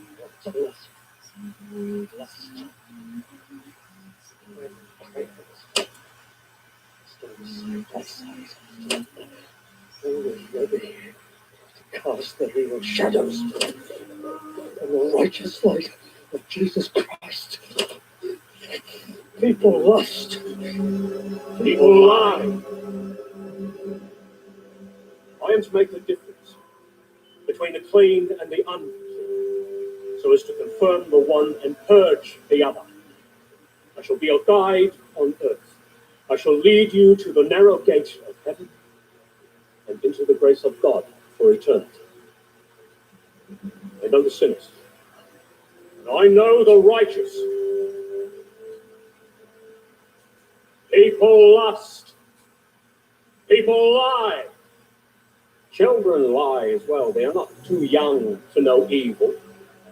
And they are not too little to die, so they are not too little to be damned. Know ye this? Hell is a terrible place. It's worse 1,000 times than a whipping. And it waits for you.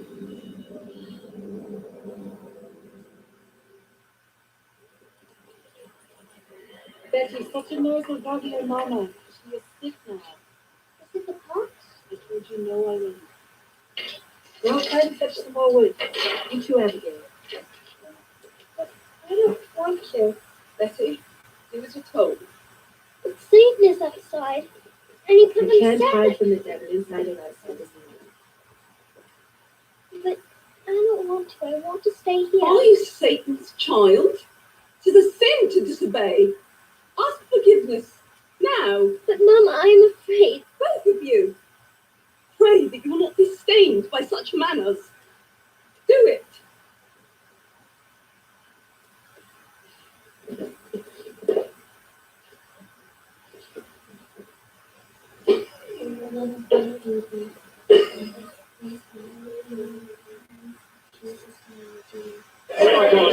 Your words. You dare vote me off the village committee? Yes, and your brothers and cousins. You cannot steal our property. So it's time for new leadership, Thomas. Yes. Our village must have its own minister. Tell us why. Have you not seen the erosion in our standings while Salem Town and God's will? Master Putnam, you mistake your own self-interest for God's will. This hypocrisy must stop. Give him some of your own wood, Thomas Putnam. We already have a meeting house in Salem Town. Too far.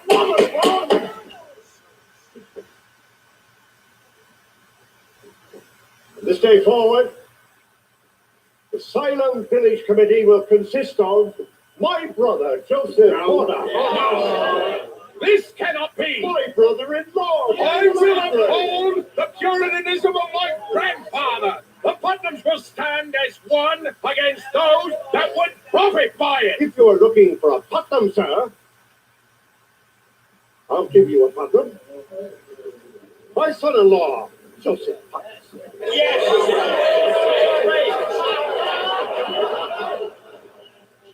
You will not neuter me with your votes. I am a Putnam.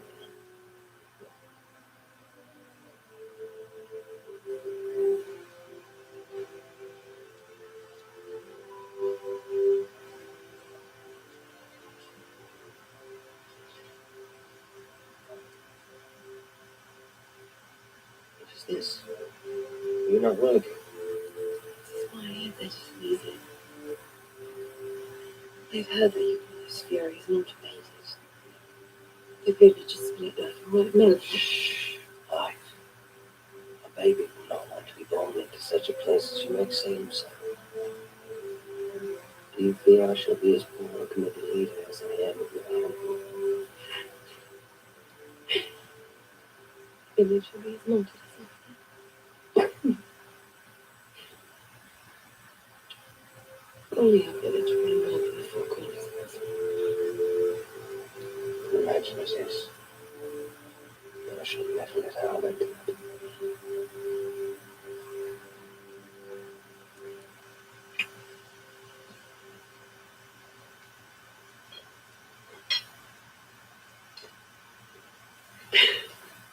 I am afraid, Joseph.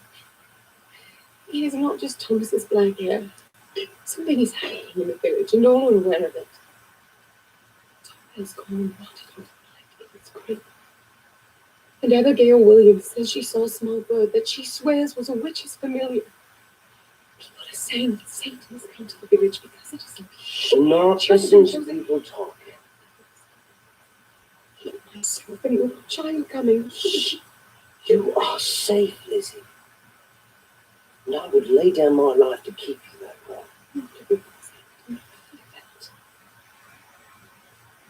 I fear never thought one day you would stop loving me.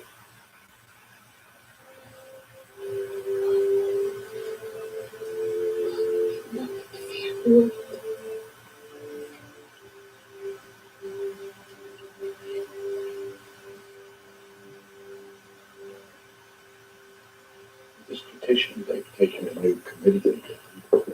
Their first act will be to void the tax that pays your salary.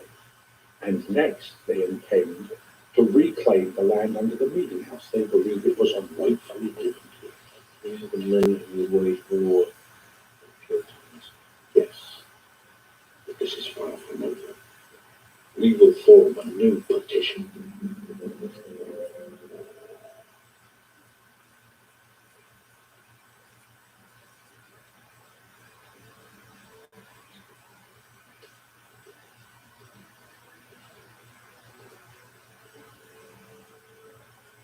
And God does not listen.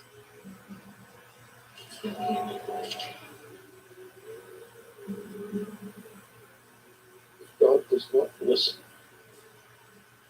then prayers will not exist. Yes. Yes, what I've been feeling is Do not say it again.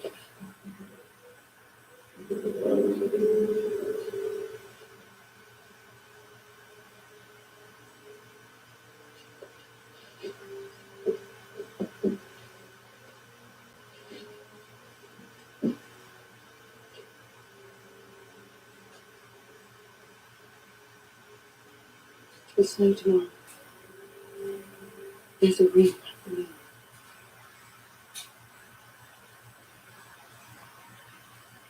Is it not safe to raise them? You must take care of your words in front of Him, in front of God.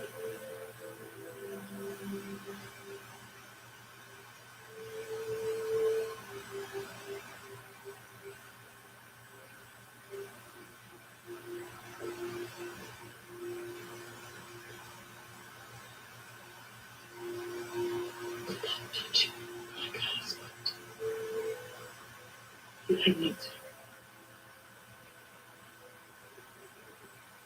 Please let me know to play with this. To know that I will remove everything. When these words of prayers are done,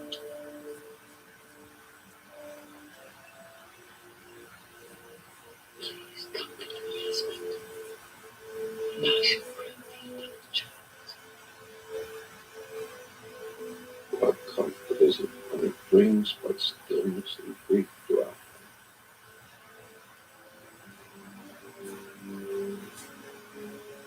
Oops. Oops.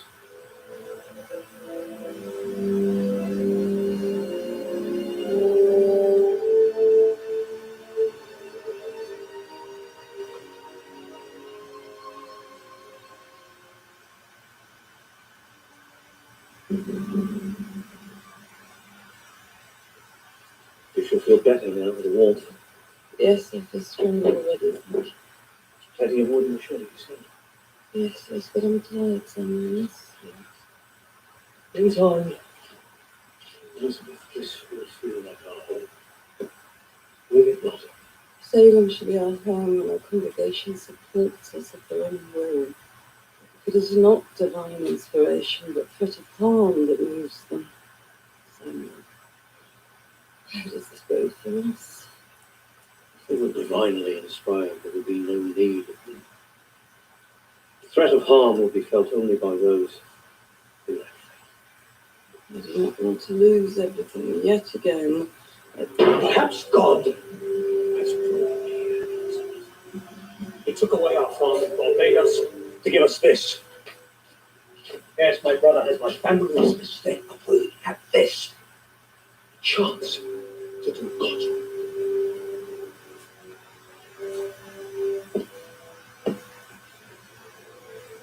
You may lack faith in me, but perhaps God.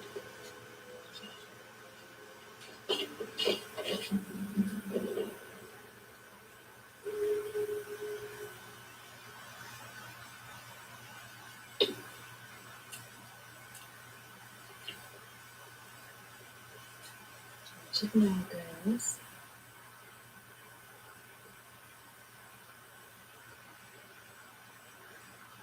What is it going to be?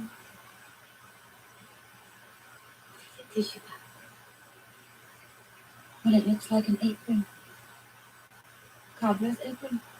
No, it's a sign. Look at it here. Oh, yes. You shall marry a farmer. Oh, no. Wait, he's not finished turning yet. Has finished turning. Jesus, sorry. Teachable.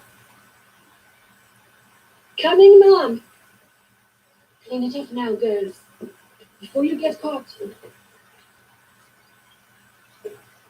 Here's white on now. Shh. We should be discovered. He must stop. Quiet. It's my turn now. The devil's game you play. Tell her, Abigail, God hears us. No one hears us, sweetie. No one.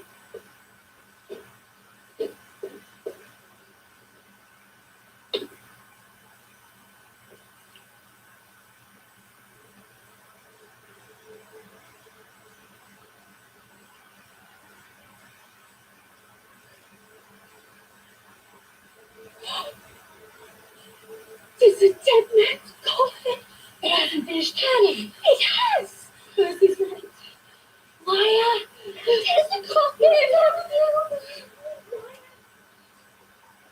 Betty? Abigail?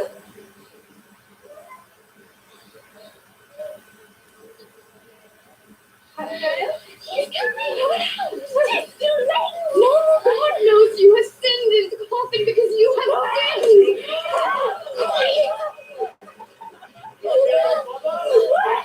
What have you done?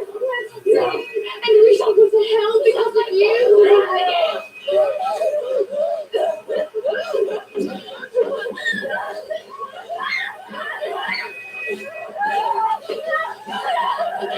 What's going on?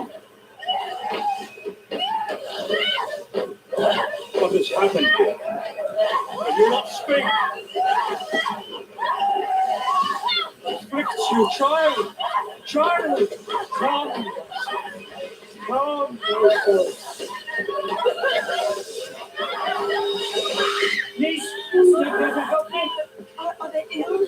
What's happening to the children? I know not. My Betty and Abigail suffer in the same way. Niece, help me.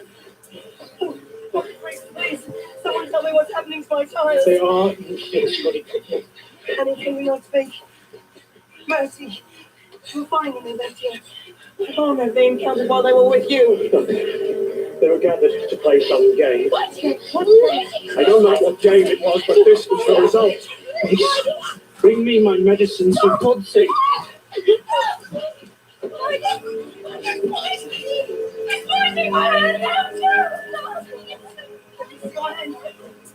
In heaven defend us. The animals, barking, whining, foaming from their lips. I've heard unable to breathe and more fall to the fits every day. I've had 5 girls so far. I've had Mercy Lewis attempted to burn herself in the fireplace. No, the way I heard it, she flew into it like a bird. She was trying to fly up the fireplace. It took 2 men to hold her back. Oh my God. She's witchcraft. Little Betty Parrots has boils all over her body. Well, perhaps it's a fungus. What she needs is a No, poultice. it is not fungus ails them, nor are they poor innocents afflicted by witchcraft. They are possessed by the devil. They are doing his work. You think they are witches themselves? I think that should not be ruled out.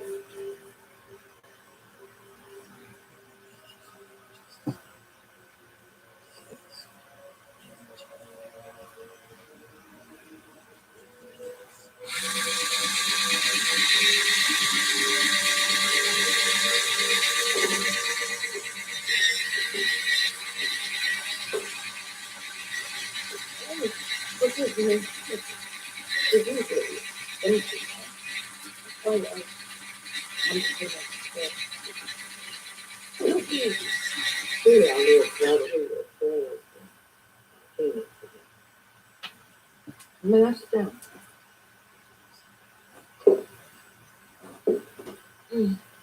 Are the children improving? Some days they give me hope. They are in my prayers every day. I find such comfort here.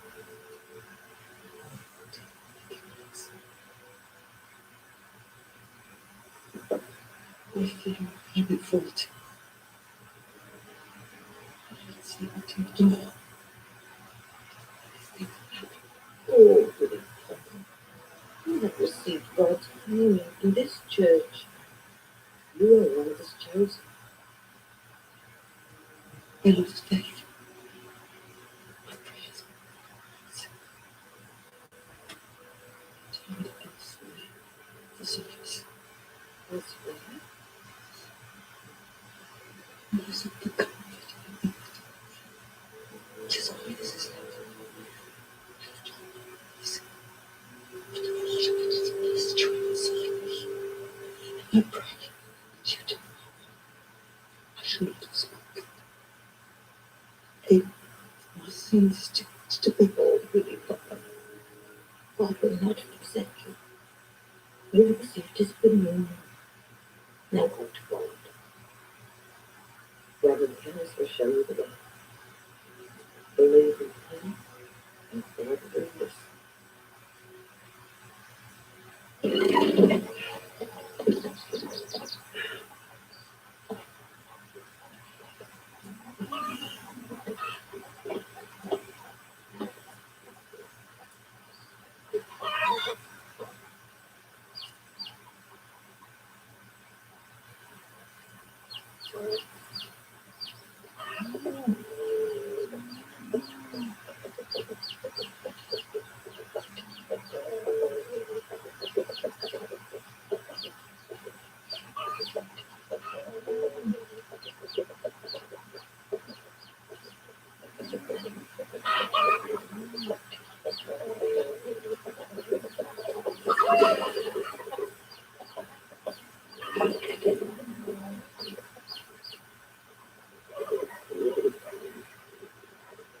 Goody Putnam, I've got nothing for you today, Goody Good.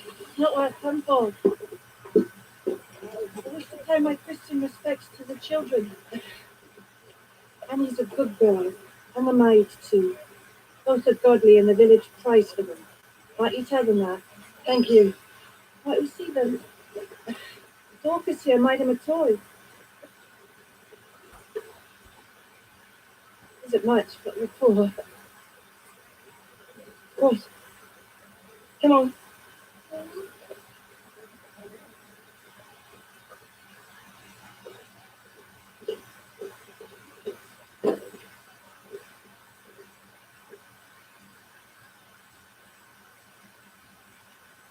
People have said it has been 3 days without a bite of food. Not even a word. We were not humans, you know. Grunting like animals is what I heard. Don't get near them.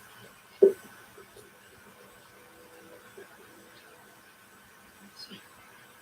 got to take them upstairs. Haven't either. I don't want my girl to be afflicted. How dare you? They are not witches. It's not what's being said. Look at them. It's not human. Satan possesses them. Get out. And hear me, Sarah Good. If harm comes to these children because of black rumors of your tongue, you shall be sorry. I promise you, you shall be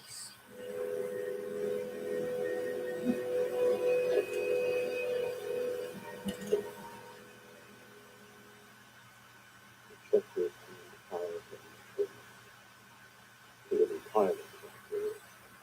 The death of anyone eccentric and praise of me.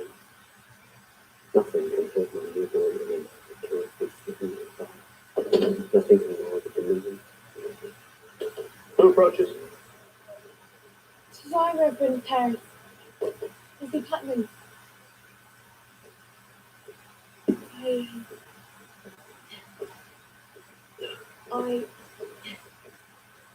I was hoping you would allow a moment to speak in private. about it. Why you do not put like this? Speak, child. I can think nothing until you confess.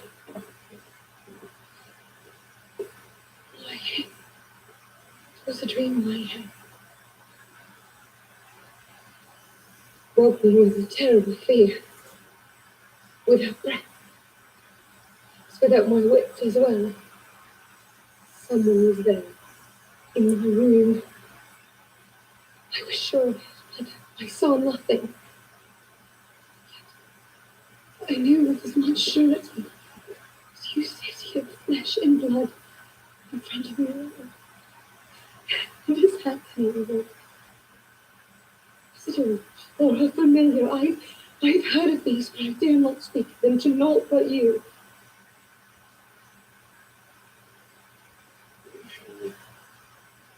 Keep your secret between us. I know that the talk of witches and familiars breeds rapid fear in the village.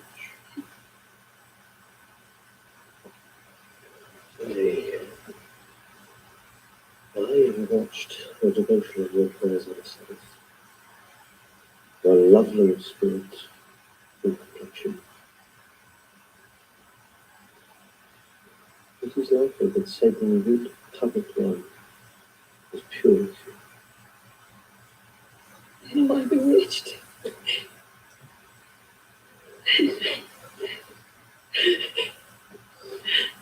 Pray with me. Know ye that the godly bask in the fellowship of other pious I plant my jasmine garden, jasmine smells so sweet. Jasmine color, jasmine color, jasmine color, jasmine color. That is their favorite one, but they don't hear. They don't shut their eyes. They neither sleep nor wake. There's talk they are possessed, but I don't know.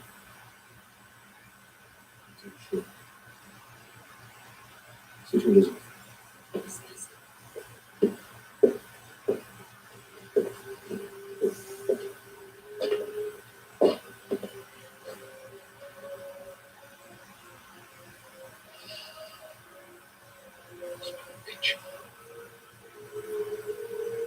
Please.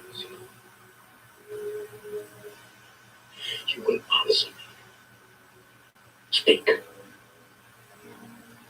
The devil is not here. It does not possess you. It does not possess you. Reverend? Your friends. I want to pray for the children. My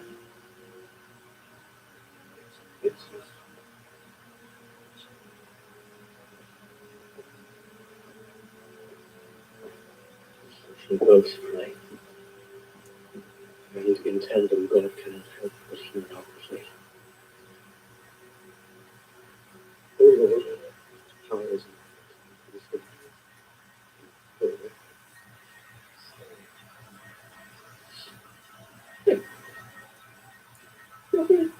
Is this happening? Reverend Reverend, you are slain.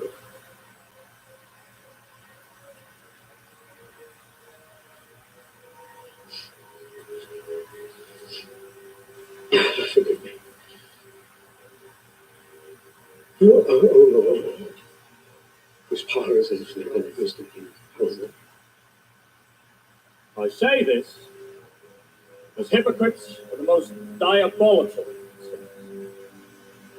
Christ said to his apostles, have I not chosen you 12? And one of you is the devil's disciple. And there are such disciples in this church. Ye sit here wearing the mask of Christ, yet not Christ. Ye are of your father the devil. And Christ knows Time enough, ye heretics. Time enough.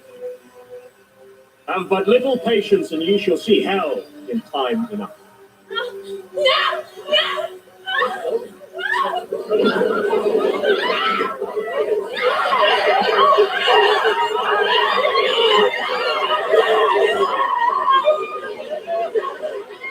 Speak to the afflicted girl. It's Mary Warren! The court is married!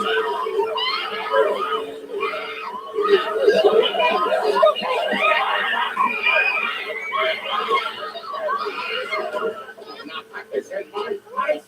Somebody downstairs, go to your room. Can you? Sarah, all of you now. Mary, you'll be after the ghost. I promise you. After this, you. Be gentle with her. Good Jesus, she is afflicted. This is not. This is not. But frankly, Mother, please.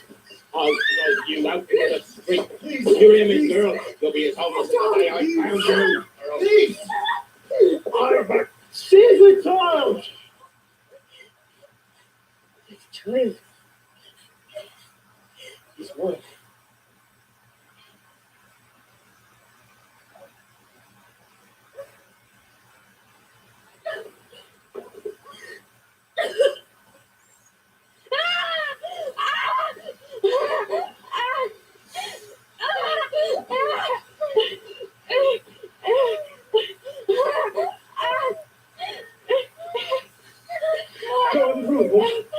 We lost the days.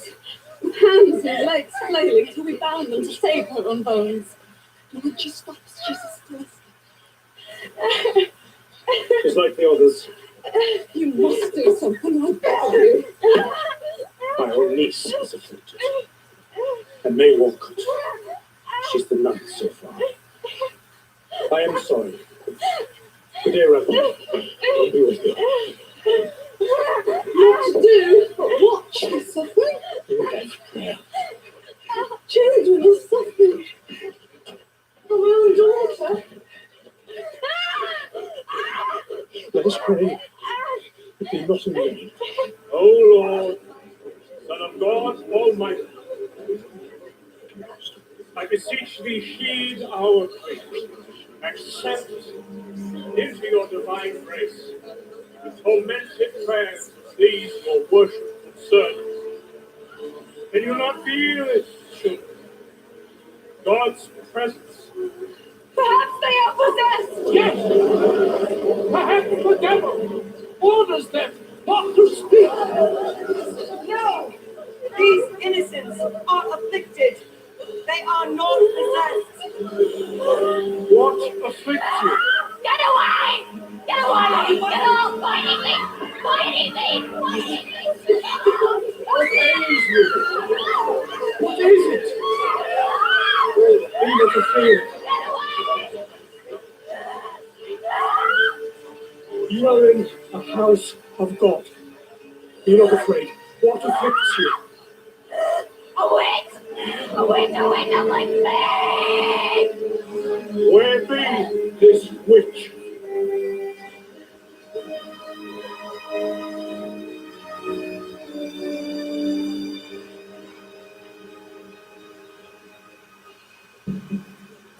That was the witch! She's the witch!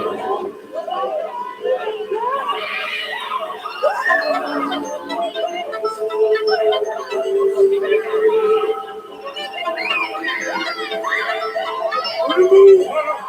They lie because they are suffering! Stop her! Stop her right now! Stop her! Get away from me! Shouldn't make this one thing another! You know that video on my phone. You are mistaken! Let her go! These girls are deluded! She means the harm! You must not listen to these creatures! They are gone! They are gone!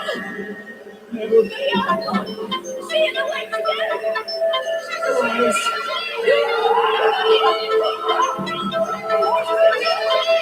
Stop this!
Hang the witches.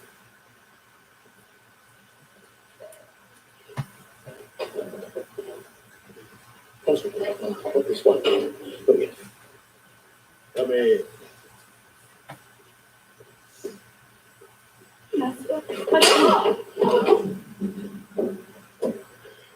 Have you afflicted the children?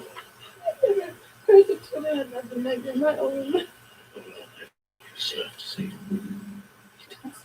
Safety. You have studied my own from the beginning. You are a judge of damnation, which you must you are a force of Satan in my own life. You shall confess and purify us of this evil. I thought you were trying to get them. You lie. I speak for God. Confess. We know the wrath of the Almighty for eternity. You shall confess and repent.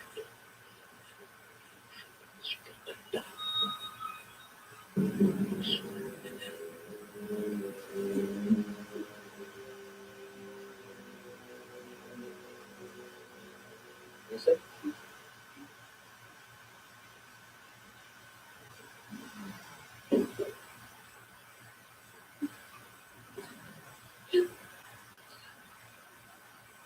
That was a thing. We did do it. It's Disneyland. You look at them. The overseer. The witches have been exposed. Soon after you'll be hanged.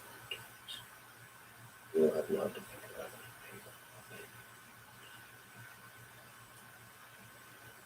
Don't believe me. You'll be open to tomorrow.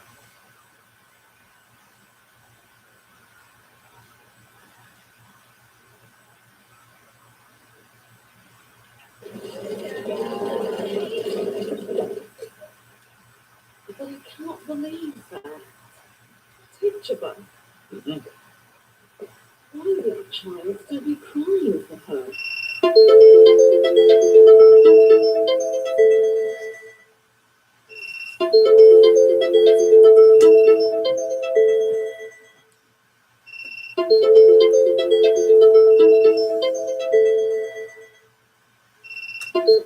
No, you shall not pretend to your ignorance. It will be but a day, Elizabeth. With your confession from the witches, and you shall be. That's true.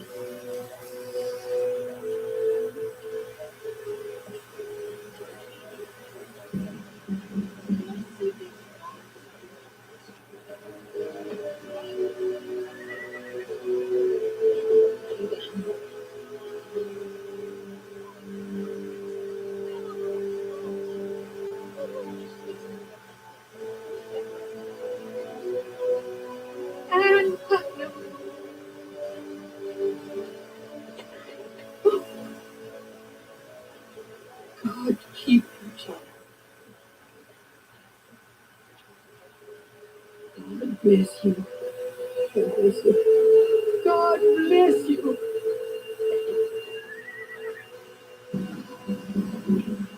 She spoke harshly to me when she passed me. She cursed me for not giving her coin. And the next day, one of my hens died. She bewitched them. You're a lying gamma. Your hens are dying of the cold. The witch's spell rotted my corn overnight. Oh, my God. For all I know, she burnt down my barn. Oh,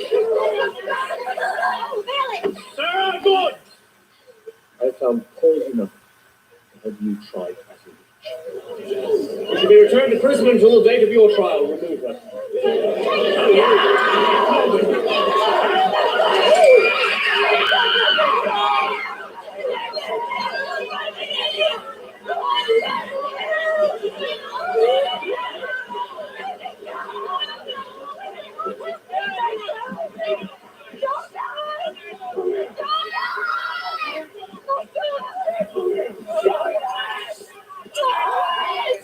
You signed the death of Brian, not a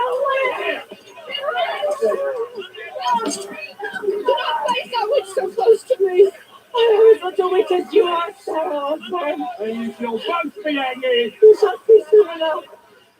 God is no longer in this world for us.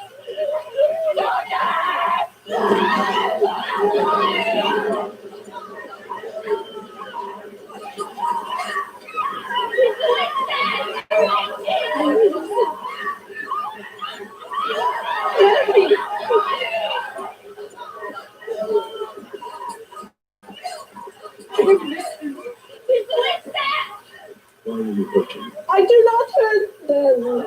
Look at the merciful. Look at them. Right. She is my flesh. My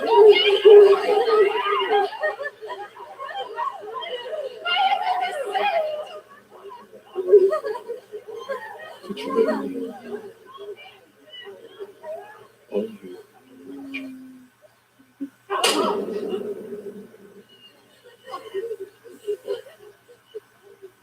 Answer.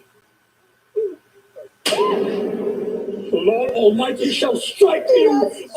Are you awake?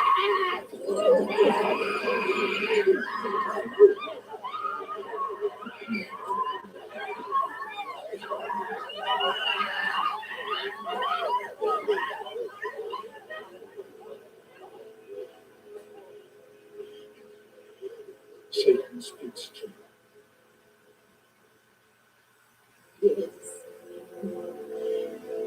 Is he speaking to you now, this very meeting? Yes. What does he say? Answer. For the sake of the children, The Lord Almighty shall.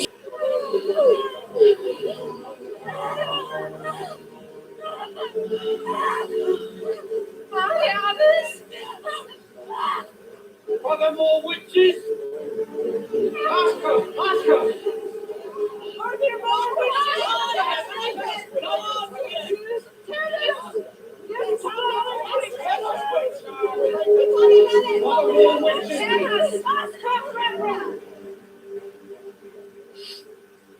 did you? I don't know. Speak all the numbers.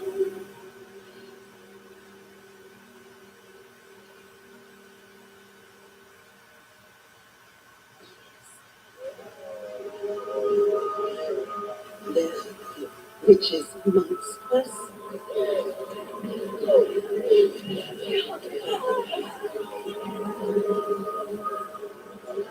There are other witches amongst us.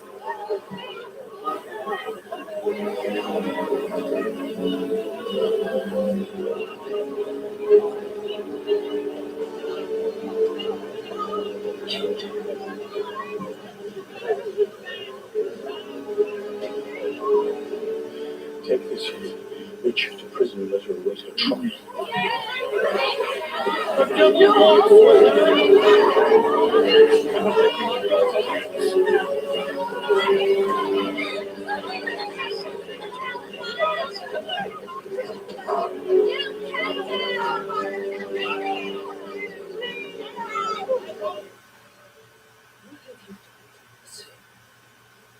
have done nothing.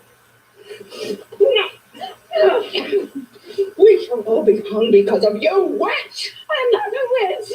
Witch! Oh, you confessed witch! No!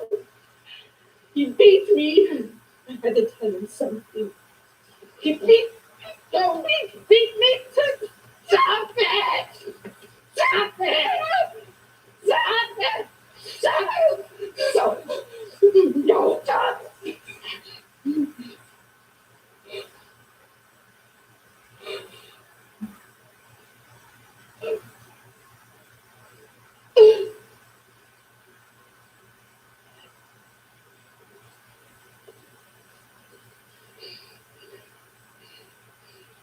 What's happened to us?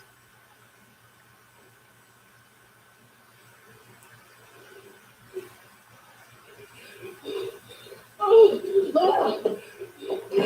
let us out of here!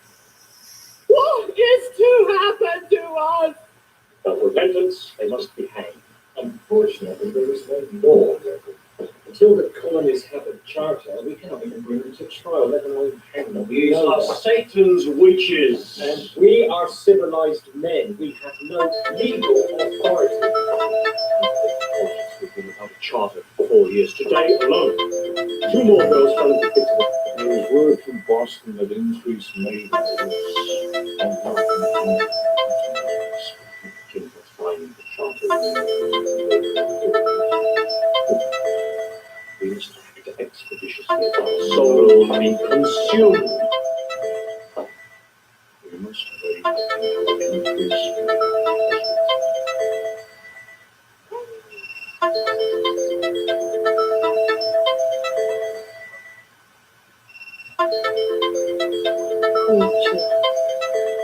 Can you hear me? Can you?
It's enough. Master, stop pausing in speech, action, and action. What is happening?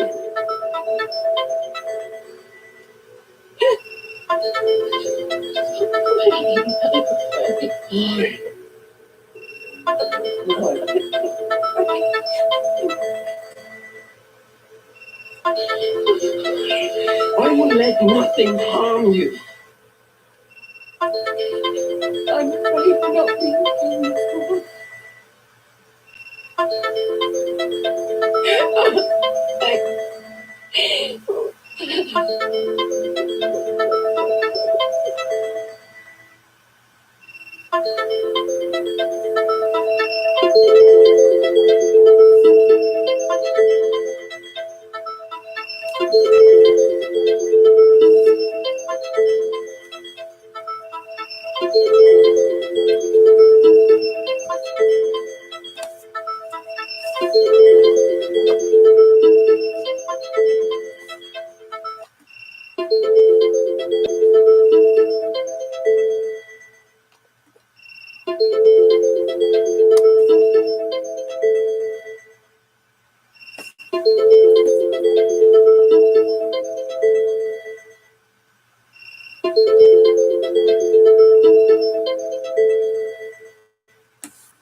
Oh, come boys! Come on, Steve! He's coming! Come on, He's coming! He's coming! He's here! He's here!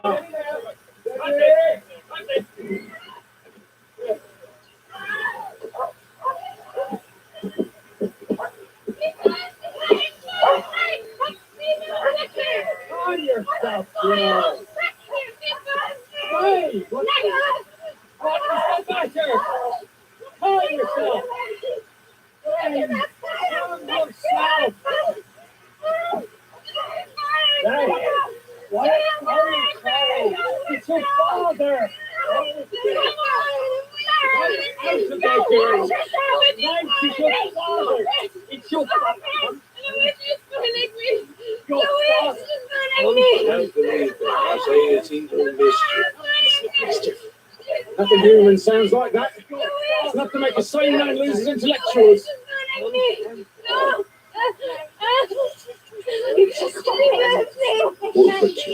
you not smell my flash of fire? Speak, mate. Who afflicts you? Who burns you? The wind! The wind! Speak, mate. Speak, mate. I know who it is.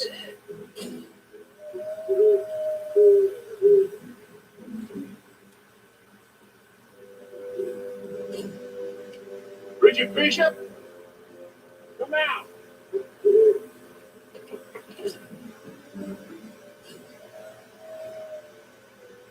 Gone. She hears us coming. She's a witch. She hears us breathing from the long way.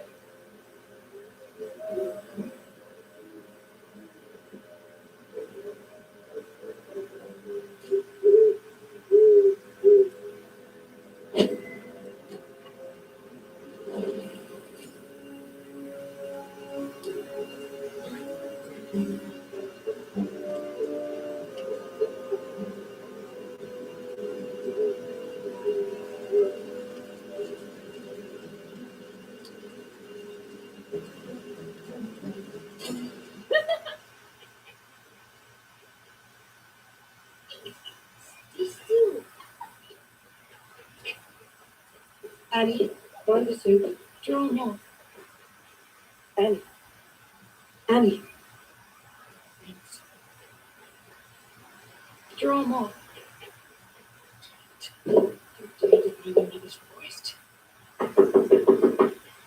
Find the soup. Help me. Help me, good Papa. They have come to arrest me. They have burned my home.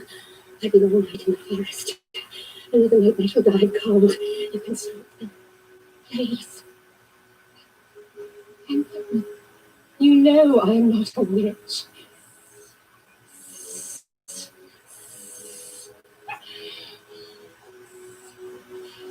They have you and them. I'm not sure I understood and you that. have nowhere else to turn, not even your God. And I saved you.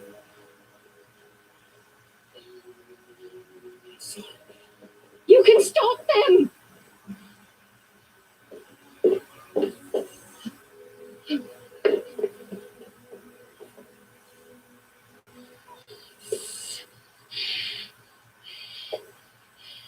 Beware ye now, I say.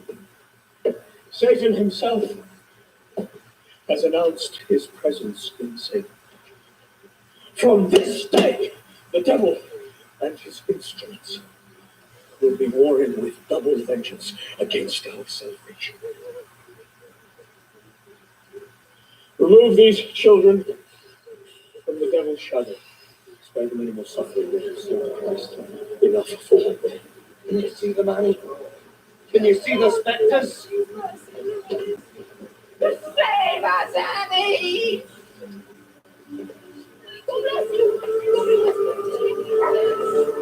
I don't believe it. Is the girl's making mischief, I say? Oh, perhaps it is worse. How do we know they are not the devil's witches?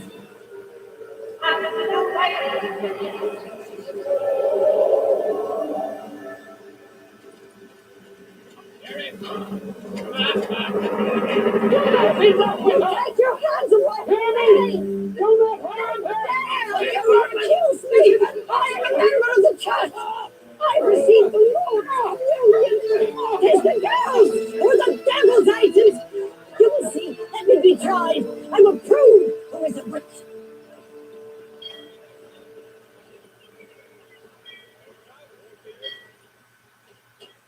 My good brethren, how odd. Increase favor. These 4 years have changed you little. Welcome home.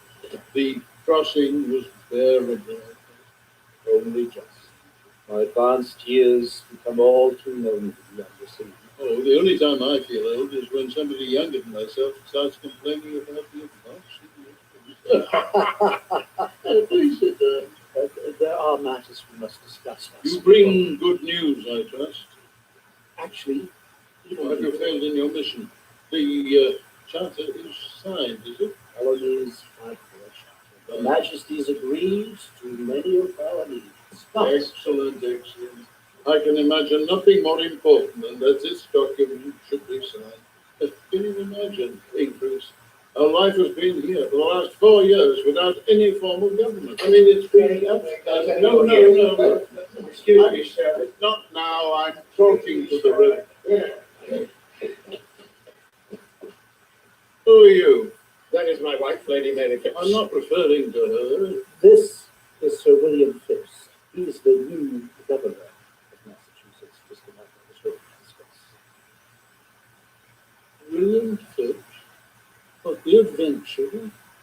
And he's going to be the governor of Massachusetts? By order of King William the...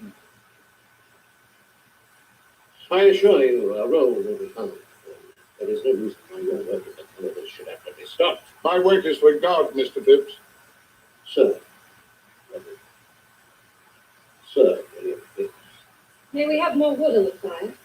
My husband prefers a warmer room. Certainly, my lady. Splendid, my sweet. Ah, here we are.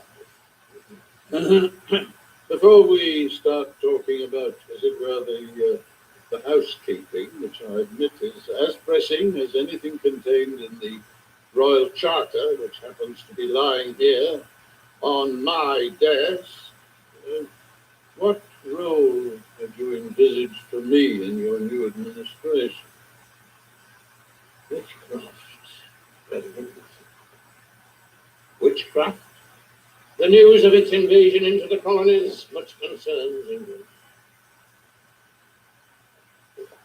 Their Majesties will be watching us carefully to see that it is handled without disruption.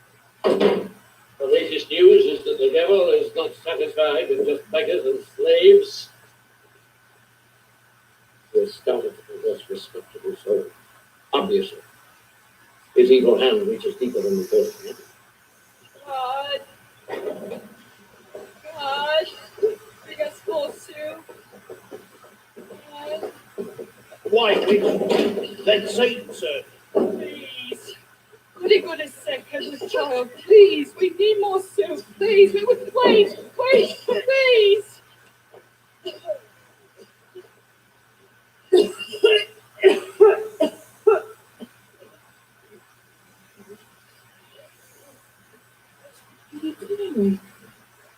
You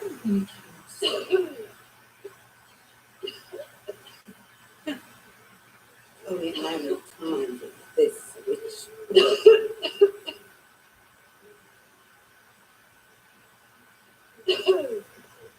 No slave. That is a spot. You defend a witch. Are you a witch? Of course not. The girl's lied. Oh, the picture. She's no different than you. We're all as much witch as each other.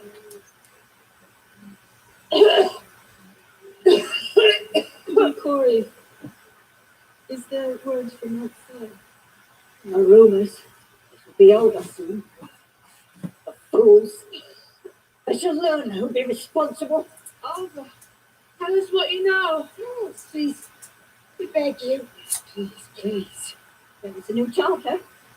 And the new governor. And he will favour us. 'Tis the rumour. Oh, did you hear that? He will favour us.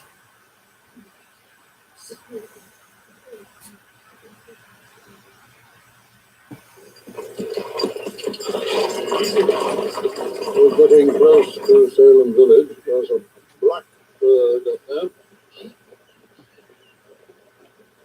That would be expected. It's where birds are most comfortable. You mock me? I was merely offering scientific hypothesis. Oh, you're a man of science, thank you. I must admit I take from the button. And is that the way you intend to govern the state of Massachusetts? With the scientific logic as your guide? Rather than mocking in the hell in which we're about to enter, Sir William, I assure you that your scientific logic will have the impact of a jet of urine in the ocean. Rank and fetid at the outset, but it quickly loses its identity as it mingles with the far greater waves of faith and God. We are entering Salem Village where the devil has taken up residence. The devil, and not all your science will protect you or the inhabitants. We are in Salem to find the truth, Reverend.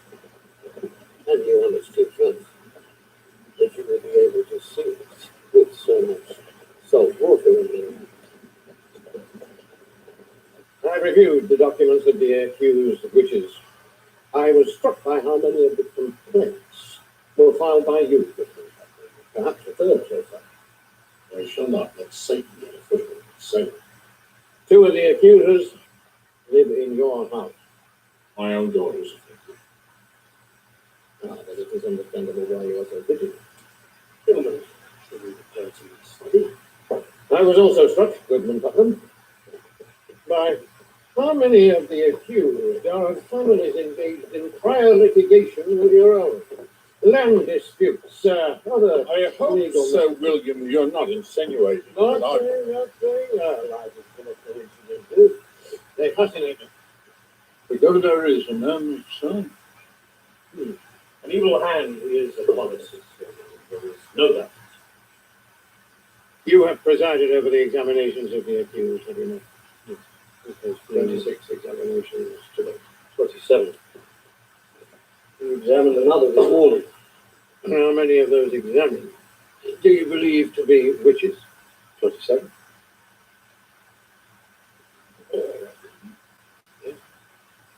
And they all confessed. Just one. But 26 people have pleaded their innocence, and you believe not even one of the accused of the accused, so is beyond the fact. They have been examined very carefully. Examined for their witchcraft? Of course. Or for their innocence. Governor, these are servants and wives of Satan. Their spectres have afflicted a score of innocent young girls. Have any of these witches transformed themselves into birds? Yes. Yellow one. My daughter saw a black one. The white. Those are the witches' familiars. They suckle from the young girls. Snakes? Yes. And cats as well. The girls have all seen them. And have any of these witches passed into the young girls' rooms during the night as these familiars? Even through locked doors. That is how they materialize. And that, for your information, Governor, that is a spectre. Thank you. Sir William, the poor afflicted girls bend and writhe and suffer in ways that defy the laws of science. So, Alfred, you shall see for yourself the tracks. Regretfully, I shall not. I am en route to the frontier. I must admit I have no experience fighting Indians. For the time being, I shall place my deputy governor in charge of the trials I should be glad to know. I shall remain your humble and obedient servant as always. I wish you luck, Reverend.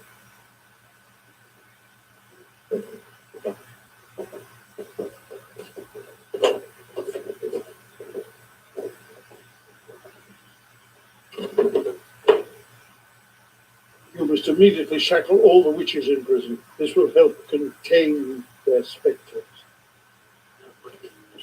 At once.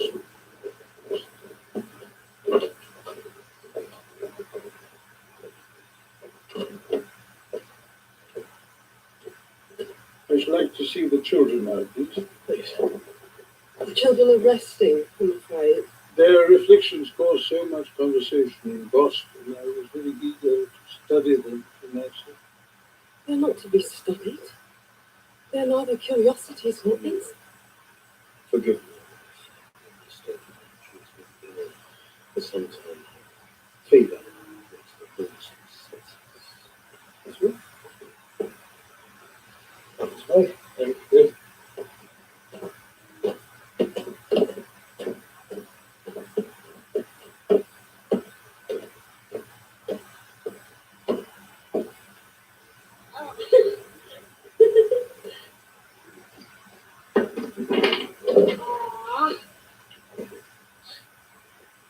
Children,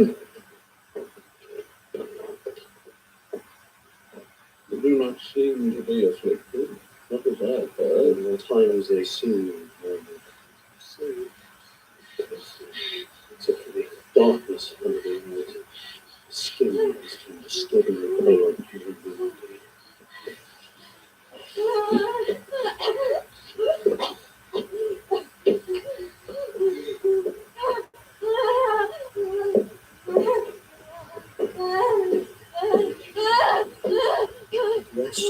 Rest yourself. Is this calm one your daughter? She is not calm, Reverend. Hmm? Oh, yes, I see.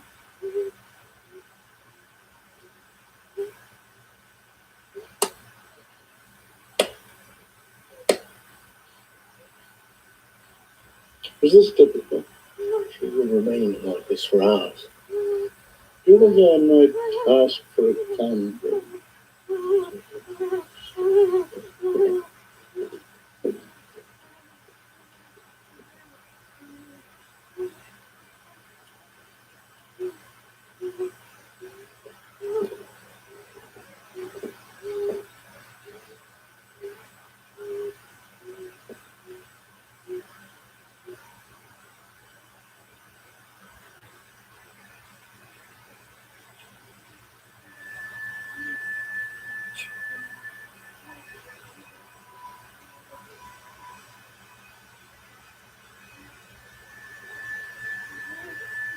We will go for trial. I shall call the slave first. She confessed. No. No, leave the confessors until last. First, we will call on those who think they can obey.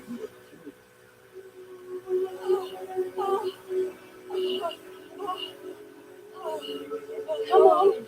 He's coming.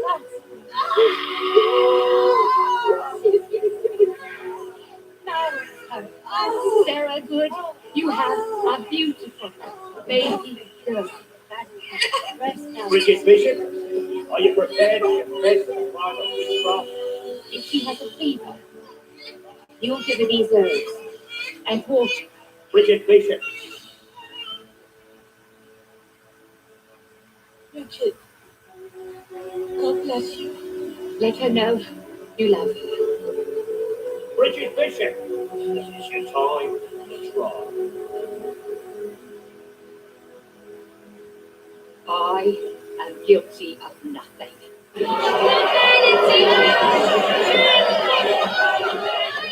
know nothing of it. I do not even know this man. Liar! Witch!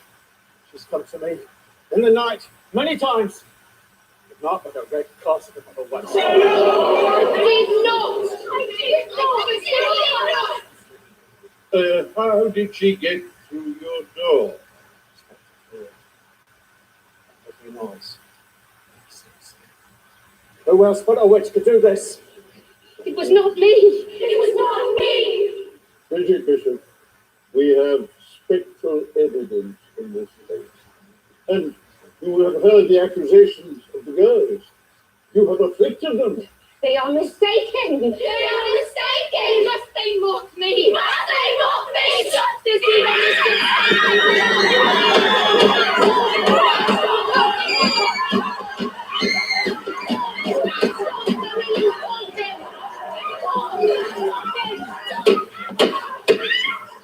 Why have you bewitched them? I do not.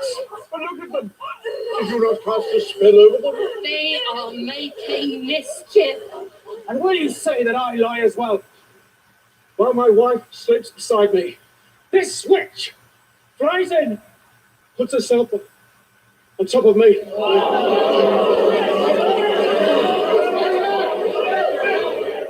Bridget Bishop, confess. Are you really? Then why will no one speak for you? Not one person.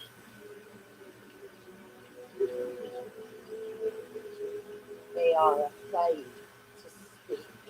Shameless spectre. Satan, serpent!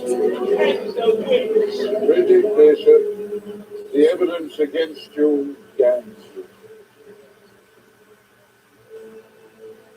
You are hereby convicted of a crime of witchcraft, and you are to be hanged by the neck until you are dead.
I shall pray for you.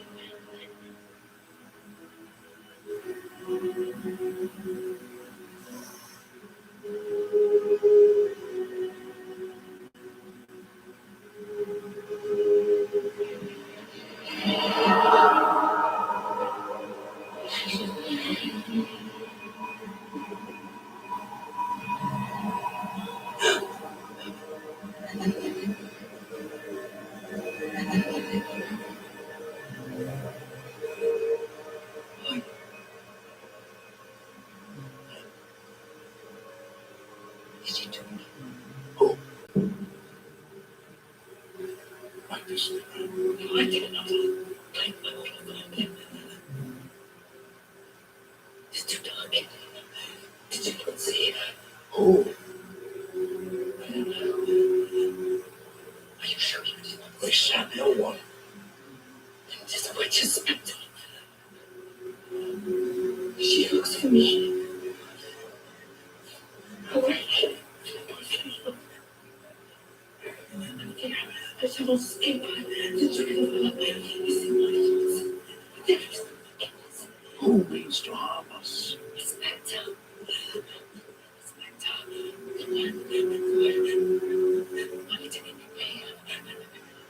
The one. The one. Who? Who was it?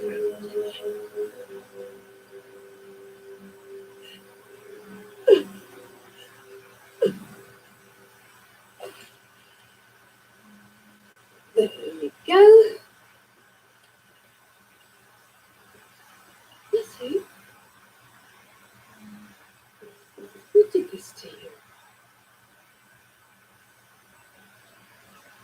Abigail, do you know? It was the old man.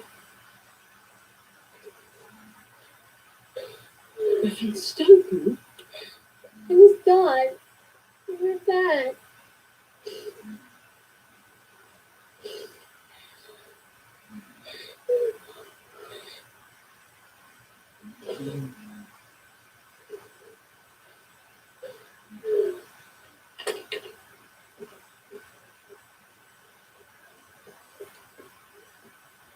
We are leaving. Children can no longer stay here. We shall not return. Is this ridiculous? You cannot leave. The children are witnesses. No, they are children, not witnesses, not spectacles, not things to be brought out and put on display for your purposes. They are children! Why? Wait outside, children. Wait outside. You cannot leave. I'm a minister. I've been paid enough for the confessed witch under my own roof, and two of the afflicted. They are not afflicted. They are terrified of you. If you replicate your thoughts, it is your illness that provokes No, it. the illness is a meeting house. It's carried in from your own fear. In turn, you have infected this village with it. Can you not see what you've done? I'm protecting you from Satan's lies. You would not need protecting if the God you hear in your head offered compassion. Just that.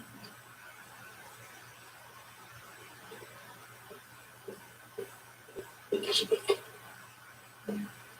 Force me to stay and I shall speak. From my heart.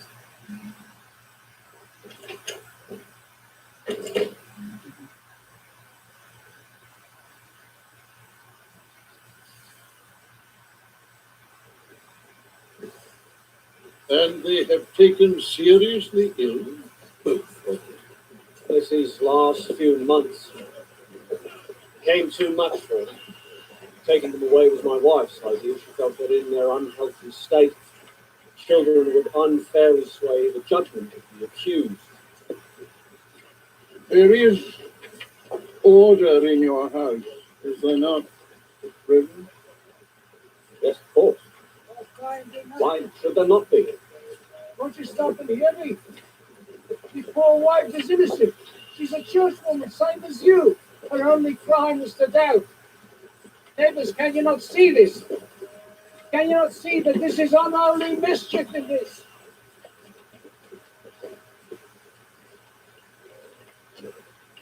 Charles Corey, you're in trial for the crime of witchcraft.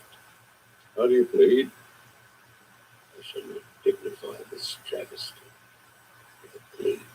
Guilty or innocent? The court demands that you enter a plea. Guilty or innocent? Charles Corey, it is the law of the land that you must stand trial, guilty or innocent. Answer! I order that the defendant suffer pain, fought, endure, until such a time as he changes his mind. Remove.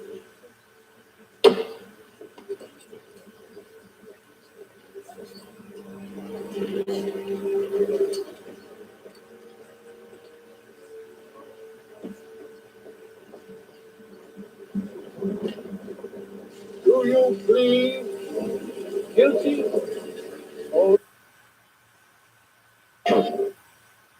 Is the threat real? Yes, sir, we believe it is.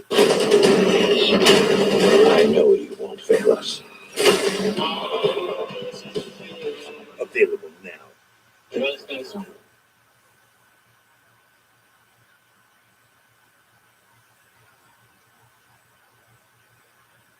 do you plead guilty or innocent?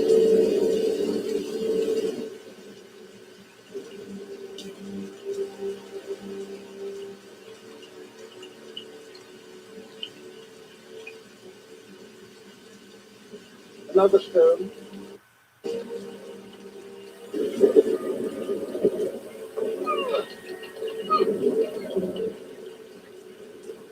Guilty or innocent?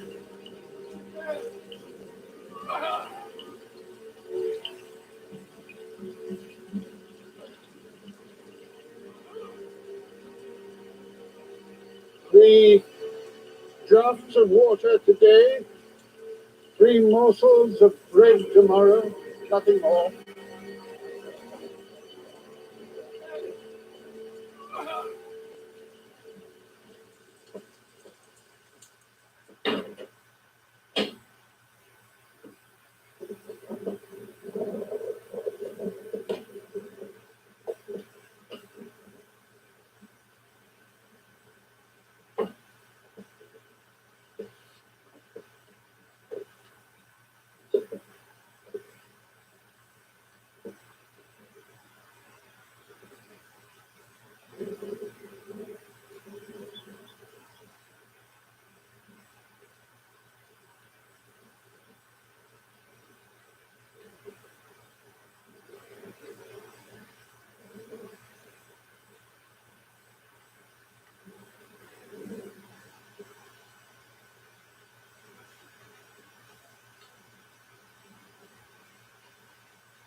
Oh, this nation.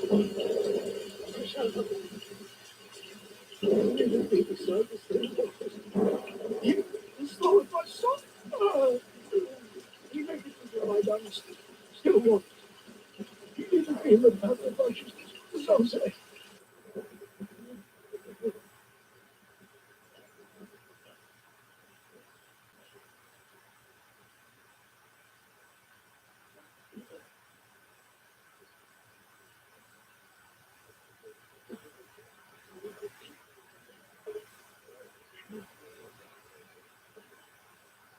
How do you plead, Giles Corey? Guilty or innocent?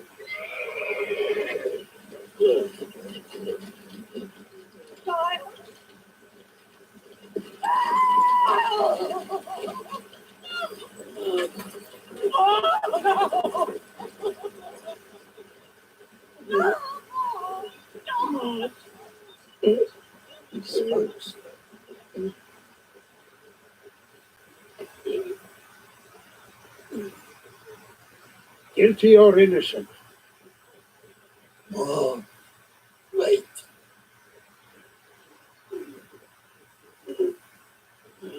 Another?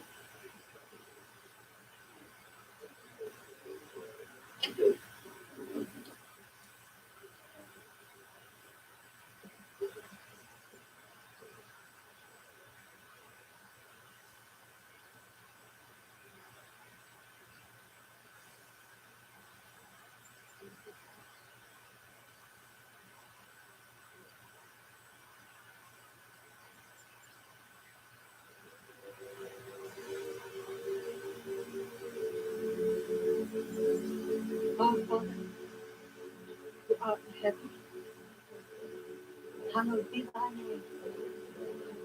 Let thy kingdom come. Thy will be fulfilled, as well on earth as it is in heaven. Give us this day our daily bread. Forgive us our trespasses, even as we forgive our trespasses. You confess to the crime of witchcraft? Temptation, but deliver us from evil. Do you confess, Martha-Corey? And the power and the glory forever. Martha-Corey! Amen. Will you answer? Did you not hear my prayer? The stones. Jesus, my Redeemer. I cannot do making what? I'm innocent. Is that God's love? It is hard to hear his prayer, but it is a test for us. The path to our God is not easy. This is how we shall show our Puritans. Now look. Look. I cannot. Stay strong. I do not want to show that you are weak in your faith. Look at it. Mary Lacey, Stop. you confess to the crime of witchcraft? No. Yes. I confess. I'm a witch.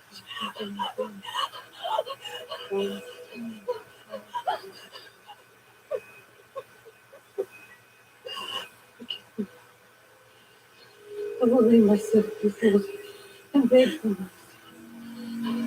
I confess.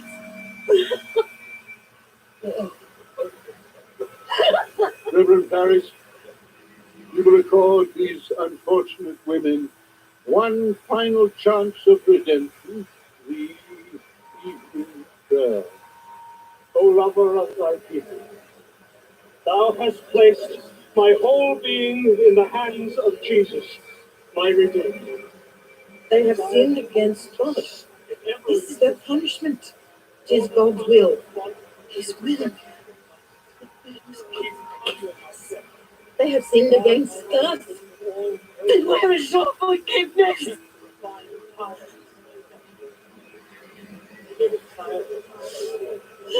I shall pray for them. I shall not let you forget us. This is a curse.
Elizabeth!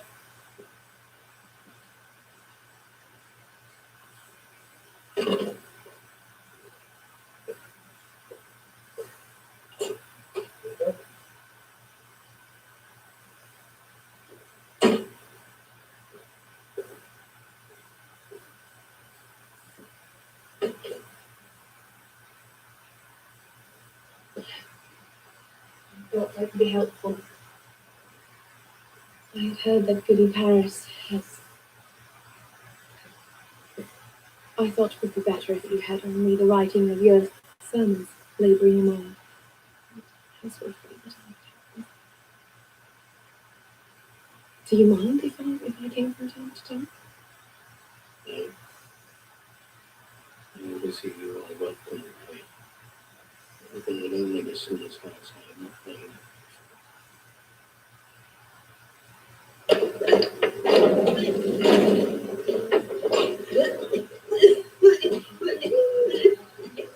Where is it? Oh, there.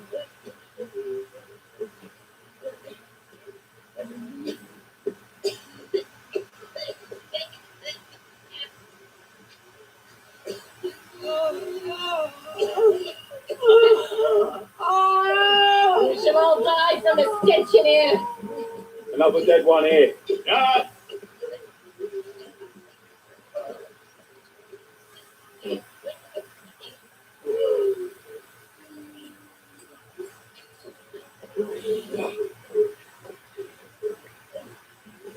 Here's room for the new ones. Here's another witch. No! No! Leave me alone! Oh God, not a child. Dorcas! Leave me! What is she doing here? With that witch, it is your own fault. How? How? Jacinta, afflict the girls. Avenge yourself. They testified to it. They lied. She confessed, and she's got Satan's mark. Show her. Satan's up blood from me. Tis a thief, light. The child is 5 years old. She's 5 years old.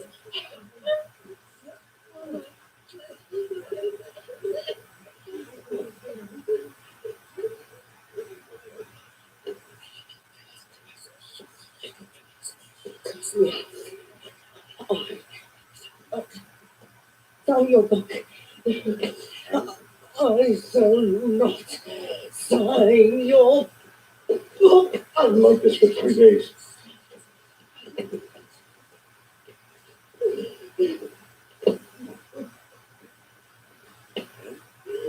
No! No, please. Don't take me for not alone. Who is it? You're not alone. Who is it? Afflicts you. I shall favor you. I shall favor you.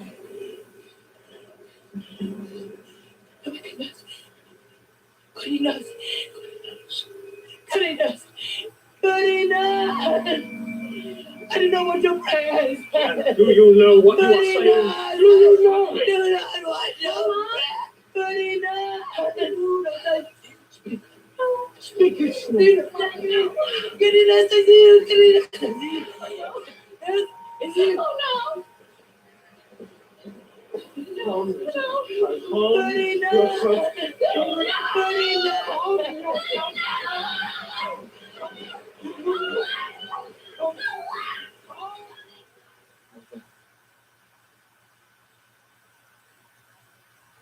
You must get dressed, Mother.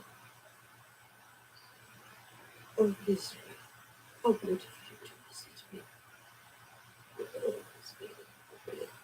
Afflicted had cried out against her mother. Those poor girls. Mother, they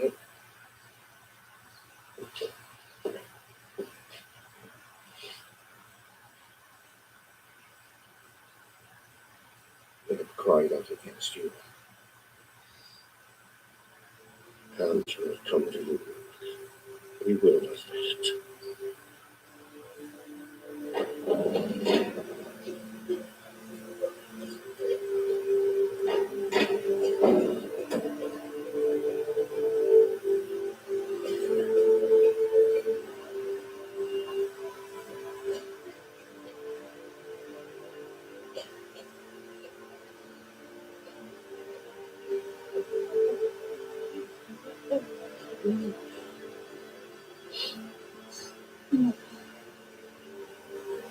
Have mercy. We are doomed. Dozens of women and men are in a dungeon.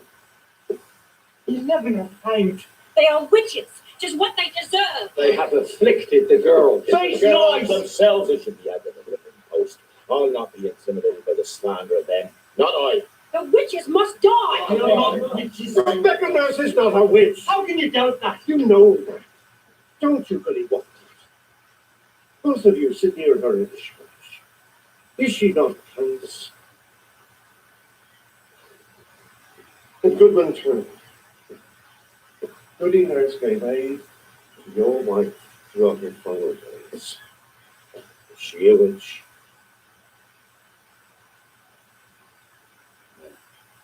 Silence, magician. I cannot, We cannot let an innocent woman suffer. But you must not. She's too dangerous. It's not safe. It's too dangerous not to. If the better nurse to be cried out against, what's to keep you from being next? Any of you, who will sign it? I shan't. My brother's family is too much in the center of this. I do not trust that.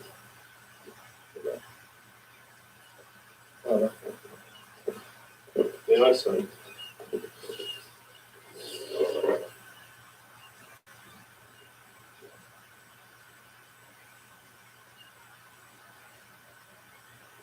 Well, at least I don't resemble it.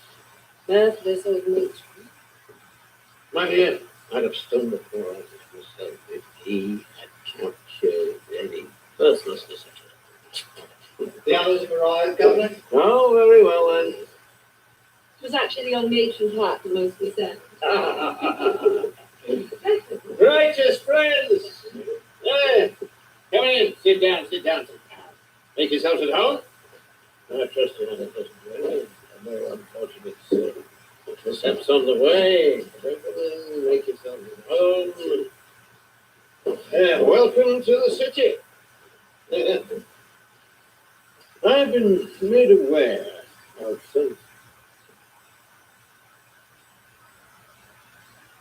You desire a less rigid chair, Reverend?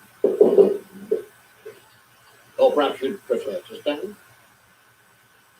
Oh, kindly carry on, Governor. We've travelled all day in order to hear your counsel.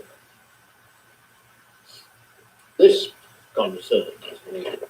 It is a petition signed by, among many others, John Proctor and Israel Porter. Educated as to the strange urge of dissatisfaction that is growing in Salem. We know this petition. It was. Well, I would prefer to hear this from Reverend Stubb. Reverend, how goes it in Salem?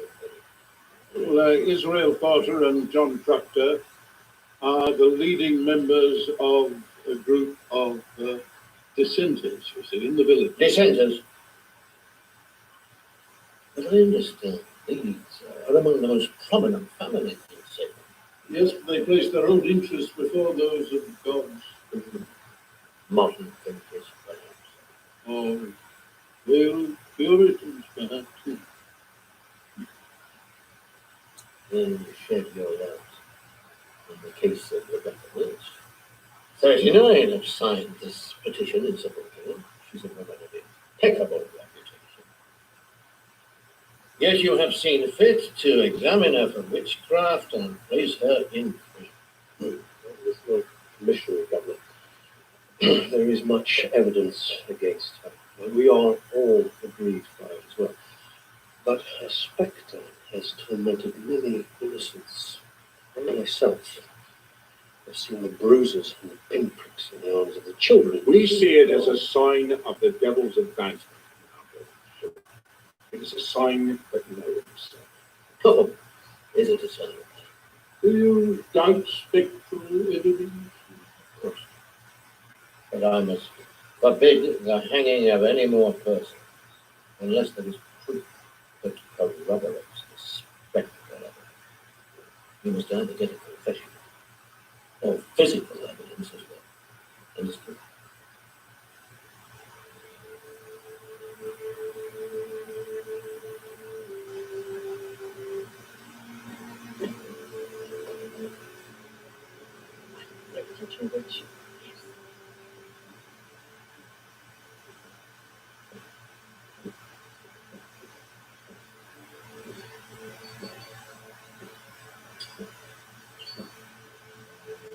Good morning, Woody Nurse.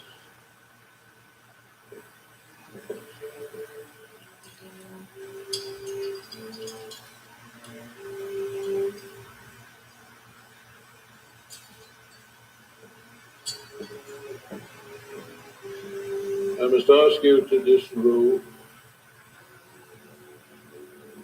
I shall. You're to be examined for witches' teeth and devil's mouth. It is not necessary. On my honor, as a Christian, you will find none.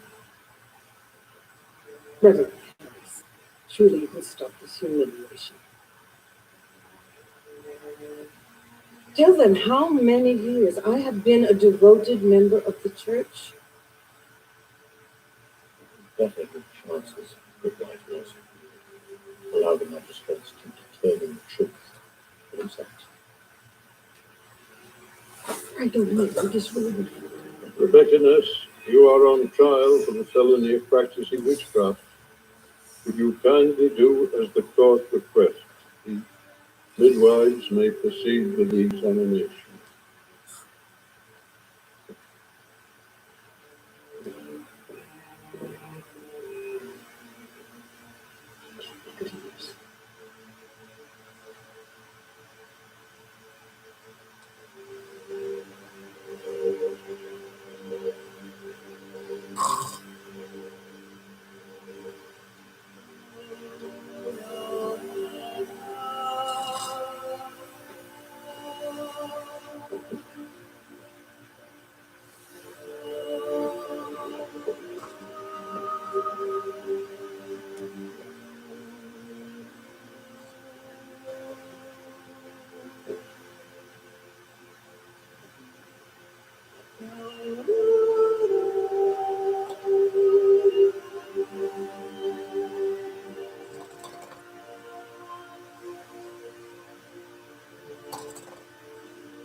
There is a taint. The devil suckles there.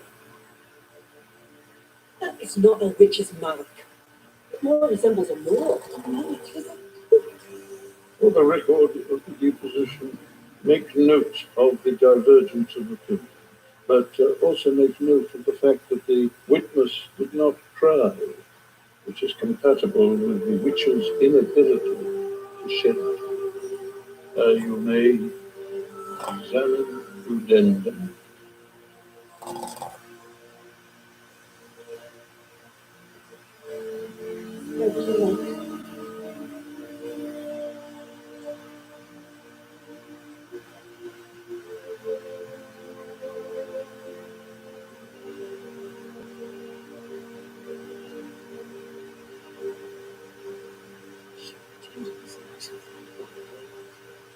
Show me mercy and I shall find God. Show me reason and I shall find God. Bitterness. It is not a Puritan prayer. No, it is a prayer of mine. This is blasphemy. God will strike again. It is people. No. God is that which finds forgiveness and understanding when others cannot. I can see that now. Show me a bar, good light soap, and I shall find God. Yes, even in that small thing, soap, there is hope. God is in. God is all around us. God is within us. God is within. Show me laughter, and I shall find God there.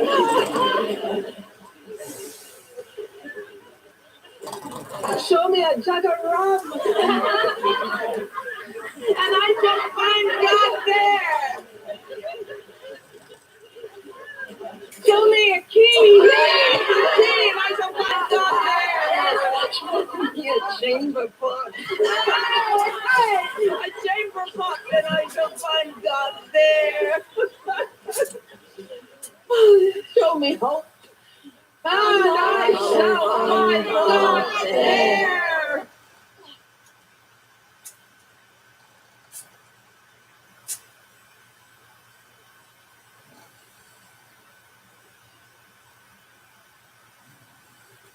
Mary Lacey, we have brought you here from prison this day in order to help you Save your soul. Now tell us about your work with the devil. Yes, was lost. Once again, in meticulous detail.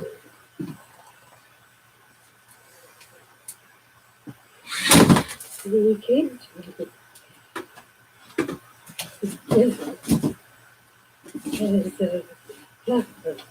Did you not say the blood was yellow?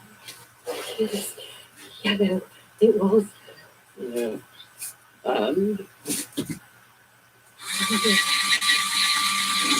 You should have dared me to pieces if I did not join this open service. An office. You didn't give being able to protect me. and who else? Who else rides with you? Mary Lacey, give me the names of all the witches and wizards that you know. Don't be afraid.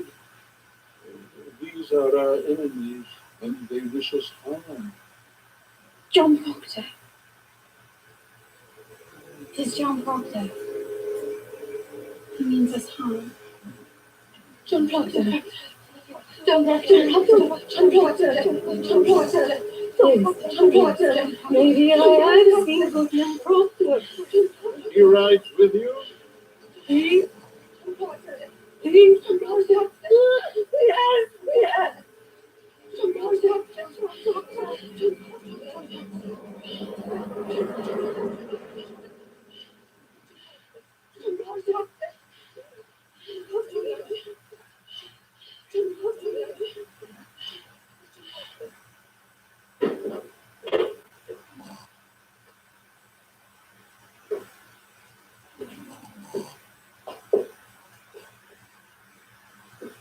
I was thanking you. You are in the room with a confessed witch. I was praying that the devil does not touch you. Although the powerful goodness certainly overshadows the feelings.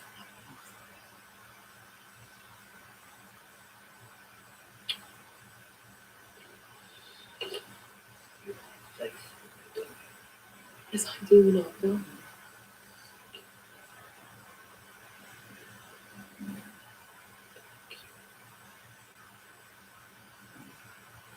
John Proctor, I've come to arrest you for the crimes of witchcraft.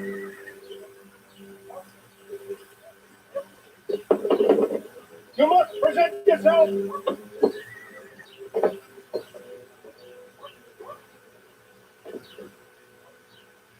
I shall not. Where's your wife? My wife, by the grace of God, she's done nothing. You are under They shall arrest. not accuse her when it is me they wish to hurt. Take me and leave her be. Don't get inside, woman. But Proctor, you are under arrest. Do not touch my wife. She is with child. Take them both. She is with child. We have legs. We can walk by ourselves. What are you doing? Get her out. Stay there. Off me! Do not harm the children! Do the taking everything! We are confiscating your belongings to pay for your jail time. How dare you! Father! Lies! Absurd lies, all of it! Can you not see how they suffer? I Your see them lying, spectre all of them torments being you. constant. I shall prove to you that they are not blind. By this test, you shall know the truth.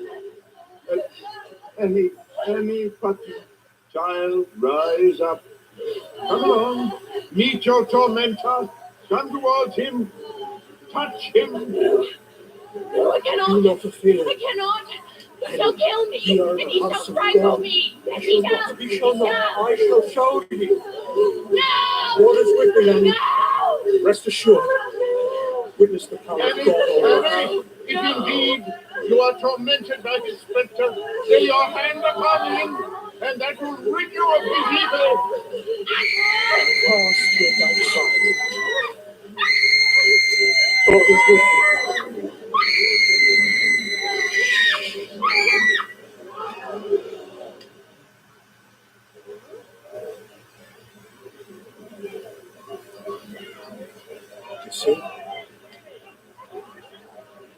Proctor. You are guilty of causing great harm. Aye, away with you! This is pure madness! I have harmed no one! Yes, and you have committed sundry acts of witchcraft on the No! body. This man is on trial because of his opposition to that family! Silence! You cannot silence me! You can hang me until I am cold, but you will not silence the truth of my words! You are convicted of witchcraft and condemned to die by hanging from the neck No! until you are dead.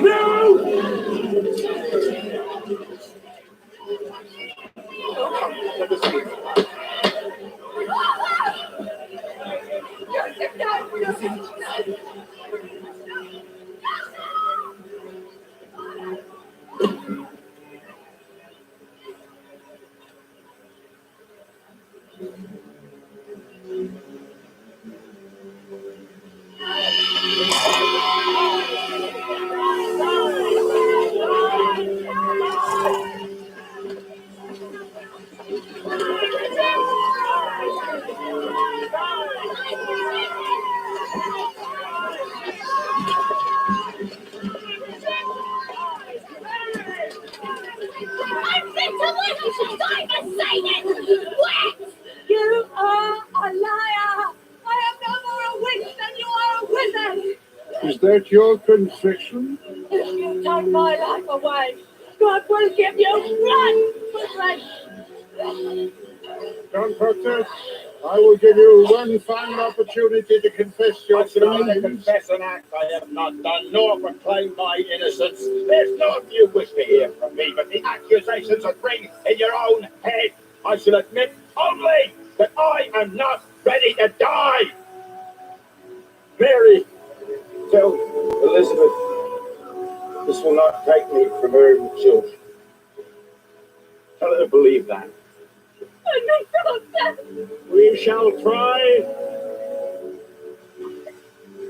Our Father, who art in heaven, hallowed be thy name. Let thy kingdom come. I will. Samuel Paris, only God can give and only God can take away. Yet upon this hour I shall end my days because you have taken God's role upon yourself. Do not imagine my last thoughts to be rancorous against you. They're not. I know. You have your own God to answer to one day. Instead, I shall pray that we stand before you today and the last innocent blood is spilled upon this earth. Hangman, do not hesitate. He is guilty. Do you not see the evil spectre behind his shoulder whispering in his ear? Do it! Do it! Rebecca Nurse, you have been excommunicated. Your only chance at salvation is through confession. Until then, there is no God for you to pray to, and therefore you are condemned for eternity in hell. Do you understand? She is innocent. This is wrong. No! You shall not murder my mother! You shall not murder my mother! No!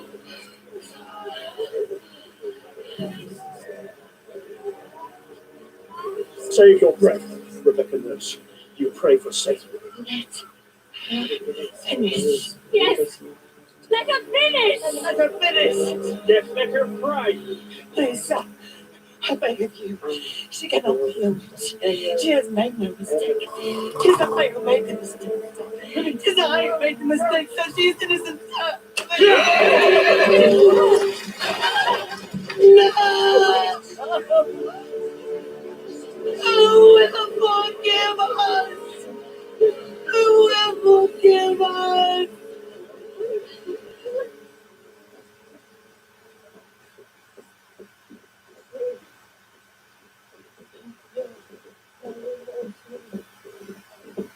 Hear my remorse. 'Tis a horrible sin. 'Tis true. 'Tis true. 'Tis I who should be hanging from that tree. He should be frightened. What have we done? An innocent woman died today because of me. And you, a man died because he opposed you. Opposing you is not a crime before God. Do you know what you're saying? The Spirit is being cleansed of your enemies. Israel Porter was right. Fine. Do you deny it? Stop it! I will stop it! And it means I am.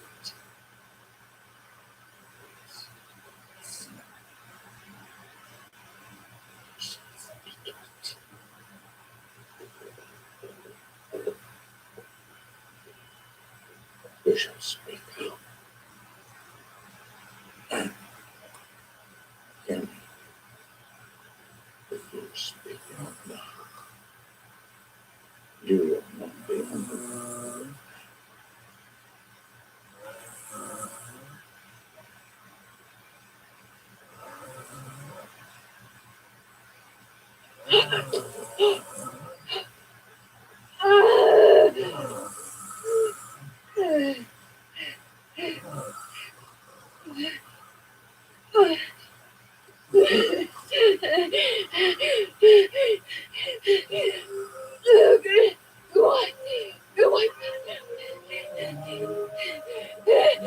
Good white man, help me!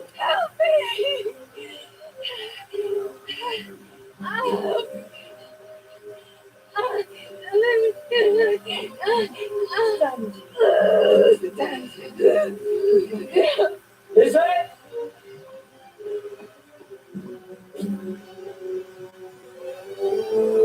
You see?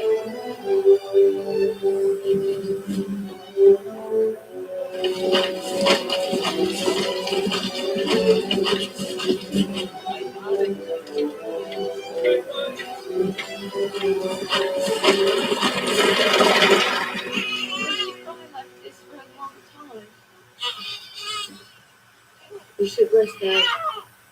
You can't stay long. I've been mistaken. It is not possible that this being is of sin. She's perfect. She's not but innocence and body. She's radiant. Yeah. I feel Reverend Harris is wrong in what he's done. Please be such a good. Do you believe the Reverend could have that we are all born guilty? Do not ask me. Do you? Yes, I believe it. Look at her. How could you believe that she's not innocent? Because they grow into us. Could you pardon them? Please. I cannot believe that. Won't you look at her? Please.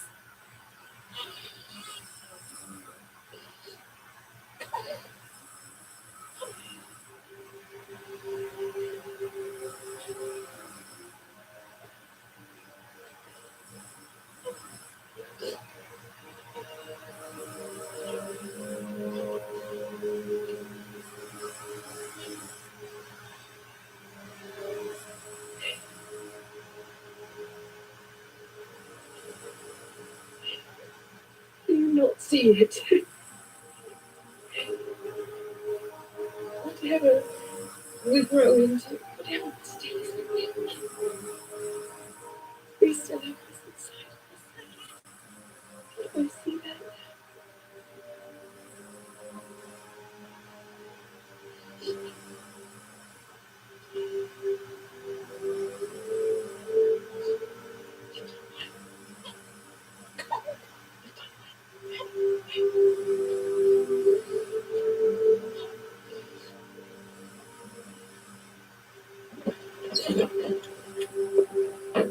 Thomas!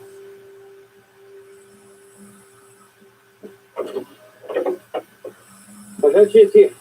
Is she? Yes. And you have a child, Joseph. Where is she? Joseph, Well, what happened to her? Felicity knows everything. You should be cried out against. Are you threatening me? No. I'm trying to save you. Take the milk. Your brother attacks her.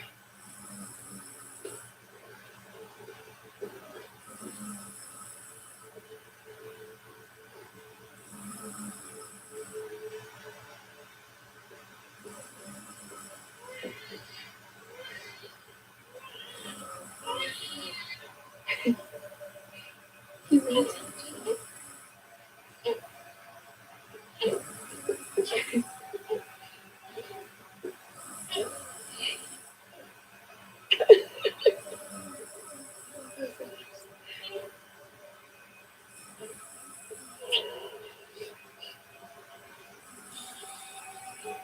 I'm taking you home now. Mm.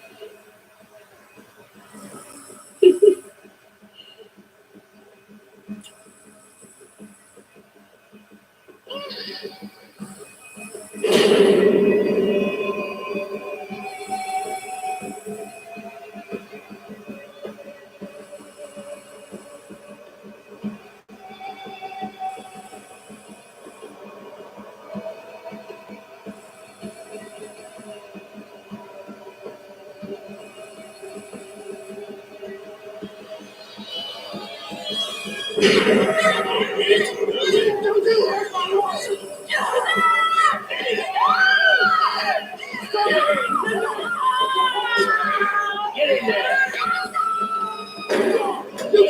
Don't touch us! Don't get in this thing!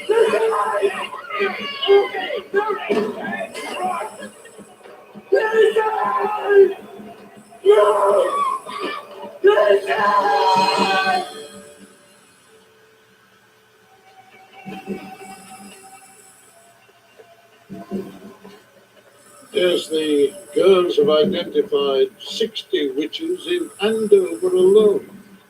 And in Topsfield, well, the reverend there has asked for the girls to be sent up as soon as they are able. They are literally surrounded by witches. It's a full-scale war against Puritanism, but it is a war which we are winning.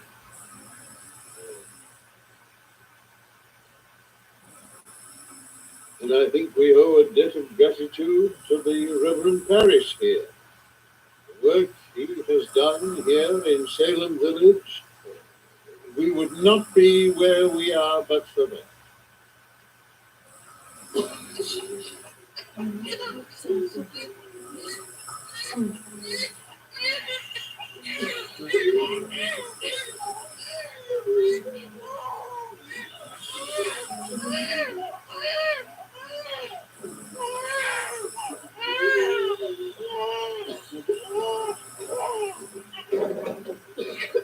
Elizabeth Putnam!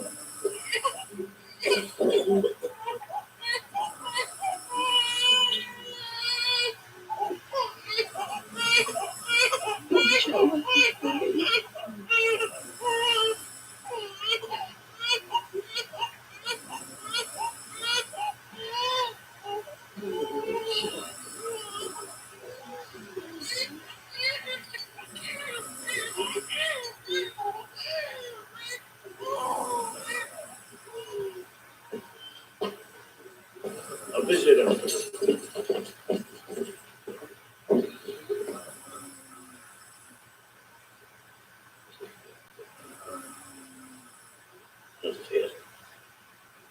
Come to help you. You can know. I can. If you do, then I will respect at least for some time. That's to his husband. You have faith in the answer. His mind was getting all of me with the sun through. Then what have the others done? What of my husband? My child? Your child, if you... We are all equally innocent. Please give us.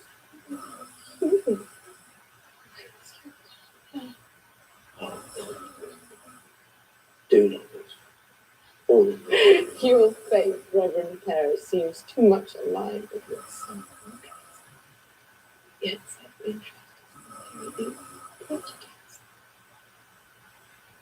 We are all damned in this place because of you. Yet we were more damned when we sat before you in your meeting house, laying our trust at your feet. I will not stay down here, even if it means my death. Let me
Jesus, do not let him take my children.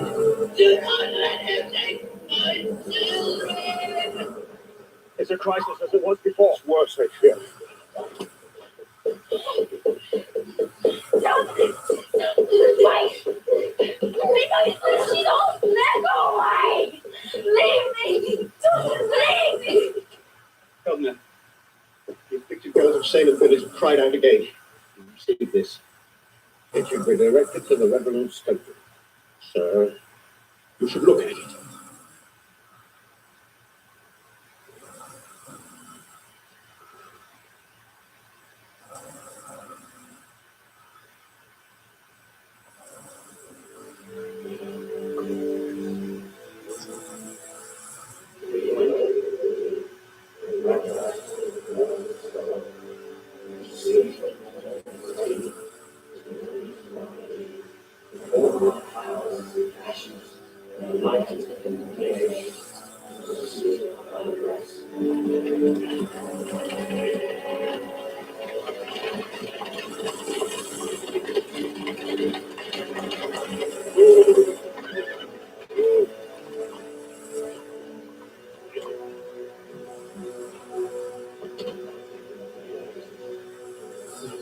We are at prayer.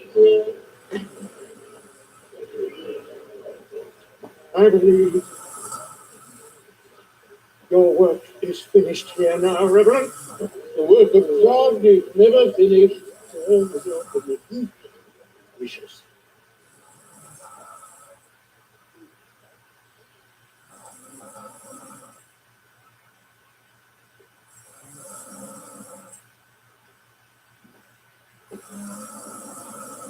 Lay this woman beside me. She is my wife. Lady Mary Hicks. You have called her a servant of Satan. Which of you called out my name? Which of you? I know your afflictions, that you go mute and sightless at will. But you shall not be silent now. We should be fixed.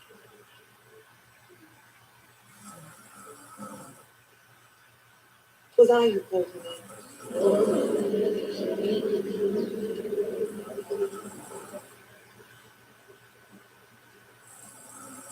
What do you know about late night? And now that you regard her as she resembled a witch. She seems as much a witch as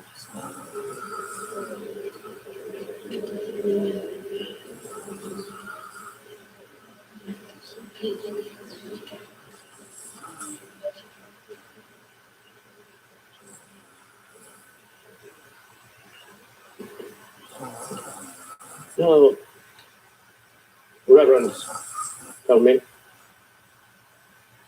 does my wife resemble a witch in your eyes? Perhaps in this case we have been deluded by Satan. You are Satan! And is that how you should have told him to remember this sorry episode? No!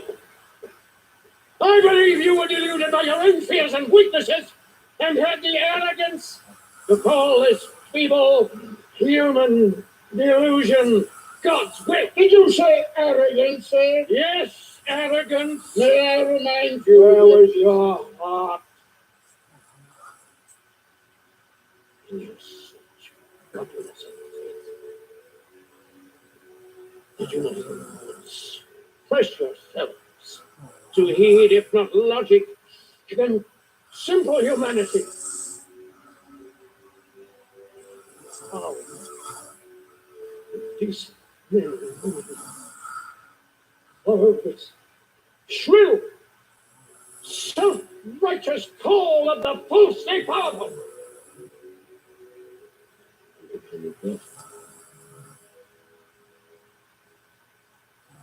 To the simple voices of their own heart.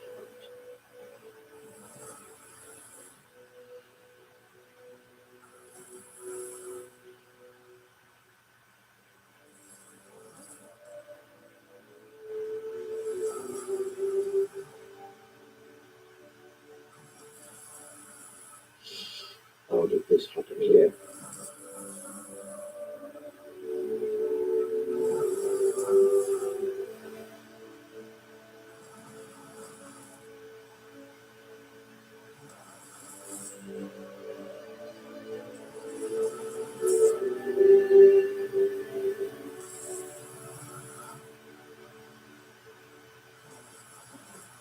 How did this happen here?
You lying there too? When you come out here?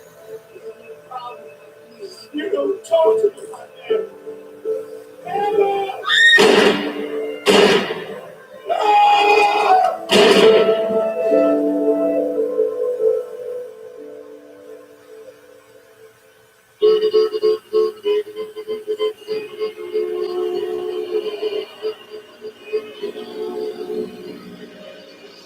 What are you going to do without me next year?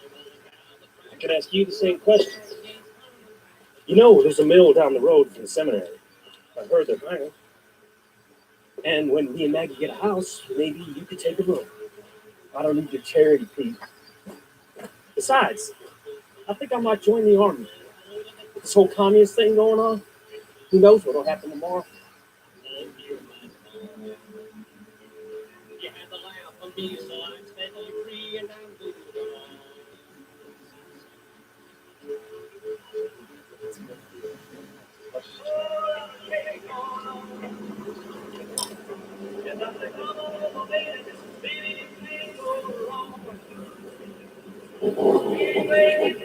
Just ignore him.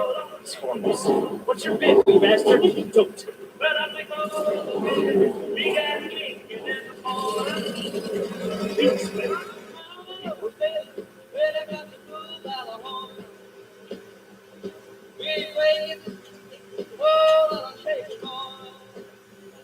Thanks. Oh, did you listen? Always. I can't wait until tonight. I got 6 more votes for you, Pete, and 7 more for you, Maggie. The 2 words you haven't made in the shade. But we just hope to have a good time with you.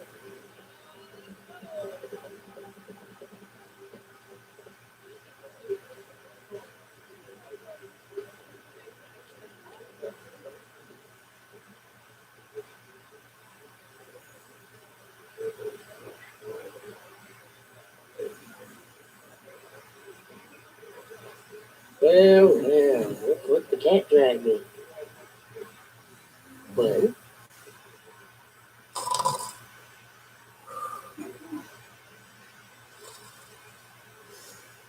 it's sad how bad you want this. What's sad is to see a cheap leather jacket on a nosebleed. Would you pick up some old-fashioned kid from the city gang? Upset you can't buy enough votes? No. He's gonna win this like he always does. I mean, I know you hate him for it, but you don't have to take it out on poor old me. Well, Andy, maybe I hate you both. You know this little contest doesn't mean a damn thing to Pete, right? If they were true, Luke cut out. Maggie's already royalty in this town. It's only fitting I'll be standing beside her tonight. Just like it always should have been. Not some poor orphan crap. Any problem here, gentlemen? No, sir. Mr. Goodwin? No problem? Now, you listen to me, you little bit of miscreant. When you ask a question, you answer. It's called respect. You know, you can take a lesson from your brother. It really is a scientific anomaly that you're the twin brother of Peter Goodwin. Now, you ask me one more time. Is there a problem? I suppose there is a Principal Evers. Better stop digging. You're already at rock bottom with me. You two boys, get to class. All right, Andy. Who's it to what is it? Chalk farm? What you make of it? It's an ashtray.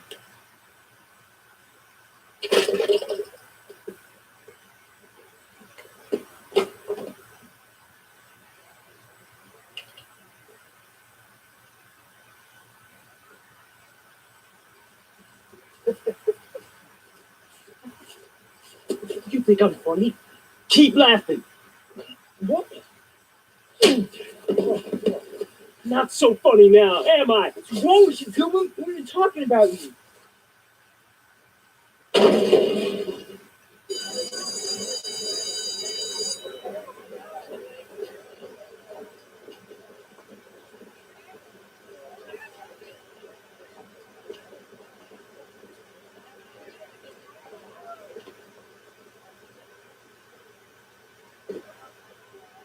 Be careful driving. Then my whole life is in this car. Well, ain't that apple butter? I'm always careful. You know I wouldn't stand a chance without you.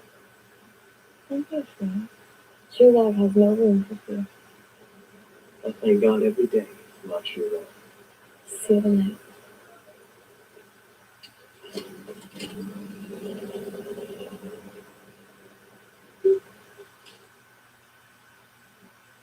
Oh, yeah.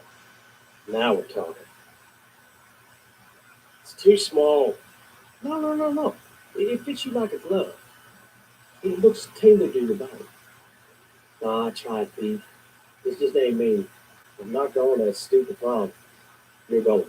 And we're going to be the best looking twin brothers Fingers High has ever seen. You'll find a nice girl in 2 seconds flat. No more fast girls for my brother here. Fine. But I'm not walking home in this.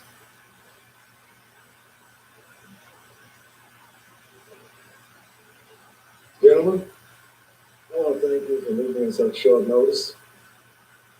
But I bet you a guess that this will make your trips worthwhile. Hold on there a minute, Herbert. I'd like to hear a little more about this development you plan to do. And I, for one, not sure I'm ready to sign off on some harebrained scheme. Scheme? This is not a scheme. Would I have invested my entire fortune in this project if it was a scheme? No, I can assure you that this is a real deal. And that this is only a taste of what's to come. Well, I think we deserve, at the very least, to. I don't have a lot of time, you see, and I've shown good faith by delivering a proper incentive. Now, if you want to hear the details of the plan, you can come out to the press conference they got scheduled in 10 minutes. But I'm going to need the documents from you all now.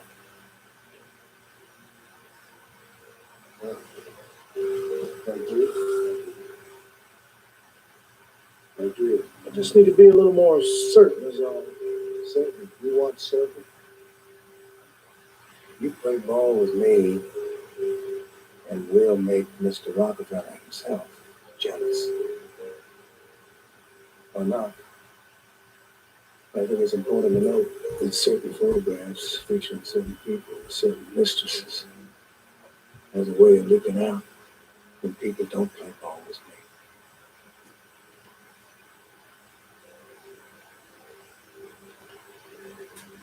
Thank you, Jim. Good afternoon. I want to thank you all for being here today.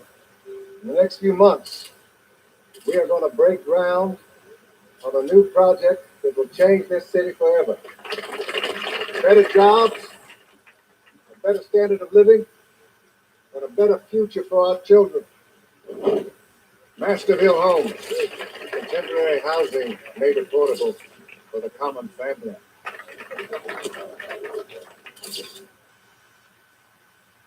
Isn't this kind of opposite? Isn't the guy supposed to pick up the girl? Aren't you supposed to take a date to the prom? That's my girl. I'll get the door. You better do something like that hair.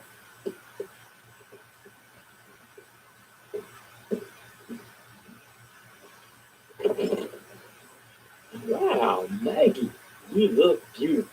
Thank you. Definitely too beautiful for a backwoods fisherman's boy. Yeah, I'm sure you know that, right? You just having fun, getting your kicks with the poor boy. Andy, you know my heart belongs to your brother. Yeah, that sounds fine now, but when you look around, realize that this is your future. I'm sure you'll be giving up more than just your heart to the nearest Richie Rich like Gordon Waymaster. I'm sorry. I shouldn't have. What's going on? You got yourself a real fine girl here. I'm sick of you. Why do you always ruin everything? You're ruining your life. You're trying to ruin mine too? Yeah, that's right. I ruined everything. I'm the screw up, and you're the perfect one. Maybe I should find God to be more like you. Dear God, please help me be more like Pete. That's not the point. Yeah, then what is the point? It's fun at the time. You okay? I'm fine. Let's try and have a good time tonight.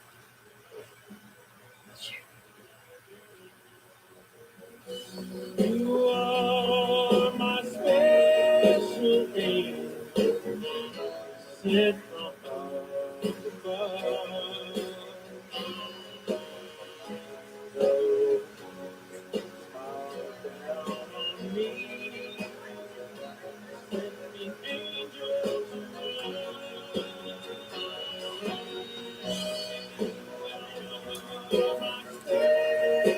Should we tell them? I need some air. Can you let me outside?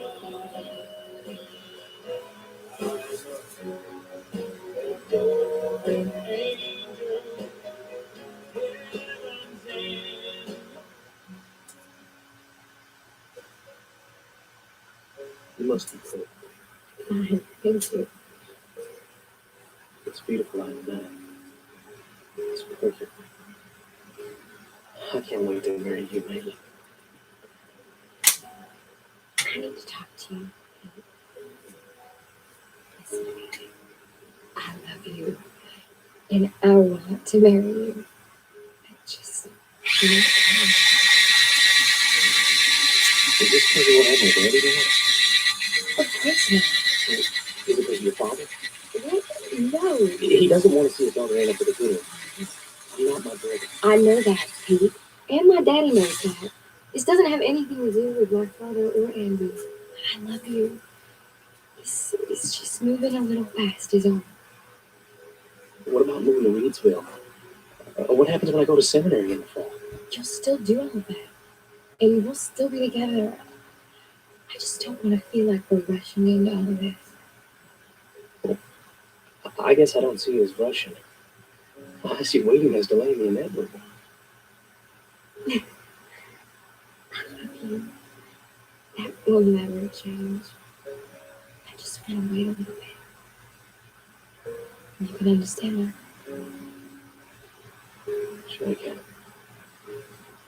I'll wait as long as you need me to. Come on, Snake. Let's ride.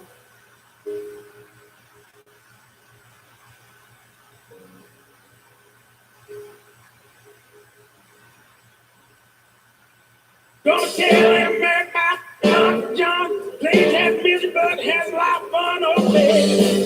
Yeah, yeah, baby. Woo! Baby, have me some fun tonight. Yeah, I'm gonna sell she's help speak out everything that Uncle John needs, oh baby. Yeah, yeah, baby. Woo! Baby, have me some fun tonight.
calling to thank your wonderful Bangors High prom committee for assembling such a wonderful end of the year dance. So thank you. And you'll be happy to know that we have tallied all the votes and we'll be announcing prom king and queen in about 15 minutes. Thank you. And please continue to behave yourselves and respect. What if you don't win? I'll still be the happiest guy in the room.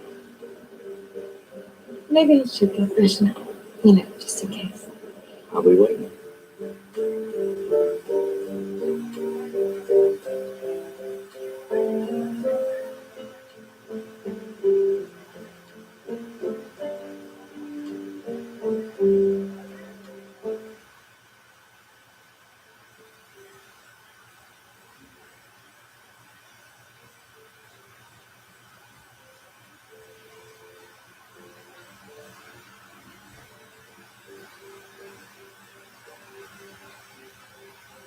You really do look beautiful. Thank you. I love your dress. I just love that color on you. It's supposed to be wine. I guess it faded a bit. No, it's lovely. I'd kill to have a dress like yours. Good luck tonight, Maggie.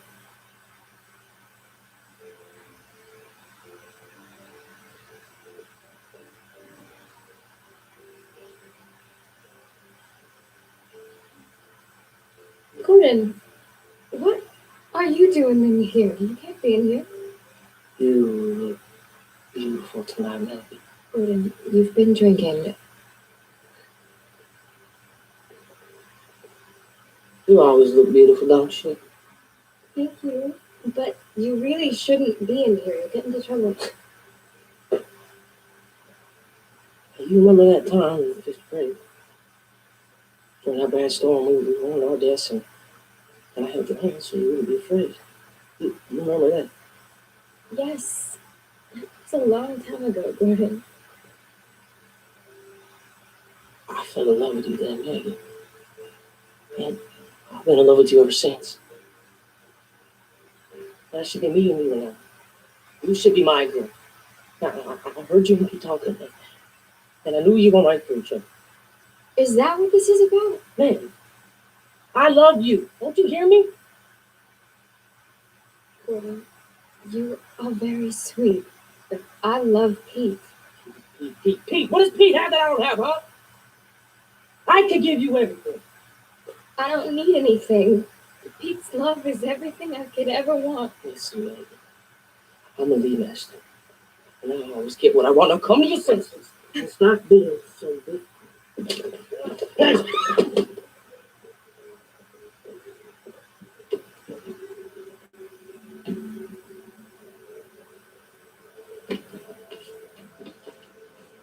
Hey!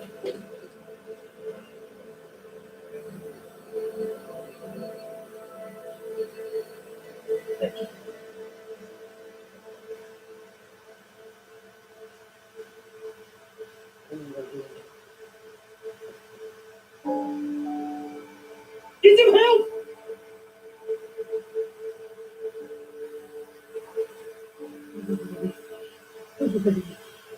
He's gonna.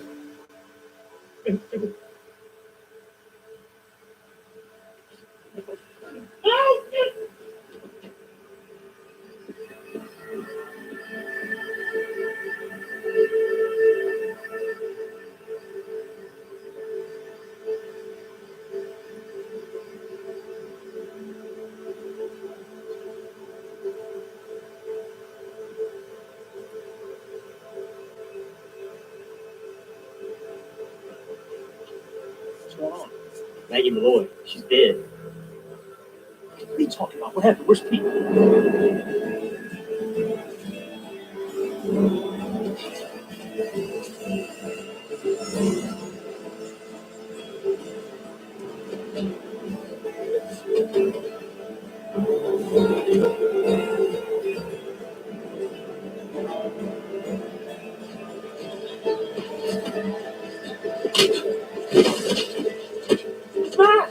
It's all your fault. What did you do?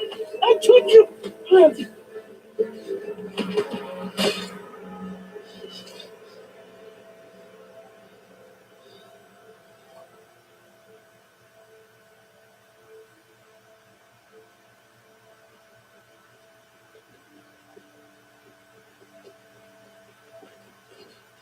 Pete!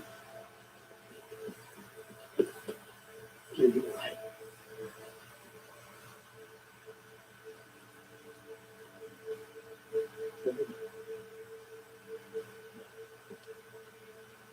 You killed her. You killed her. She's gone. Sorry. I should have told you. You killed my girl. By Maggie, and all I could do was watch him. Please don't let him do anything else from you. He deserves to be where he is right now. He deserves what's coming to him. Now you better get going. Why?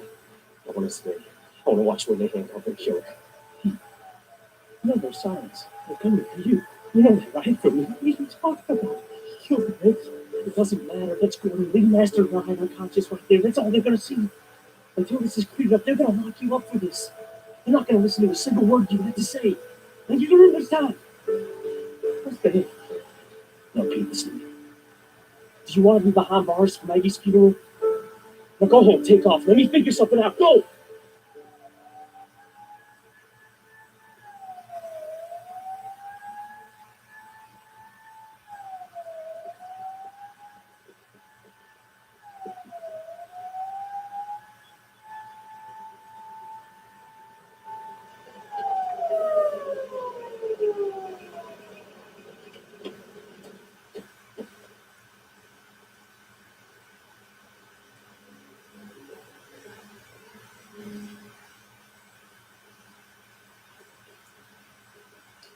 I've got someone over here. Get him at it.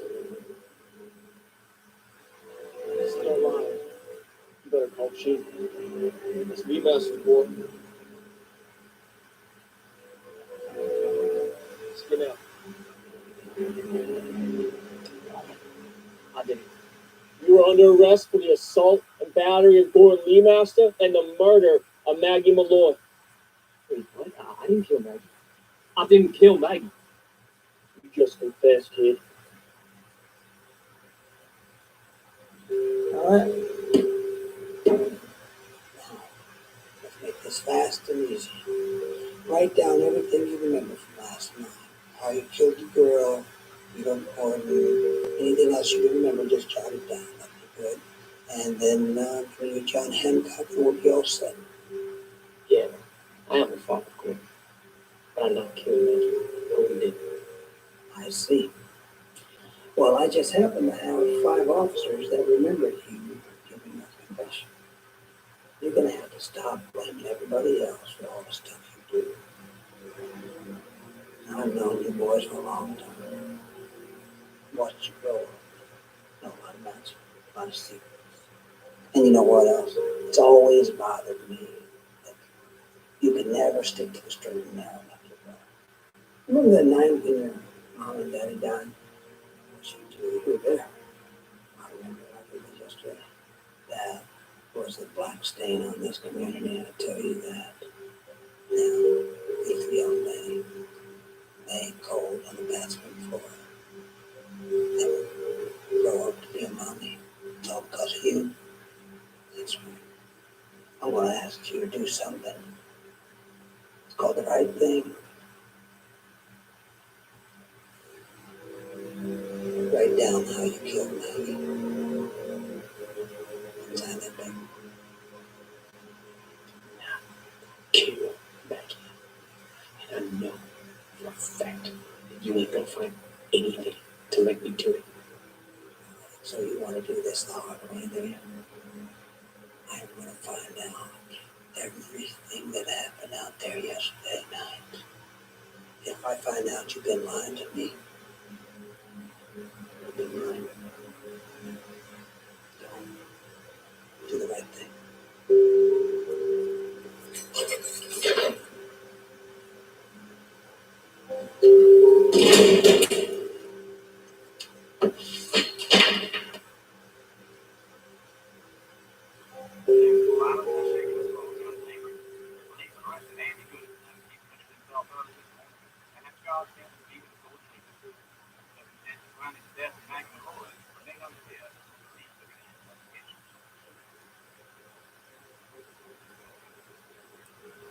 gathered here to lay to rest the body of Maggie Malloy, who was removed from the walks of life far too soon.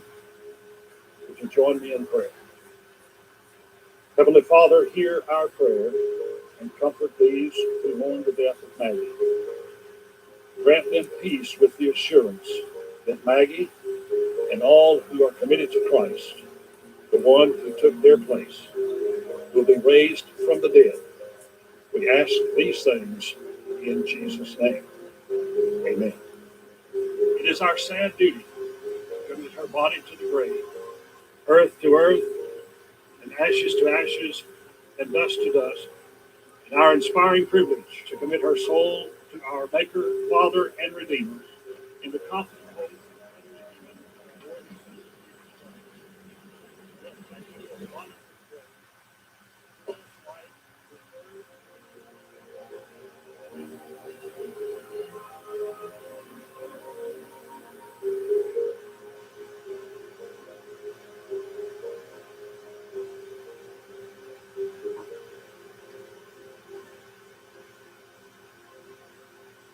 You got any good news for me, Chief? Later on. You boys ain't been able to find one thing that even said I'm good enough. I don't think they're going to be able to prove anything.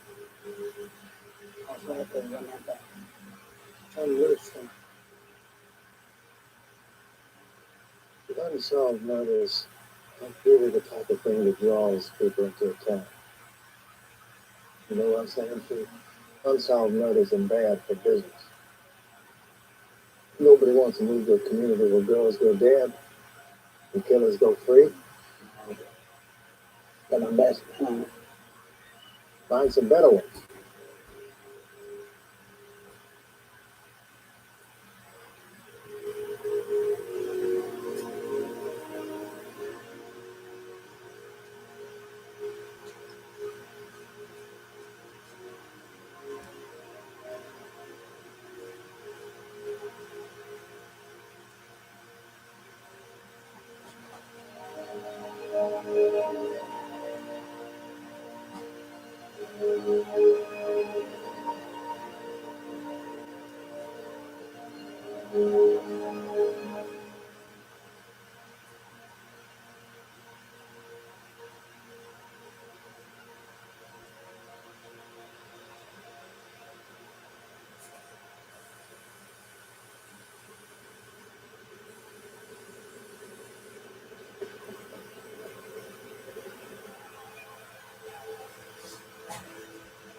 Okay.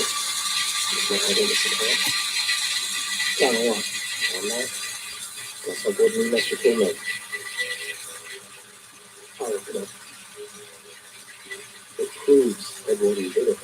I said, I did it. There's nothing to review. Go, let's Gordon. He's the murderer. That is enough. I know you came here to help save people, but there is no way Gordon would ever do this kind of thing. Well, then hurt a fly. I thought the police were supposed to serve and protect. But you're in Lee Master's pocket, just like everyone else in this town.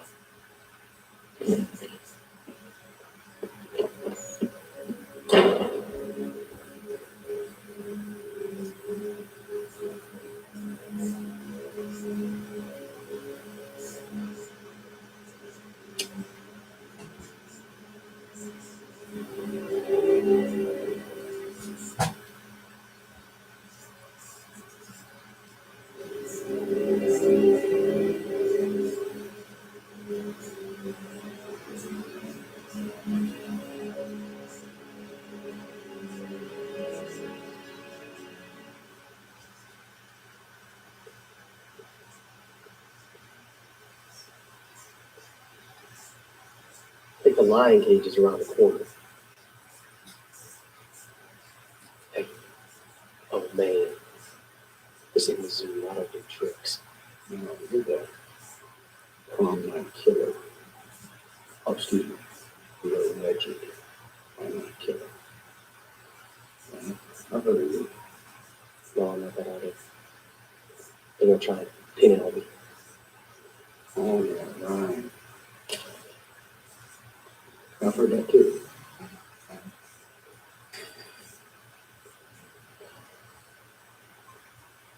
Here. Take a break and sharpen those claws for a while, okay?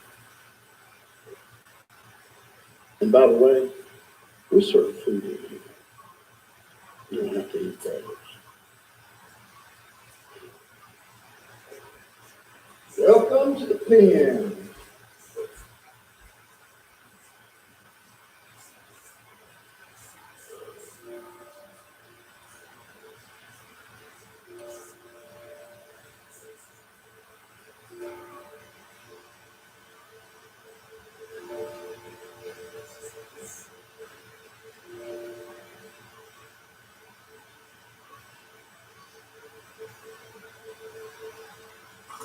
Mr. God, help me to understand our intentions for your plan. You said you would never leave us with. But you take me everywhere. Help them to see the truth.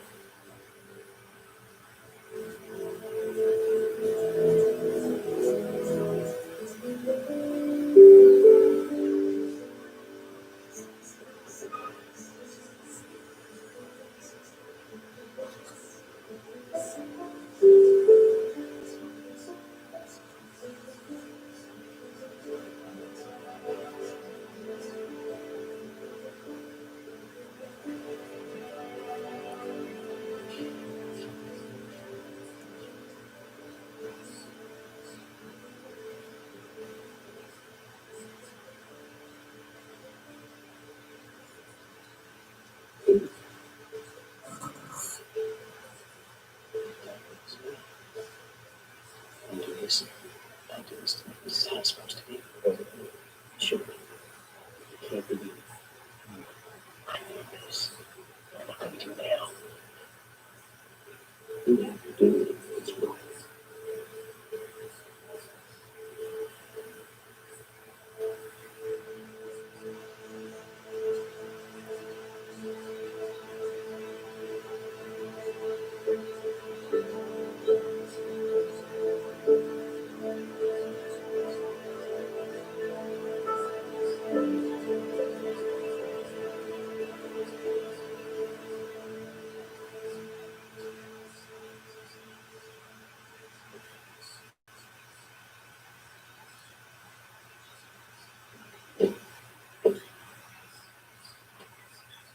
What is it? Come back. Now just be quick about it. What is it? I just want to talk to you a little bit. You gonna hem and haw and keep me waiting? Or you gonna come out with it? It's about the trial. Uh-huh. It was a good one. So?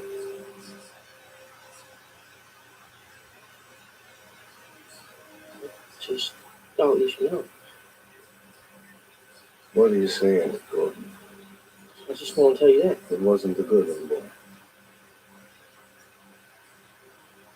No. Gordon. Who was it then? Gordon? Tell me. It was nice, okay? No. It was me. You think I don't know that, Gordon? Don't you know what you could have done? Ruin everything I built for one stupid moment.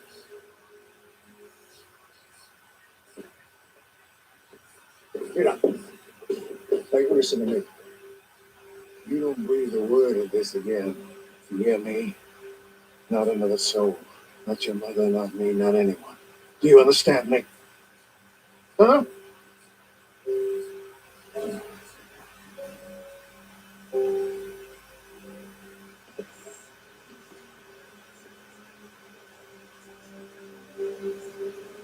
I can handle this.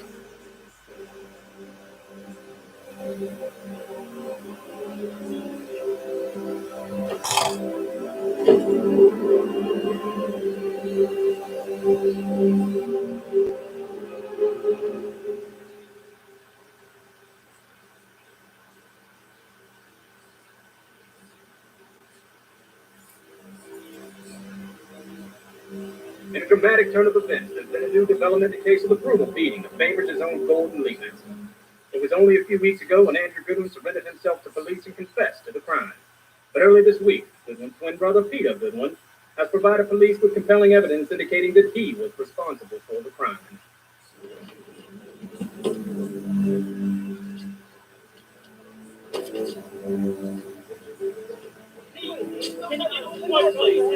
Please, just the line for the story. Mr. Goodman, can you tell us what happened, please?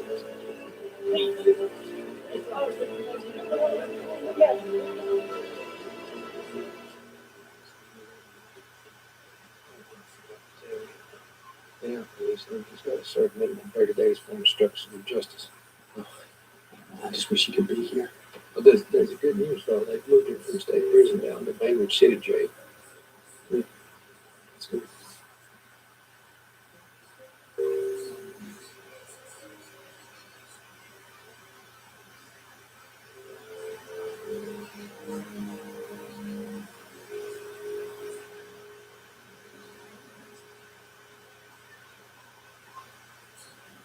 All rise. The court is now in session. The Honorable Wade Dallimore presiding, and the people versus Peter Goodwin. Be seated. Your Honor, I'd like to make a motion to have this case dismissed on the grounds that there has been no evidence gathered so far that ties my client, as Peter Goodwin, to the murder of Maggie Malloy. As for the assault charges against Mr. Leemaster, my client readily admits his guilt and he's prepared to take responsibility. Does the state have anything to offer? Yes, we do, Your Honor. We are prepared to exhibit evidence to this court that will indicate that the defendant, Mr. Peter Goodwin, is responsible for the death of Miss Maggie Malloy. Indeed. The prosecution would now like to call Miss Guinevere Wonders to stand.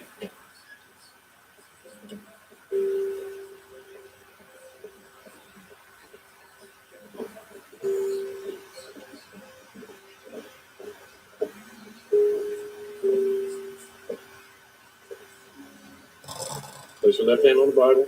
Now raise your right hand. You swear to tell the truth, the whole truth, and nothing but the truth, so help you God? Yes. You see. Miss Wonders, it's so nice to see you. Where were you on the night of May 14th? I was at Bainbridge High School for Lovely. Did you see Peter Goodwin there that evening? Yes. Where'd you see him? I saw him many times throughout the night in various different places around the school. Objection. My client does not deny being at the high school prom. However, his presence there does not make him a killer.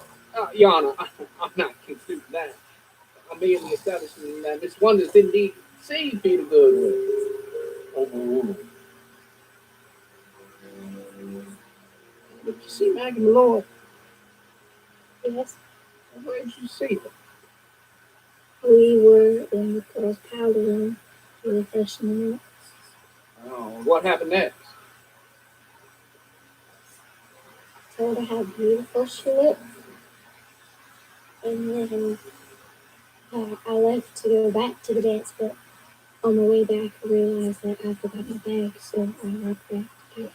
What happened when you re-entered the bathroom?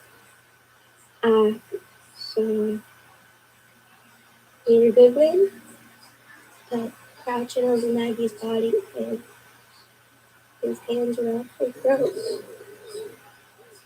I saw Peter kill Maggie. Now you saw the defendant, Mr. Peter Goodwin, kill Maggie Malloy. Yes. He killed Maggie, he didn't.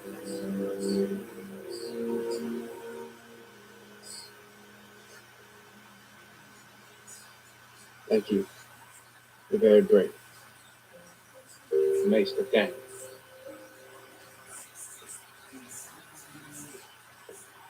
The prosecution would now like to call Gordon Lee Master to the stand.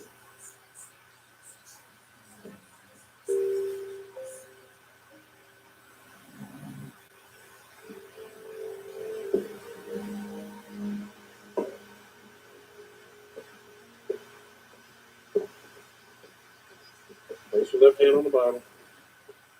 Raise your right hand. You swear to tell the truth, the whole truth, and nothing but the truth, so help you God? I do. Be seated.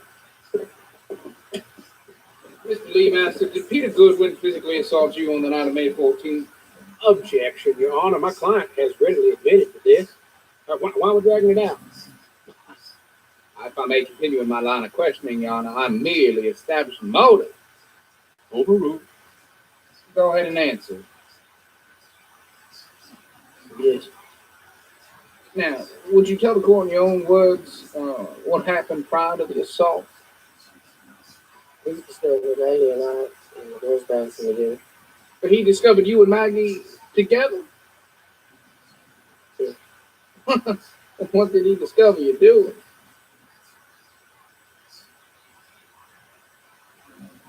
Slow dancing. Slow dancing. Forgive me, Mr. Lee Master. I hadn't had my coffee this morning. I might be a bit slow. Now, why were you and Maggie Malloy slow dancing in the girls' bathroom? Maggie and I were in love. And she was planning on leaving peace. Until she did, we had to keep our love secret. It was the only place we thought we could be together. We were in love and we wanted to dance at the prom. So we were there slow dancing in the girls' bathroom and Pete walked in.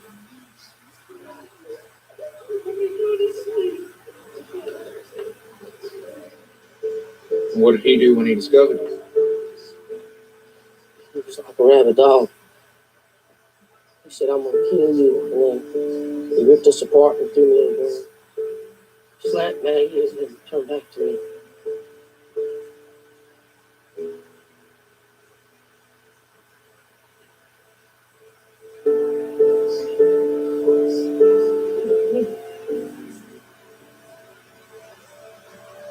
Maggie.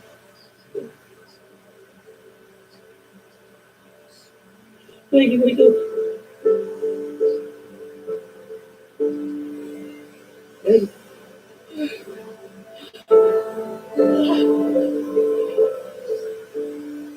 What did you do? It's Pete Goodwin. Just acted in our school. I knew he'd kill me. I was scared. So I ran. Ran. And you loved Maggie there.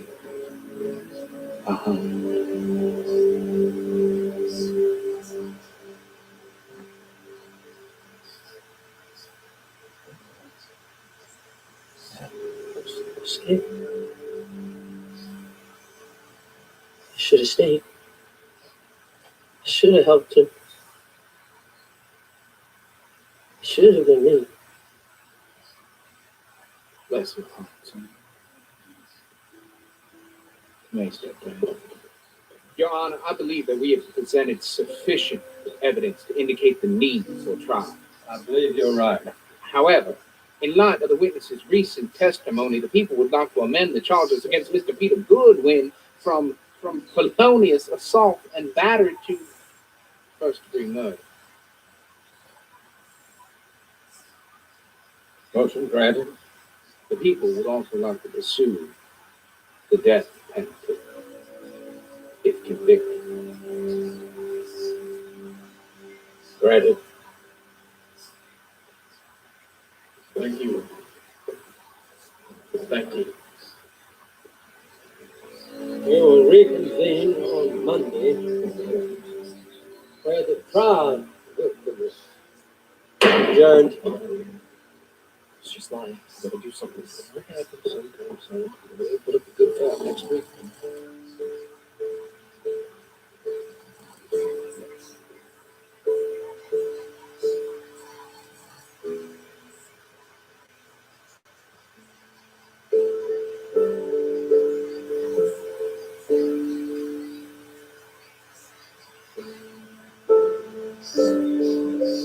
This is Frank Mills reporting from WBAP, Decatur County.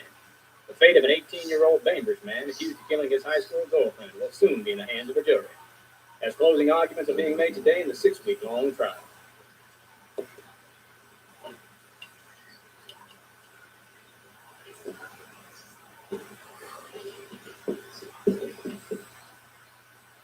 The defendant will stand and face the jury.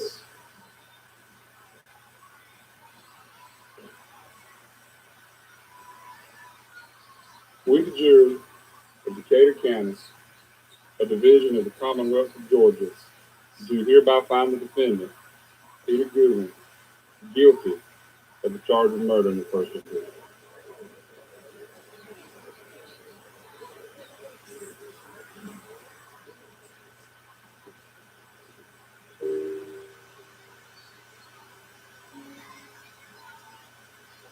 Mr. Goodwin, the jury having returned its verdict in proper form, as head of this court, I have the formidable burden of determining your sentence.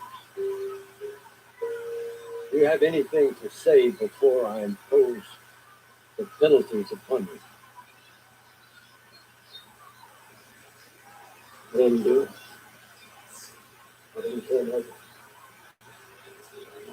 Mr. Goodwin, the trial portion of your case is over.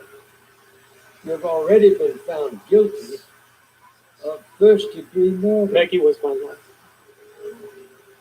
Why not her? We had an eyewitness who testified under oath that she saw you choke Miss Beloy to death. And she's grabbing a shiny new car. Then shiny new rock. And whatever else it is, the mess is part of it. Okay, Mr. Goodwin. Do you have anything else to say? Just that you ain't gonna make a mistake. I loved Meg. She was my life. Okay. Mr. Goodwin, based upon your complete and utter disrespect for law and the institutions that enforce it, your disregard for human life, based upon the viciousness and brutality of your crime, I have no alternative but to adopt the sentence recommended by the state, death by electrocution. May God have mercy upon you. Bailiff. No, he didn't do it. He's innocent. Innocent. Please. Please.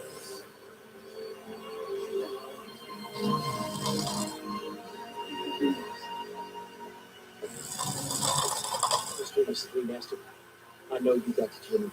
Everyone does. Young man, I will excuse your insinuation. in light of your unfortunate circumstance. Not the only way. Come on, Gordy. We're waiting for. Justice was served today. Oh, man, justice requires truth. An innocent girl is dead. And Gordon could have been killed, and the disgrace you call your brother is responsible. He didn't do it.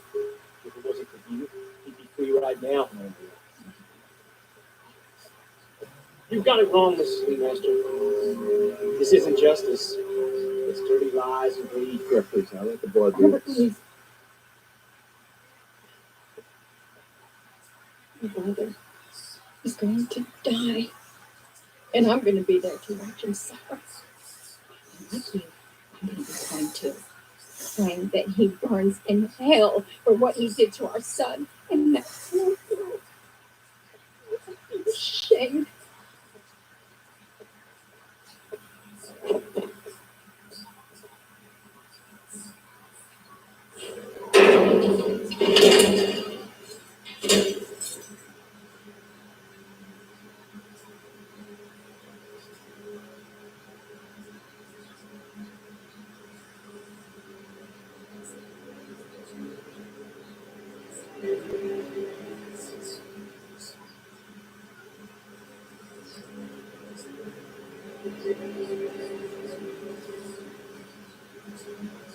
Open cell, 891.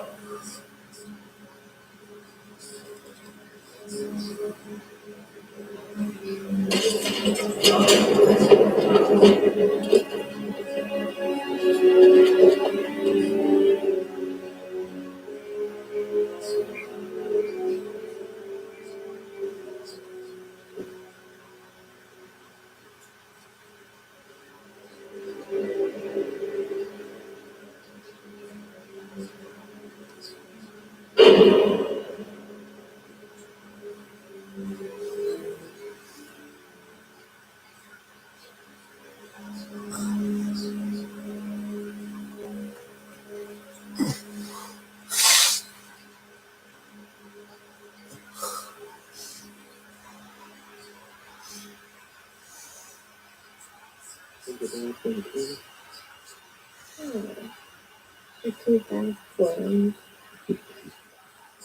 Oh, it's going to be gone. And there are sins of your creature. I know they'll be with us. Like your parents would have left you. Let's see.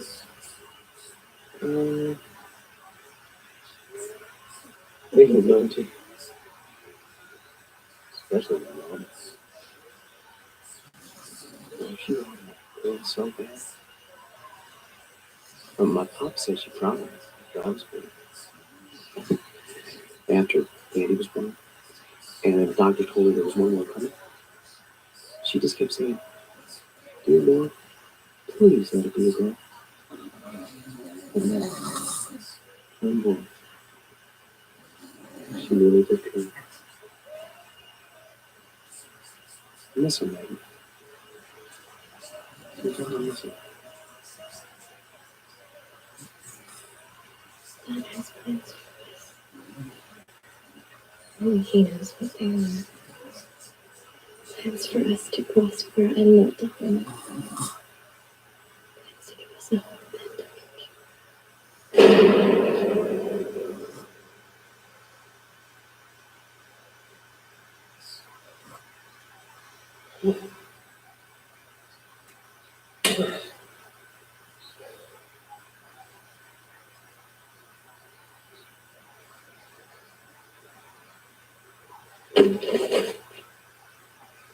Yeah. I'm not bothering anyone. You're a new fish. And you're bothering everyone. The new fish are all those cocksure punks. But I'm the old fish. My name's Clark, and I eat everything. Especially new fish. That was one of the to do with that. You don't worry about your Bible. The only words you need hold sacred in here in mine. I don't want any trouble. Please just leave me alone. You just committed blast.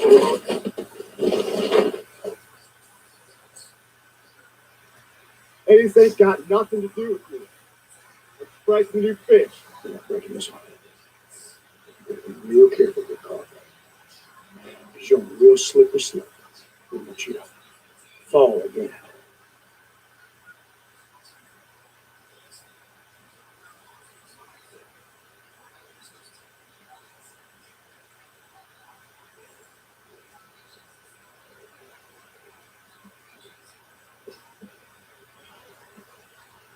I'd advise a little or something. Thanks.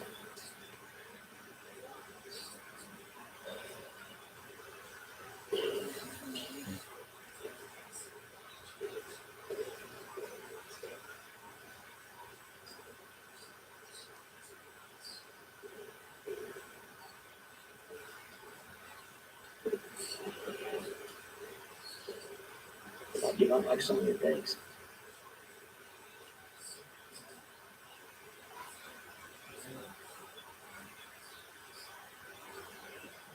I'm trying to find a way to get you out of here. I promise.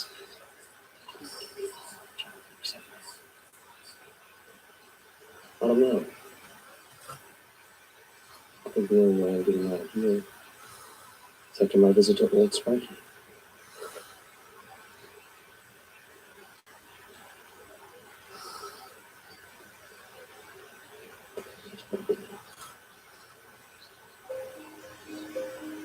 Well, I better keep going. See you next week. I'll keep letters coming.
So,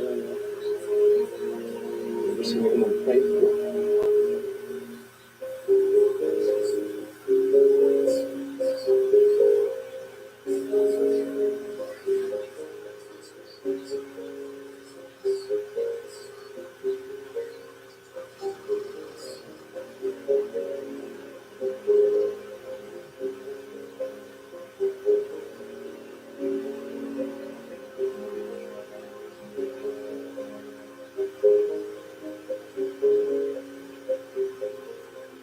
Hi, Bob. My name is Andy.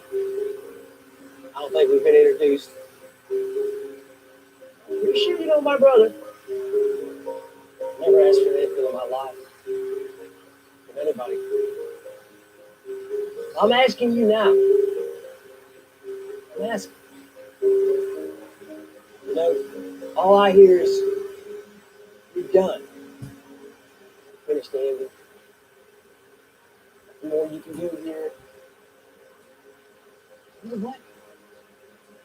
I don't give up. I think they figured that out by now. So where to next?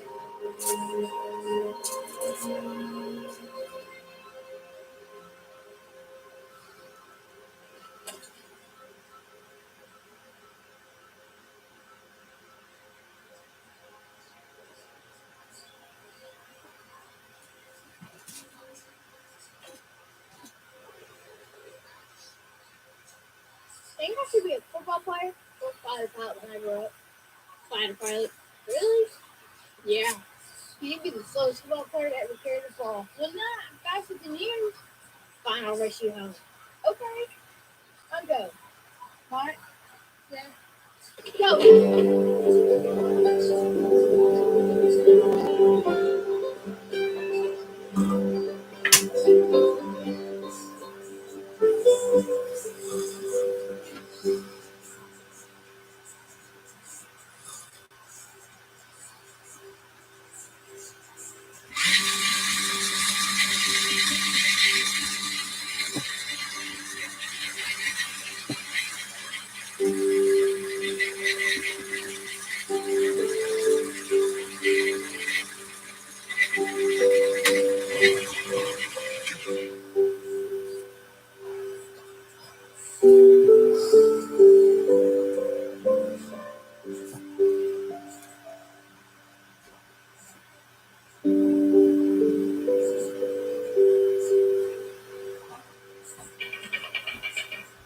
Good one.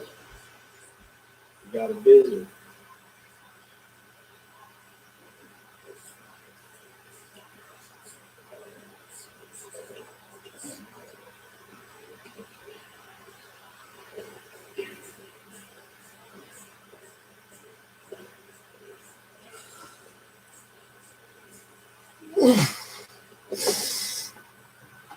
Figure it out. I'm gonna help you. You can't relate. I'm gonna go to seminary. I talked to a minister. He said he can do it. He can give me in. The seminary. I don't know. I don't think that's the best idea, do you? Well, at first I didn't, but then I got to thinking that it might actually be okay. Things kept falling into place. Anyway, it's all figured out. You sure you can do this? Let's think about this. For a minute. I mean, not that many students. You never like to go to class or study. And you aren't even religious. I don't understand why you don't do that. I was figuring I'm doing it. So lean on my hands. He's going to help me. I guess you're just Hey,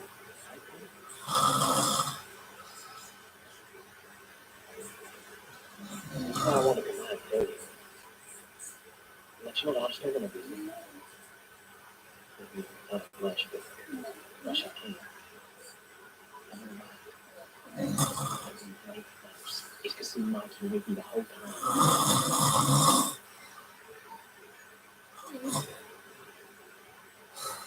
And I guess I understand.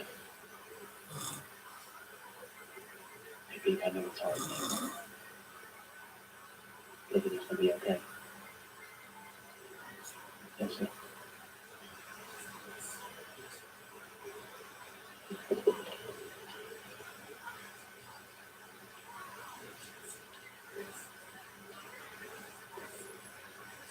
And you came to us a broken man, filled with anger and doubt in his life. But this year, through God's grace, He's now forgiveness and peace in his life. This is a moment of death of a life filled with sin. Let God's light shine upon you. Look in and shine through. Andy, upon your public profession of faith in the Lord Jesus Christ, baptize you, my brother.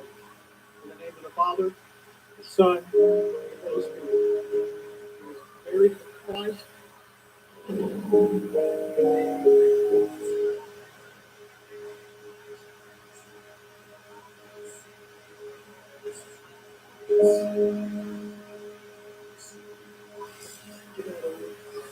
Good night. Sorry if my handwriting was messy. John, my roommate, he's going to sleep. He doesn't like the light on, so it's pretty dark in here. I get up before the sun every morning. Can you imagine? Remember the days when you would have to drag me out of bed for school? I know it's only been less than a year. It feels like a whole different life, a whole different time. I think you'd like John. He's a real character and a pretty good singer. He helps pass the time here.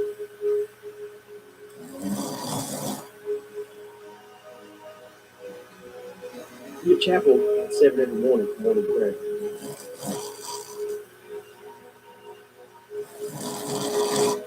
Because it's so early, I sit in the front row. It helps me to stay awake because all the ministers can see if I fall asleep. The woman who runs the kitchen and cooks all our food, her name is Rita. She's got snow white hair and kind eyes. She reminds me of Ram. I miss Ram. I'm sure you do too. I got a letter from Aunt Susan. She said Graham really likes it over there in Birmingham with her. I know she worries about you, though. Maybe you could write her a letter. Let her know how you're doing. Let her know that you're okay. The nights are the hardest here. It's so quiet but loud. No crickets, no snoring. It's quiet. Sometimes I'll call a shift to sweep my bed just to make sure I haven't gone deaf. That's why I think about you, Pete. I miss you, Graham. I think that's why I'm doing so well during the days, because I hate the nights. Either the prayers and the classes just distract me from thinking about the situation that we're in, or God's really starting to shine His light. Because I feel comforted throughout the day. I don't feel sad anymore. I don't feel so alone.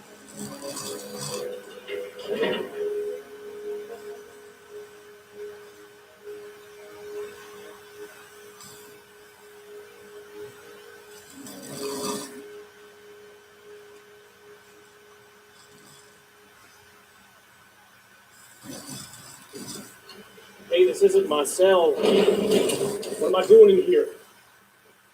Hey, I asked you a question.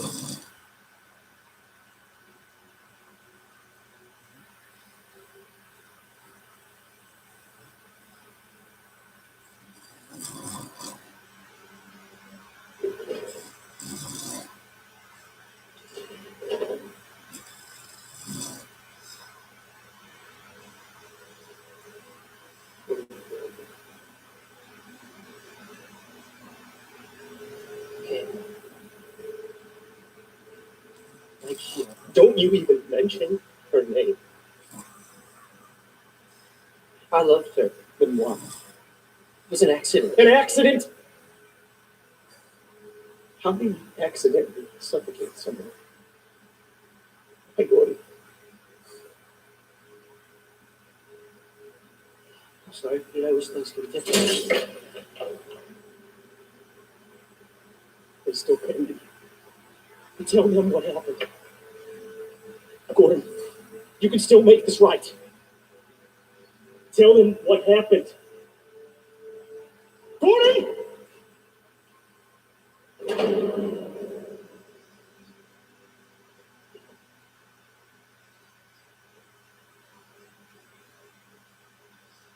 What will Herbert McCary do now? I'm already convicted. What more do they want? Well, they want you dead. Man. Well, your execution date's been set for June the 27th. That gives you about 40 days. 40 days? But I was told it might be years ago. It's only been less than a year. Yeah, it's the strangest thing. I've been warden here for 15 years, and I've never seen a family petition for an immediate execution. Never. We're about to get her off the surface as quickly as possible. I'm sure no one sees the truth. So there it is. Maintaining the innocence. So let me give you a little advice.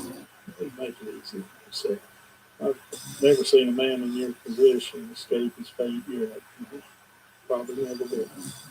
All right, I suppose we ought to get the paperwork started. You want us to notify your family? Just my brother, but I'll tell him. Visiting privileges will remain the same up until 7 days before the execution. Now, at that point, you can request up to 5 visitors at a time, plus a member of the clergy. A facility chaplain, upon request, will be available continuously during the final 24-hour period. And your wife, if you have one, you're not married, are you? No. So, the rest of it.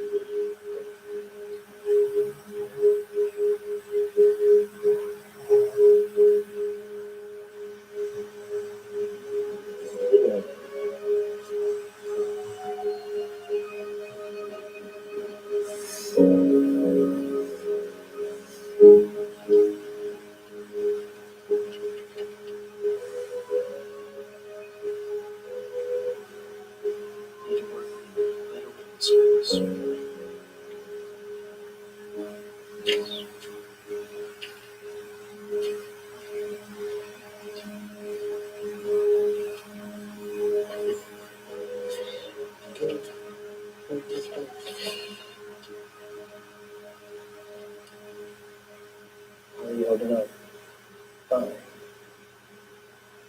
just thinking I might go see the house tonight. Maybe go check out our old fishing spot. What do you think? You can do whatever you want. Clearly. Okay. So, nothing to talk about.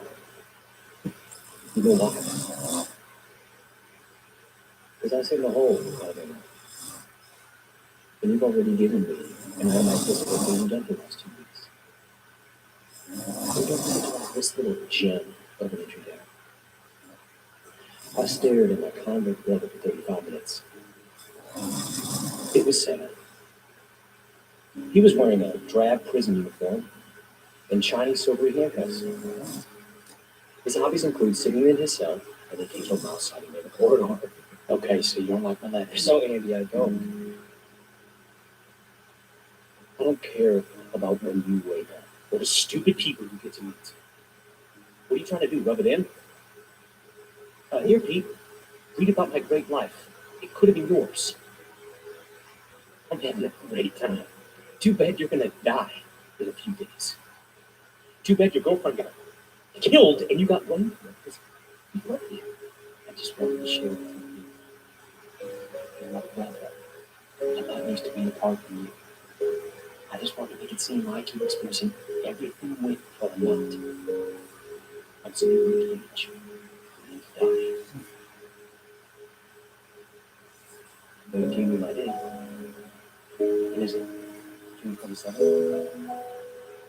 June 27th, 1958. Yeah, June 27th, 1958. It's in a few weeks. I know. The Master's petition for immediate execution. They did, and it's done. The warden already started the process.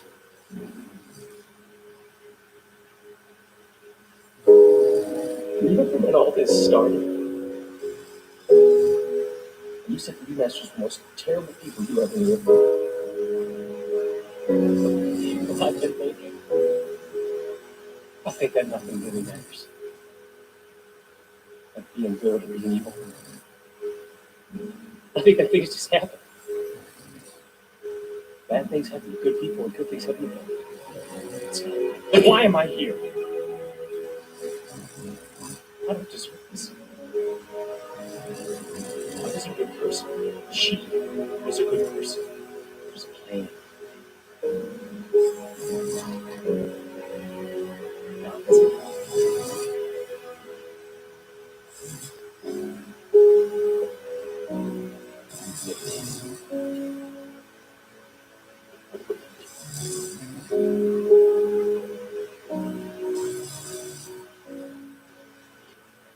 Reading there, boy. He ain't gonna help you in here. Keep walking.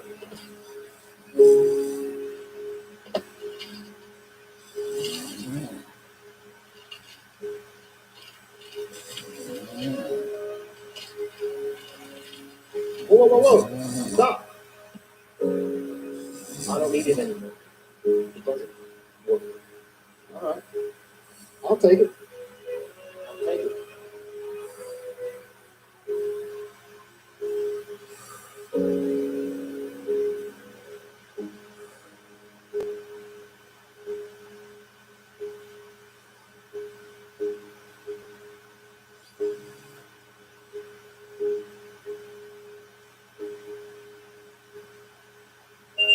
This day is perfect. Catch you sunshine every day. Some of the great. Makes me feel God's presence. Rolling clouds and plunging rain. I don't know. It was comforting. You were definitely born to be a preacher. I love how you can put it.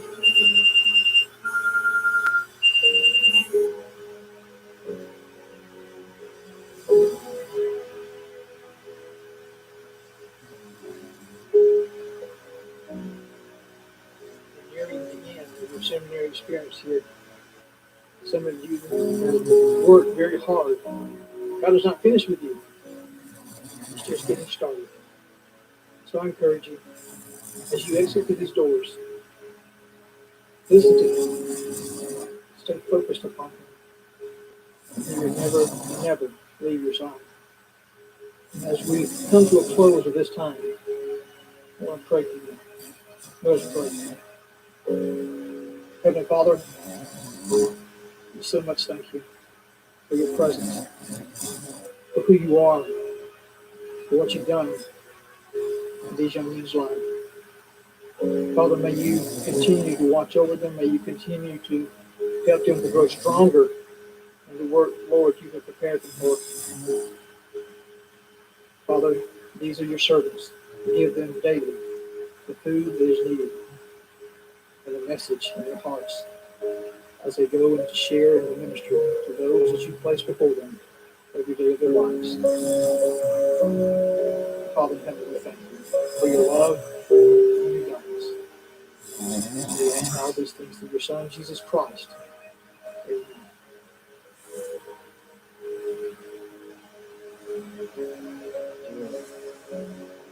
I'm feeling really lousy thinking about having a public funeral. I'm sorry. I know that you only wanted to try and make this easier for me, but I don't think anything can make this easier. You have to understand that it's dark. There is no light. Seeing you and reading your letters, it's like seeing the light. When it's gone, it's even darker than before. You're a good brother. Sometimes I have dreams about when we were kids. Sometimes I cry when I wake up from those dreams. Lying beside the river, fishing with you, those are the dreams that are the most real, the most familiar. Now it's me. I'm just like one of those fish. Like a fish on the bank, just gasping for air, knowing that he's done for one out. It seemed like forever until he would take the last breath.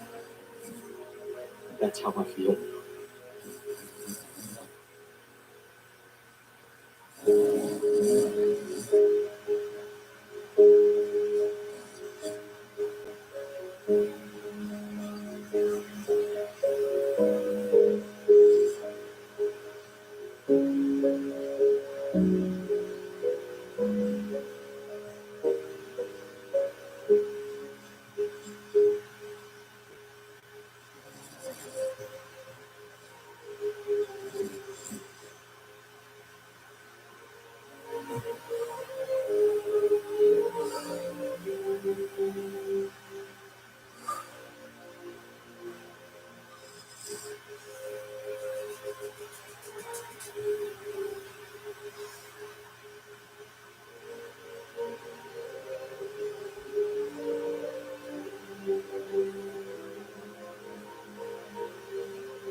I hear you got 80 stitches.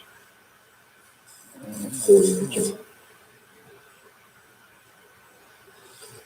But don't worry about what it looks like on your own. Spotted pigs, dark at night. Don't advise me to just take every time to yourself. So what? You've been here so long, everyone's just giving you a few passes. Oh, I wouldn't say that. I would. I'd be arguing for that big fight. I think it was really lost that I've seen it myself. I mean, I guess if there's some benefit to being in prison for 30 years, you know, just not being in 30 years. Really? Okay.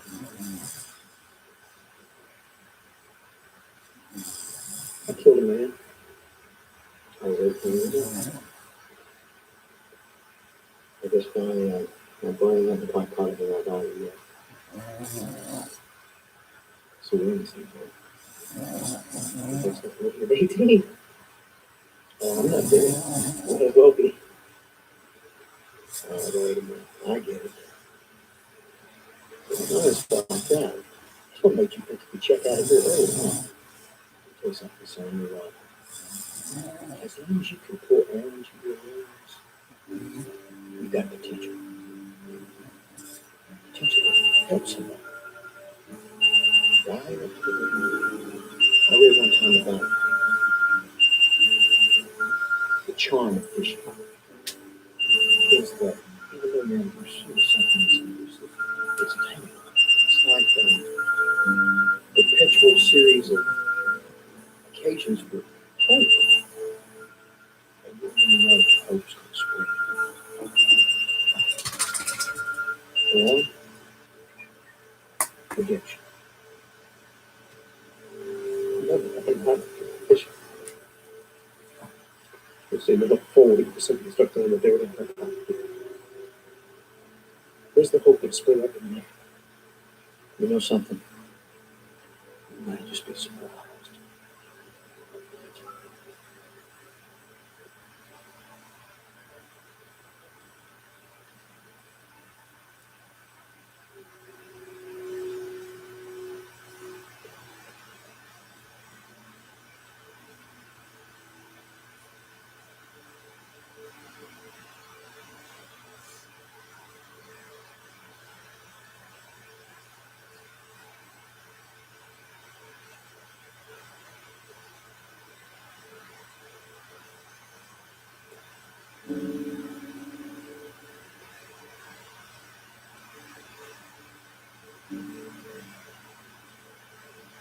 Forgive you, Pop.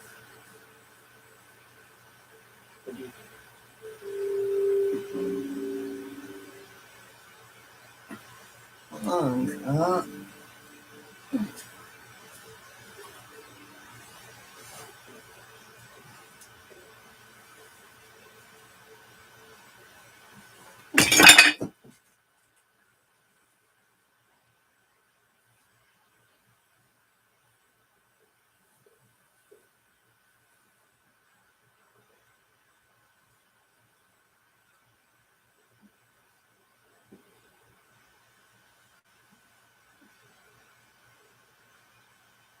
Just one thing.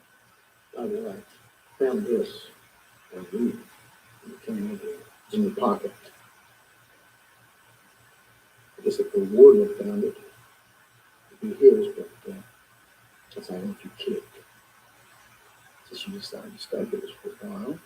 That selfish, self-pity, pass it down, not even well written excuse for a goodbye note. That ended up with me for my reading of it.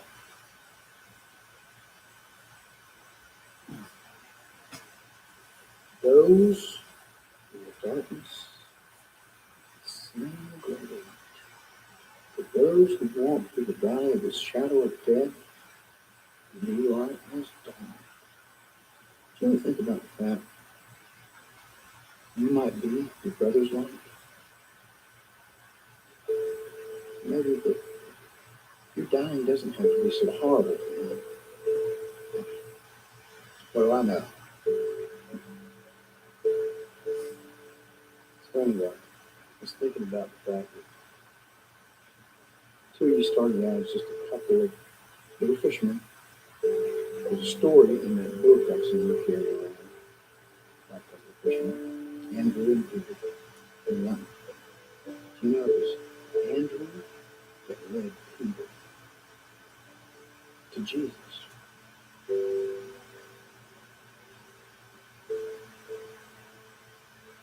I've never done this before. I knew you sent the type of poetry class.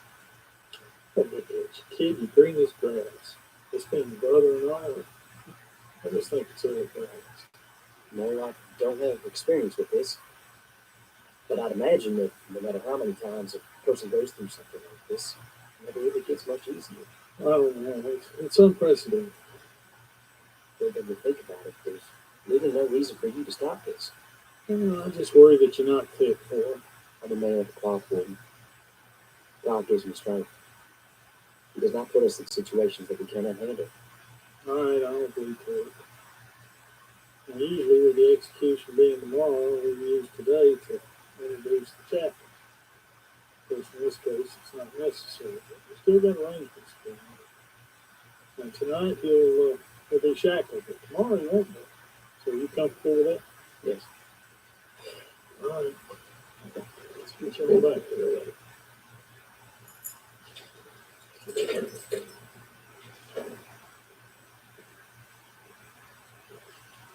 Good to see you. Everything okay? I can remember come see you now. Good. Listen, lady, I'm sorry. I'm sorry I wasn't there for you. I'm sorry that I didn't. Try to get some stuff done, okay? Everything's gonna be alright. Don't worry so much.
Last visit.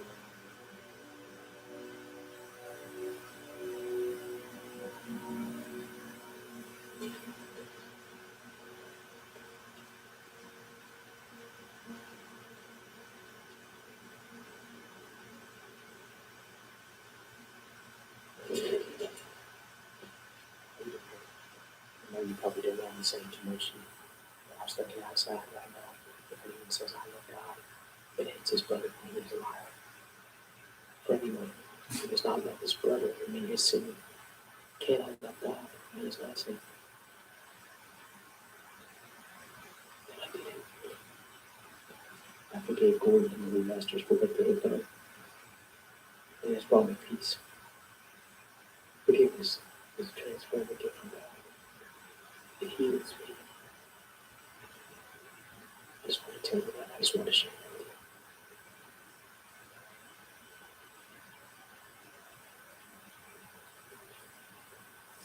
This one's for the Rose. And then the friend of mine, can you make sure to give it to me? Sure. And this one's for you. Don't know what it is. You know, hey.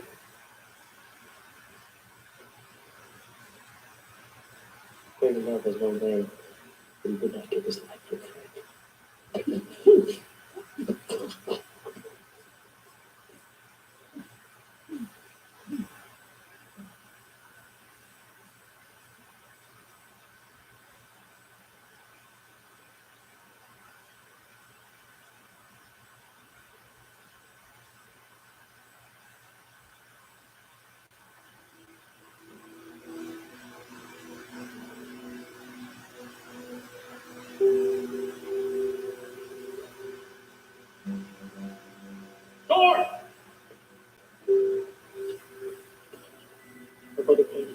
just couldn't take it.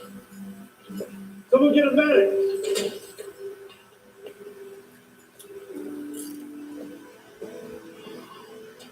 I knew it. I knew he couldn't handle it. Let's go.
What's this for?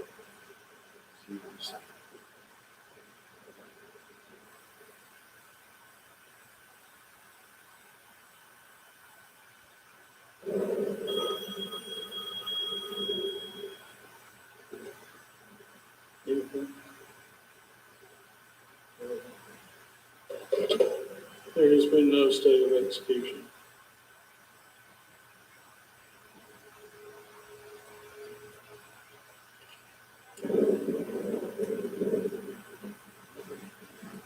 Peter Goodwin, you have been sentenced to death by electrocution. Said sentence to be carried out today, June the 27th, 1958. Son? I do. Sin and injustice exist in this world. Life is death in my life. It's all a product of sin and injustice. If we are not powerless to sin, we can confront it with forgiveness and compassion, river and care. By God's amazing grace and love, I do love you both. And I wholeheartedly forgive you. I hope my death will help you in some way. I'm wrongfully here tonight because of what you did.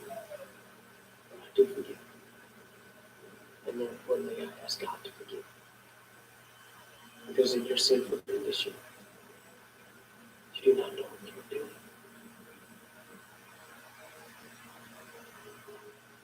May God help us all. Amen.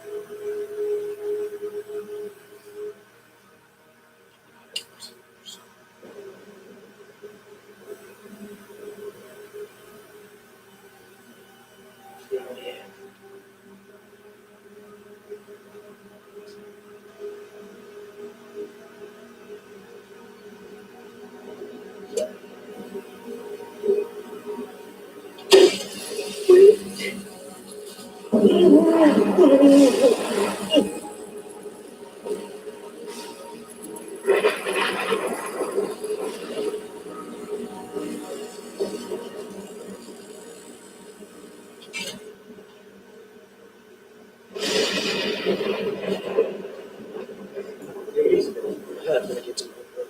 It's over. It's already over. Oh.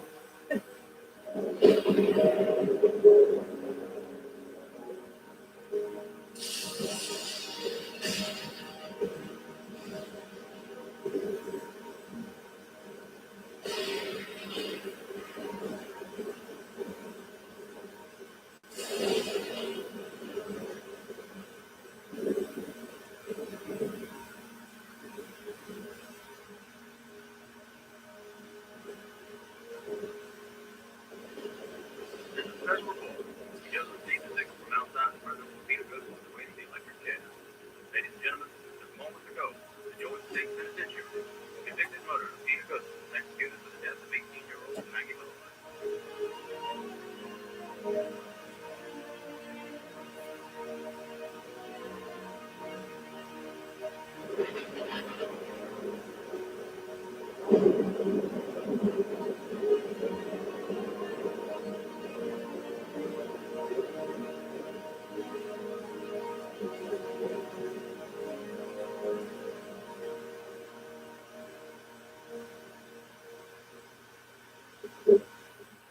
Come on. Yeah.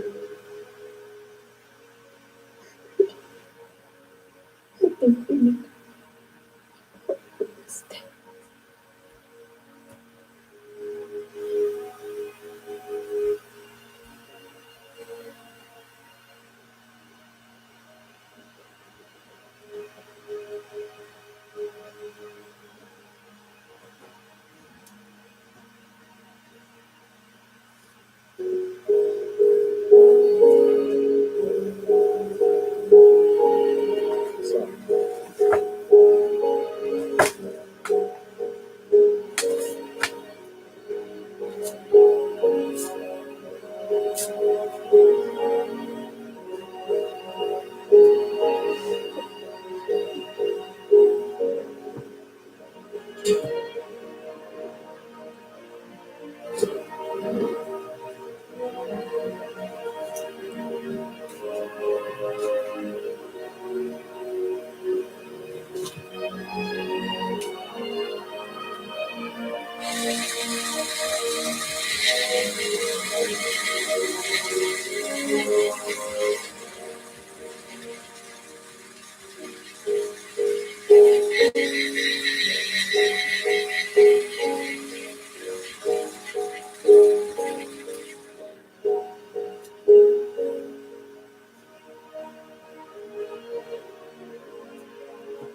after each other since we were boys. Some time ago, I realized that this was not the end. I knew that I could still save you, and in return, be saved. I know in time you will realize that this was the only way. Study my journal. It has everything you'll need to know about my life. It's yours now. You've always shined brighter than me, and people need your light. On Sunday, you're scheduled to do the sermon at the church down the road. You were always better than me at public speaking, and you'll do fine.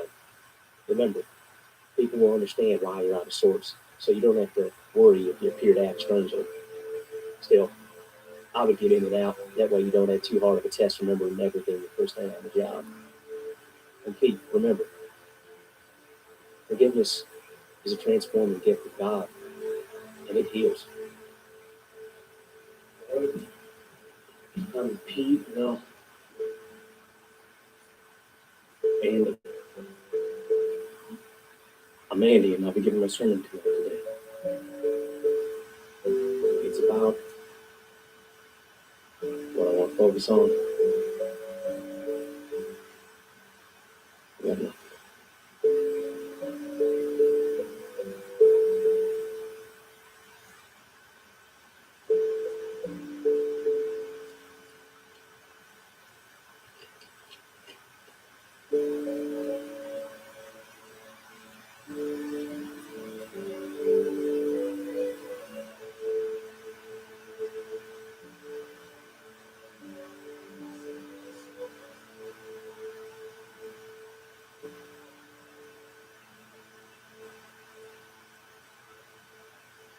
Hi, Andy.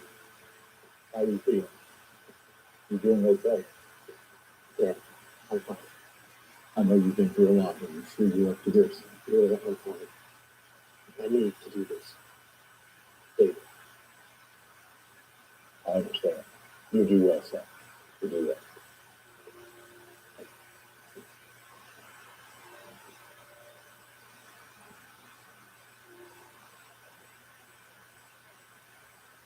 As you all probably know, my brother is dead. We have all lost loved ones in our lives. The pain of grief is not an unfamiliar feeling. And taking an aspirin off is no relief. They say that time heals all wounds. But I don't completely agree with that. I think that love is the answer. Love can fill that empty void left by loss.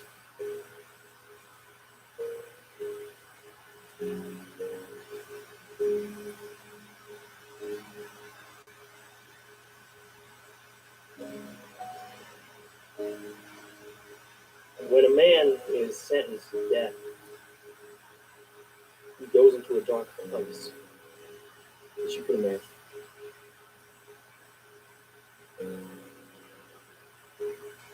He's straight.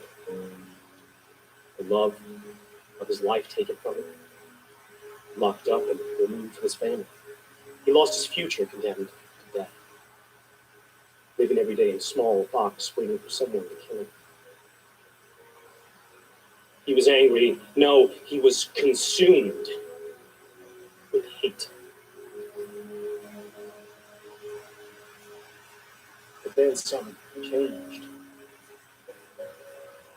He met a man who changed everything. Who ultimately saved him.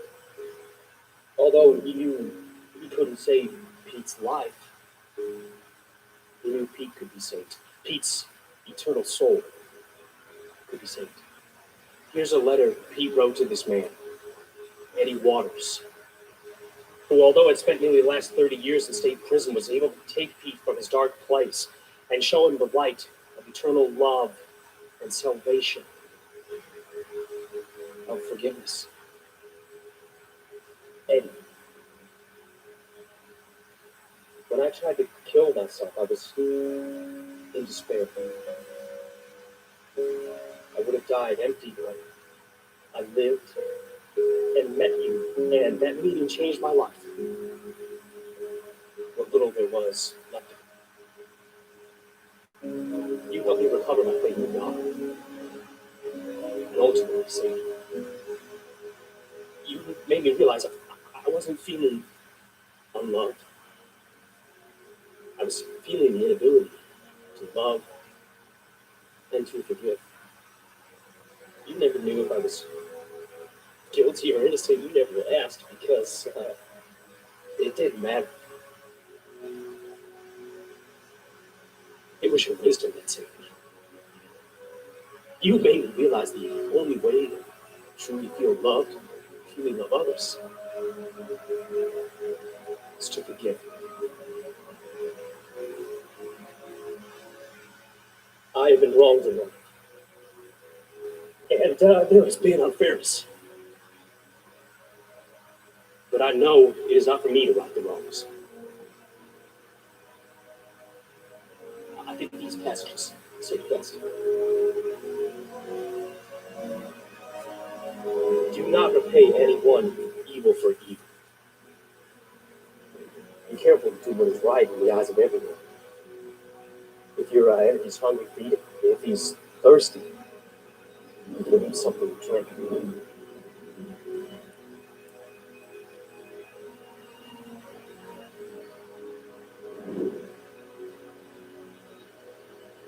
But never doubt